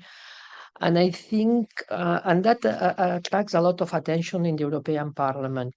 It's not a real sustainability reporting, but I think we are putting pieces that in the future will help in the day that will be decided to do a sustainability reporting, to have some of the structure in place, because some of this information that now we need to publish and to report is coming also from the member states or third countries where we are implementing the European Union budget.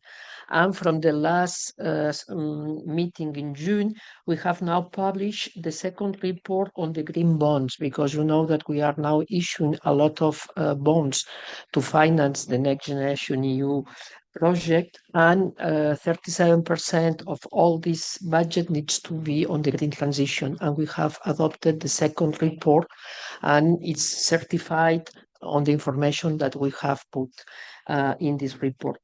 On the assessment, each time that we have reporting, in general, the European Court of Auditors are looking. It's not an accounting report, but they are looking and giving also a recommendation how to improve all the processes.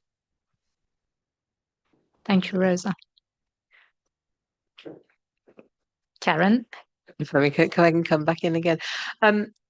One of the things that, as part of rolling out reporting in the UK, that was considered was whether there should be a sort of template kind of reporting approach, and that we've not gone down that path, because I think it's obviously very early, and different things are going to work for different organizations.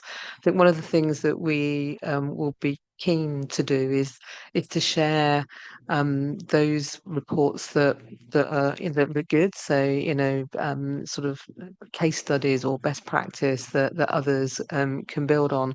And I was wondering, just reflecting on the conversation earlier, particularly where there are some municipalities who've gone ahead, whether there is scope to kind of share some of those organisations as case studies or ideas that others could usefully leverage right now, because I think there is a demand to do something right now, and so I think all the resources that we could bring to bear on that would be helpful. And that's not saying it needs to be done in a particular way, but being able to access perhaps in a single place examples of the kind of reporting that already exists would be a useful resource for the global community. Thank you, Karen. Celine? That is a question that we get a lot. Everyone is looking for examples. And certainly, I think we can think about it a bit more. My initial reaction is often, because there's no standardization, there are various people are taking different approaches. They're building their own guidance, sort of what suits them. So I am challenged as to, okay, what do you put forward as sort of best case examples?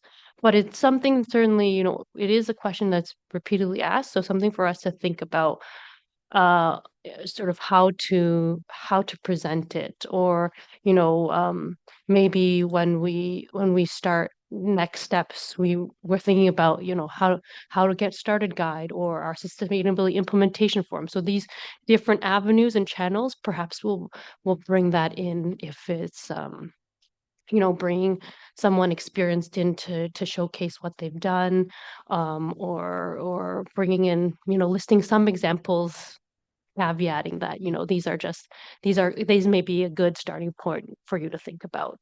But thanks. Like, we definitely will think about that. And just to one of your earlier points too, I know you're talking about local authorities facing different challenges. It resonated with me.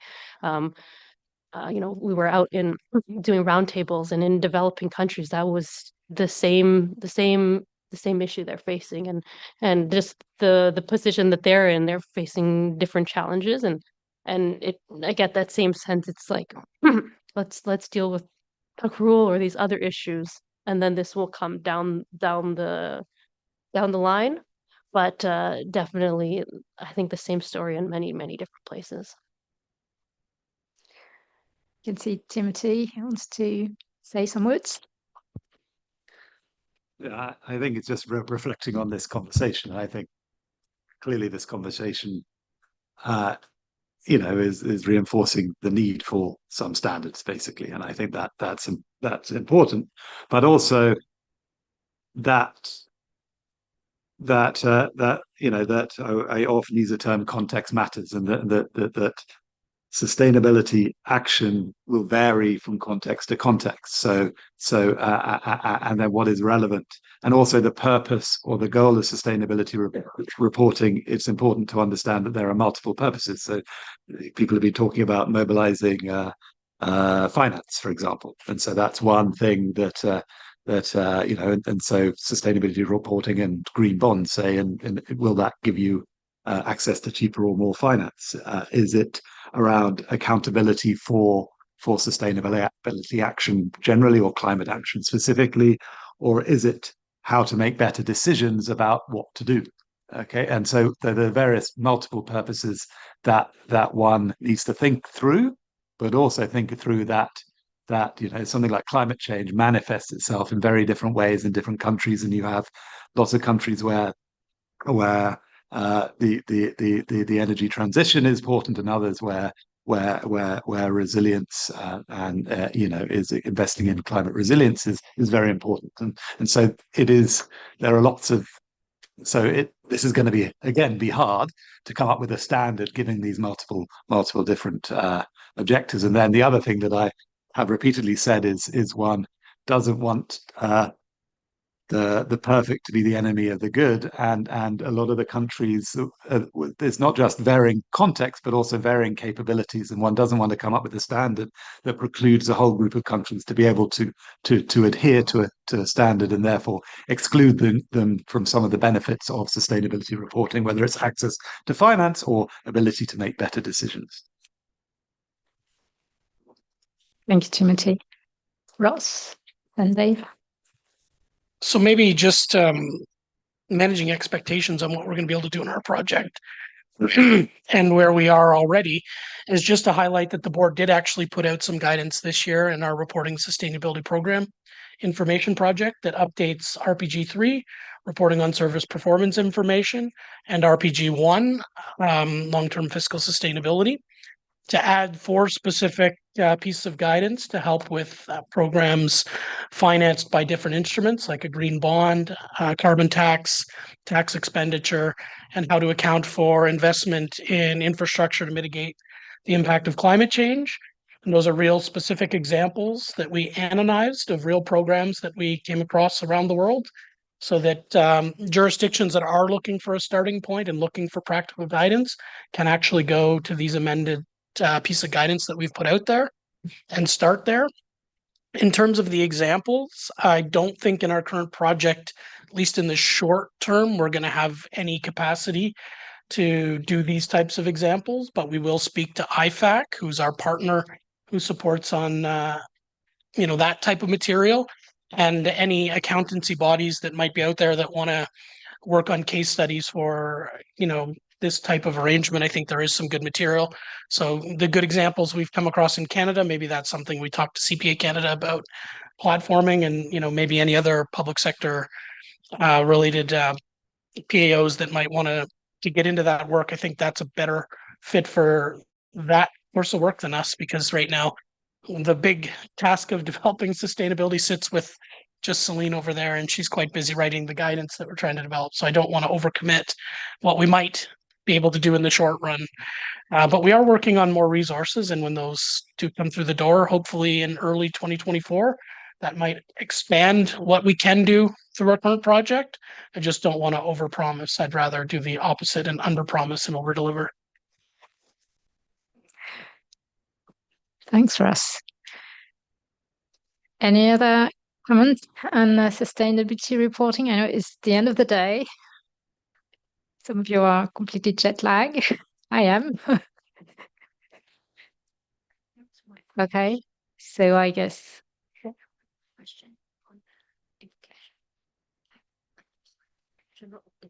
Okay, sorry. Okay, so I'll pass on to Celine so that she can go on. I think the second question somehow it's been answered somehow. So because we said it's the 2 questions at one side. Okay, so go ahead, Celine. Thanks. So then let me provide you just some general updates that what we've been doing over the last few months, what's kept us busy and awake at night. So we met in June last, and at that time we had our climate related disclosures project brief. So we got your advice, and at that same meeting during that week, the IPSASB approved the climate related project brief, and we've commenced and started our work on that project. As part of that board meeting, we also received some education sessions from IFRS, the IFRS Foundation and ISSB. And so we continue to have these education sessions each quarter to upskill and develop a common knowledge across the board, since that was a point of feedback to the board in the consultation that concerns about skills and the expertise of the board. And so what we've done through the quarter, through Q3, was also to stand up the sustainability reference group and the climate topic working groups. So in September and October, we started to have our first inaugural meetings with both the sustainability reference group and the climate topic working group. And that really came out of our discussions with the board in September to think about what's our overall approach to developing the standard. I think in the project brief, you may recall, we talked about building off of we had this wheel diagram that builds off of the consultation paper and the feedback they received, the conceptual framework and the public sector concepts from that, and then also looking at IPSASB and GRI. But along with building off of those primary, sources, we talked about building in leveraging expertise from the sustainability reference group and the climate topic working group, and also these education sessions. And so, each of these pieces or activities will flow through each quarter to prepare us for the discussions, say at this meeting in December. So for example, this meeting will be talking about our objective scope, some of these conceptual foundations. And so those are the topics that we brought forward to the SRG to get their strategic advice. And then we worked through with the climate topic working groups, the same principles in detail through the concepts and then through some of the drafting. And then we also had a very informative and helpful education session in October from GRI, IPSASB, FRAG, and practitioners talking about materiality in concept and standards, as well as materiality in practice and how practitioners are applying it, whether they are looking at historically have experience with GRI and are now looking at FRAG, ESRS, and also with TCFD and how they thought about it in those different experiences. And so that was a very helpful discussion, and that brings us to up to date till today, where this week we'll be discussing the first drafting of the standard, which I'm looking forward to. And then, so through the next few months, we will be working through sections of the standard and developing and drafting the standard.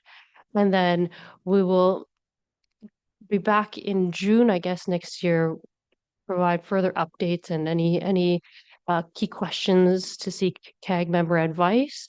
And then we'll ultimately be looking to approval of the ED in September. So we are working quite quickly through this, and so by June, hopefully you will see something quite formed. That's my hopes, at least. So we'll see. That's what we're targeting for, and so in the next really 3 quarters, we'll hopefully have a near complete standard before we issue in September. Thank you, Celine. A very ambitious calendar. Just to maybe build on the education sessions that happened in September and October, just to remind you that these are public sessions that you can find on YouTube, and you're most welcome to listen to the recordings if you wish to learn on sustainability reporting, but there's no requirement to do so. But if you've a bit of time, don't hesitate. That's quite interesting, and there may be other sessions, and we'll keep you informed. Yeah, and maybe just as a pitch for anybody looking for help with trouble sleeping, all of our meetings are on YouTube. You can go back and watch all the great discussions that help with insomnia. I guarantee it. But I just wanted to point out that there's also some great sessions with the New Zealand XRB and April McKenzie from September as well, where she talked about the New Zealand experience. And I would really recommend anyone who hasn't taken the time to watch that to go back and look at that. I think it was on day 3 of our meeting. And even for board members who might have forgotten about it before our session this week, maybe go and watch that again because she gave us some good advice. Karen, you want to say something? Go. Yeah, I was just ask a question really about the sustainability reference group and the working group and the relationship with IPSASB. Could you just say a bit more about that and where you're drawing your membership from to actually deliver? Because I guess they're going to be a key part of getting to where you need to be. So if you could explain a bit more about that, that would be really helpful.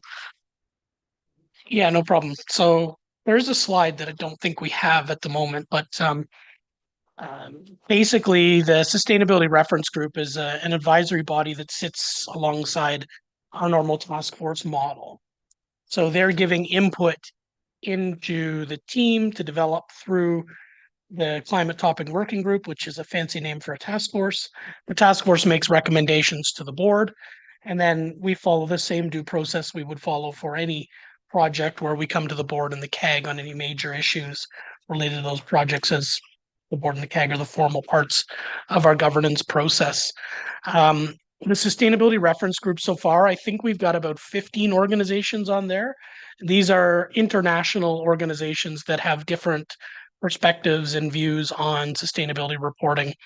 I don't have them all at hand, but they're new stakeholders that we've started to engage with through our sustainability work. That's not a static group, so we'll continue to add as we come across topics where we need other areas of expertise, but we are trying to keep that to international organizations with different focuses on sustainability that's not already involved in our work. So we're not looking to duplicate the CAG board itself or observers we already have, but there is some inevitable overlap, and unfortunately we don't have the slide with that on it for today, but can circulate that offline so that people can kind of see what it looks like if you're interested.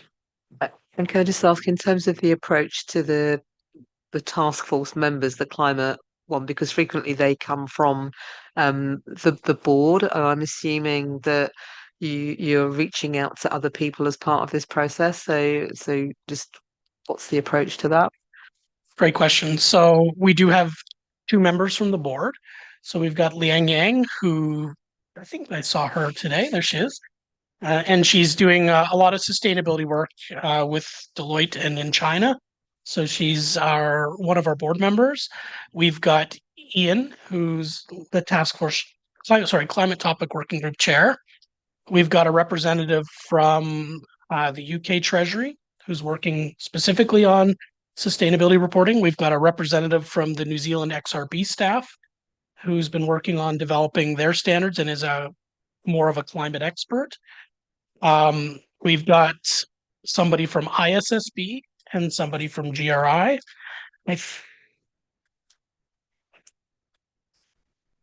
Oh, sorry. And yeah, I'm forgetting our Canadian friends who sit a few floors apart. Somebody from the Canadian Sustainability Standards Board.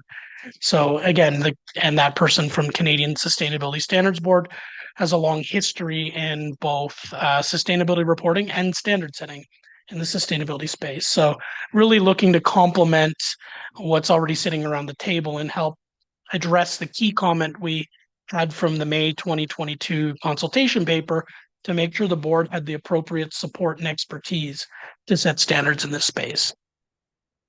Oh, sorry, one person I should note. And Scott is chairing the SRG, and Scott has a long history of sustainability reporting from his time FASAB and through his educational sessions that he teaches at the university. Thank you, Ross. I understand there's also a forum on sustainability reporting that may be implemented. So could you say some words on that? I know it's early stages, but still. Yeah, it's just an idea at the moment. It's part of a pitch that me and Celine have been working on, what we call a sustainability implementation forum. And the reason we wanted to take this approach and put this forum in place is because as we speak to many and varied stakeholders we come across, there's a need, I would say, to reach out to the broader stakeholder group as we develop the future standard. So how we envision this is as the board starts to make decisions in developing its standard, then we would send out probably just a slide deck highlighting the board's decisions on a key topic. So say materiality. The board actually agrees on what materiality is going to look like and some of the key concepts this week. Then we'll go out in early 2024 and say to this stakeholder group that's completely open, we're not going to preclude anybody, but we'll have a list of people and we'll send it out and say, have a few questions, let us know what you think about this, give them a couple weeks to feed back to us what they think on the topics, gather the different themes that we're hearing, and then go back with a staff response on how we might take those points into account and take them back to the board. So I call it like a diagnostic check or a health checkup.